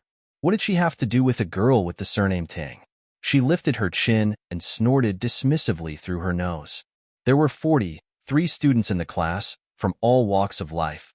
But it was clear that they had divided themselves into two factions, city dwellers and rural people. In the afternoon, it was time for cleaning. In the first class, some people fetched water, some swept the floor, some wiped the windows. The junior high school building was newly built, with 4 floors. The desks and chairs in the classrooms were also new, one for each person. It was not like in primary school where they had to endure broken desks and damaged chairs. The junior high school was indeed much better than the village elementary school. When Tang Yusin got home, Zhang Xiangcao had already prepared the meals. "Yusin, you're back." Zhang Xiangcao put the meal in front of Tang Yusin. "Eat quickly. Your father and your second uncle are still busy in the field. Let's eat first." "Thank you, Auntie." Tang Yusin took the bowl and couldn't help pinching Cece's little face, which was obediently eating her meal. Cece lifted her face and gave her an innocent smile. This was what a little sister should be like. Tang Yusin gave all the meat in her bowl to Cece. "Thank you, sister." Cece squinted her big eyes. Her little dumpling-like behavior was extremely cute and adorable. It made one want to pinch her a little more, to see if her little face was really as soft as it looked. "Eat more." Tang Yusin patted Cece's head and lowered her head to eat her own meal. She absolutely didn't mention anything about being in the same class as Wei Jiani. At this time, in the Wei's family, Wei Jiani was chattering to Sang Jilan about her school life. She even mentioned that her teacher had chosen her as the cultural commissioner. Hearing this, Sang Jilan felt a sense of satisfaction. Although they had put a portion of their family income into their daughter's piano lessons, over the years, it had made their life somewhat tight. But watching their daughter grow up day by day, she had been the pride of their home since primary school. No matter how hard it was for the adults, it was worth it. "Mom, I met someone today." Wei Jiani picked up a piece of meat with her chopsticks and put it in her own bowl. There wasn't much meat left in the plate, and she didn't consider saving some for others. Everybody in her family always made way for her. Naturally, she was the one who ate the meat. Who? Sang Jilan brought the meal over. The other bowl was for Wei Tian. Wei Tian hadn't returned yet, but they were saving it for him. However, whether Wei Tian was back or not, it didn't affect Wei Jiani eating first. Sang Jilan had no issues with it. They had always been like this, and they couldn't let their daughter starve just because Wei Tian wasn't home yet, could they? The entire Wei's family was centered around Wei Jiani. They only had one child. If they didn't dote on her, who would they dote on? Mom. Wei Jiani put down her chopsticks. Wasn't there a girl who lived in our house before, called Tang Yusin? Wei Jiani felt almost certain. Although she couldn't remember what she looked like, she did remember her name. And the girl who lived at their home back then was very dark-skinned, darker than the coal at home. With a clatter, the chopsticks in Sang Jilan's hand fell onto the table. She quickly picked up her chopsticks and got herself some dishes. Her fingers were shaking a bit. Why do you ask about her? On hearing the name Tang Yusin, it was like touching a sore spot in her heart. She didn't know whether it was regret, shame, or resentment. If it hadn't been for what happened back then, she wouldn't have had to work so hard. She would have had someone at home to help her, to look after Nini, and she would have been able to earn more money. In her entire lifetime, she would never forget how capable Tang Yusin was at home. It was as if she had found a piece of gold, but ended up discarding it like a stone. Over the years, she had been filled with regret. Beyond that, as for any mother-daughter affection, she really didn't have any left. All her motherly love in this life had been given to Wei Jiani. As for Tang Yusin, she probably had forgotten what she looked like. Mom, is that her? Wei Jiani pulled Sang Jilan's sleeve. Why are you asking about this? Sang Jilan smiled at her daughter, but her smile clearly revealed a hint of awkwardness. She's in my class. She comes from Li Tang village. A complete country bumpkin, Wei Jiani scorned. She's so ugly, as black as if she hasn't washed herself. That's true. Sang Jilan reached out and pinched Wei Jiani's face. Our Nini is the most beautiful child. Who can compare with her? Her words indeed made Wei Jiani beam with delight. She knew she was very fair, especially when compared to those from the rural areas. She was simply as white as flour. In school, as in elementary school, Wei Jiani was still like a blessed person, getting everything she wanted. She was beautiful and was the backbone of the cultural committee in her class. During the school's first opening ceremony, she played the electronic piano, which immediately made her famous throughout the school. Naturally, she was the new school beauty. However, even the school beauty had her downsides, such as during the midterm exams, her results were not satisfactory. Although in primary school, she was always among the best, either ranking first or second. But junior high was different, as it brought together students who were either last in their class or the top performers in primary school. The once undefeatable Wei Jiani encountered a setback, ranking just within the top 5. If it had been just that, there wouldn't have been an issue. After all, she was still within the top 5, which was a decent achievement. But it just so happened that she ranked behind Tang Yusin, who was often called Little Blackie. This midterm exam basically determined the academic standings of the entire class. Nobody expected the unremarkable Tang Yusin to rank 4th in the class. And her scores in each subject were pretty even. Even the usually difficult English, she scored a 90. Tang Yusin put her report card in her bag, not feeling proud about her achievement. It was her second time attending junior high school. If she couldn't achieve good grades, she might as well reinvent herself. Moreover, her grades in her previous life were not bad. It was just because she couldn't perform better than Wei Jiani. She couldn't have higher scores than Wei Jiani. Otherwise, Wei Jiani would be upset. Sang Jilan wouldn't be happy either and would assign her more chores, leaving her no time to study. However, she had a solid foundation in learning. Her comprehension and logical thinking skills were good. Otherwise, she wouldn't have been able to catch up with the course curriculum that she'd missed within a year, and even got accepted into a prestigious medical college. She eventually became a very good internal medicine doctor. She turned around and happened to face Wei Jiani's angry face. Tang Yusin lifted the corners of her mouth slightly. She sighed. Alas, kids today are so innocent and simple, she thought. She pulled out another book, Tang Yusin's. She vaguely remembered Tang Yusin, a quiet girl from the countryside with good grades. As a teacher, she had a clearer memory of her bright students compared to the dull ones. For example, Tang Yusin was a typical student, a great learner, good, natured, obedient, making her a preferred student among teachers. Looking at the composition written by Yusin, she was initially struck by how neat her handwriting was, as if she had practiced calligraphy with a unique flavor to it. It would definitely be interesting if written in calligraphy. But unfortunately, their school didn't offer a calligraphy course, so she didn't know if any of the students could really write using a brush pen. My father. Well, yet another same topic. The teacher, having no other expectations, assumed it would be a typical composition like the others, with conventional word usage and a common subject matter. But as she read the first line, she found herself sitting up straight, intrigued. I think the only person who would grieve my departure from this world is father. People always say that a father's love is as steady as a mountain. He used everything he had to give me a calm and peaceful sky. Some things I don't recall, but the only thing I remember is that the stoic, earnest man would always greet me with a warm, innocent smile. He could walk several hours just for my minor cold, or kneel down and beg the doctor just because of a mild fever. I was brought up by my father, and my memory of mother is vague. I never knew what mother's love was.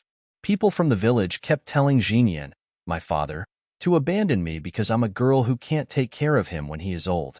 But father never thought of abandoning me, as I'm not an outsider, but his daughter. He can stay single just out of fear that I might be bullied or harmed. Despite our poor living conditions, my father never deprived me of the everyday necessities. While most children in other families were having gruel or even leftovers from their parents, I was fed baby formula milk. My father would stay cold and hungry or sit in the chilling wind all day, trying to get a few more pennies from the vegetables he harvested, just enough for me to have milk for a meal. Because of such a father, I am proud of my life. Because of such a father, I am proud of my life. Because of him being my father, I am lucky. I have a father, a good father, who protected me from the storms and dangers when I was not yet ready to spread my wings and fly. As for me, I want to be a doctor. When my father gets old, loses mobility, and starts to forget everything, I hope my hands can treat him just like how he took care of me in my childhood. He raised me when I was little, and I will care of him when he grows old. I hope time slows down, so that my father could age slower. I wish time could stop, even if it meant I would stop growing up. The teacher suddenly covered her mouth, tears involuntarily rolling down her cheek. Some things, like words and music, can easily pull on your heartstrings and touch your inner most vulnerable part. Like now, with these not so many words, the teacher was reduced to tears. Suddenly, she packed everything in her drawer, picked up her belongings, and was ready to leave. Huh, where are you going, teacher's son? Another teacher looked up just in time to see teacher's son rushing out. School wasn't over yet. Why was she leaving? Taking leave to go home. Wiping her face, teacher's son replied, going back to see my father. It's been months since I visited him last time. He must miss me. I should go back before it's too late, before he ages. The other teacher tilted her head in disbelief, and then she touched her forehead. There was definitely something off with teacher's son today, and although she couldn't quite point out what's wrong, something didn't feel right. But after hearing what teacher's son said, she realized that she also needed to visit her parents. It had been a long time since she went home. Ever since she came to school, she treated school as her home. But much as a school could be home, it had no parents. Right? I should go home tonight and stop living on campus. It's just a few more steps, and it's good for a young person to exercise more to avoid becoming overweight. When teacher's son came back to school, she seemed like a completely different person. She thought she will never forget those words she heard when she arrived home. Why are you taking out the chopsticks again? Am I not waiting for our daughter Meow to come home? Why would she come home? She's busy at school, and she's in contention for an award this year. Tell me, how does winning an award compare with family? She has become a woman in her 20s already, and while others are getting married, she still doesn't have anyone. You tell me, how can I not worry? Women, always nagging, father-son said after tapping the table. Our Meow is an intellectual. Tell me which boy in our area is as accomplished as her. Now she is a teacher. Once she gets that award, she can choose any man she wants. So, stop mentioning this in front of her. It could ruin her mood and prevent her from winning the award. All right, I understand. Mother-son quickly took a bowl to serve rice, only then noticing that she had already taken out an extra bowl of rice. And now you say I am forgetful? Father-son glanced at her. I just took out some chopsticks. You, on the other hand, have already served the rice. Our meow is going back soon. Mother-son gave father-son a return look, refusing to back down. All right, father-son gave up arguing. He didn't want to reason with a woman. Women have no logic. That's why people say a scholar can never win an argument with a soldier. And aren't women even scarier than soldiers? The front door squeaked open.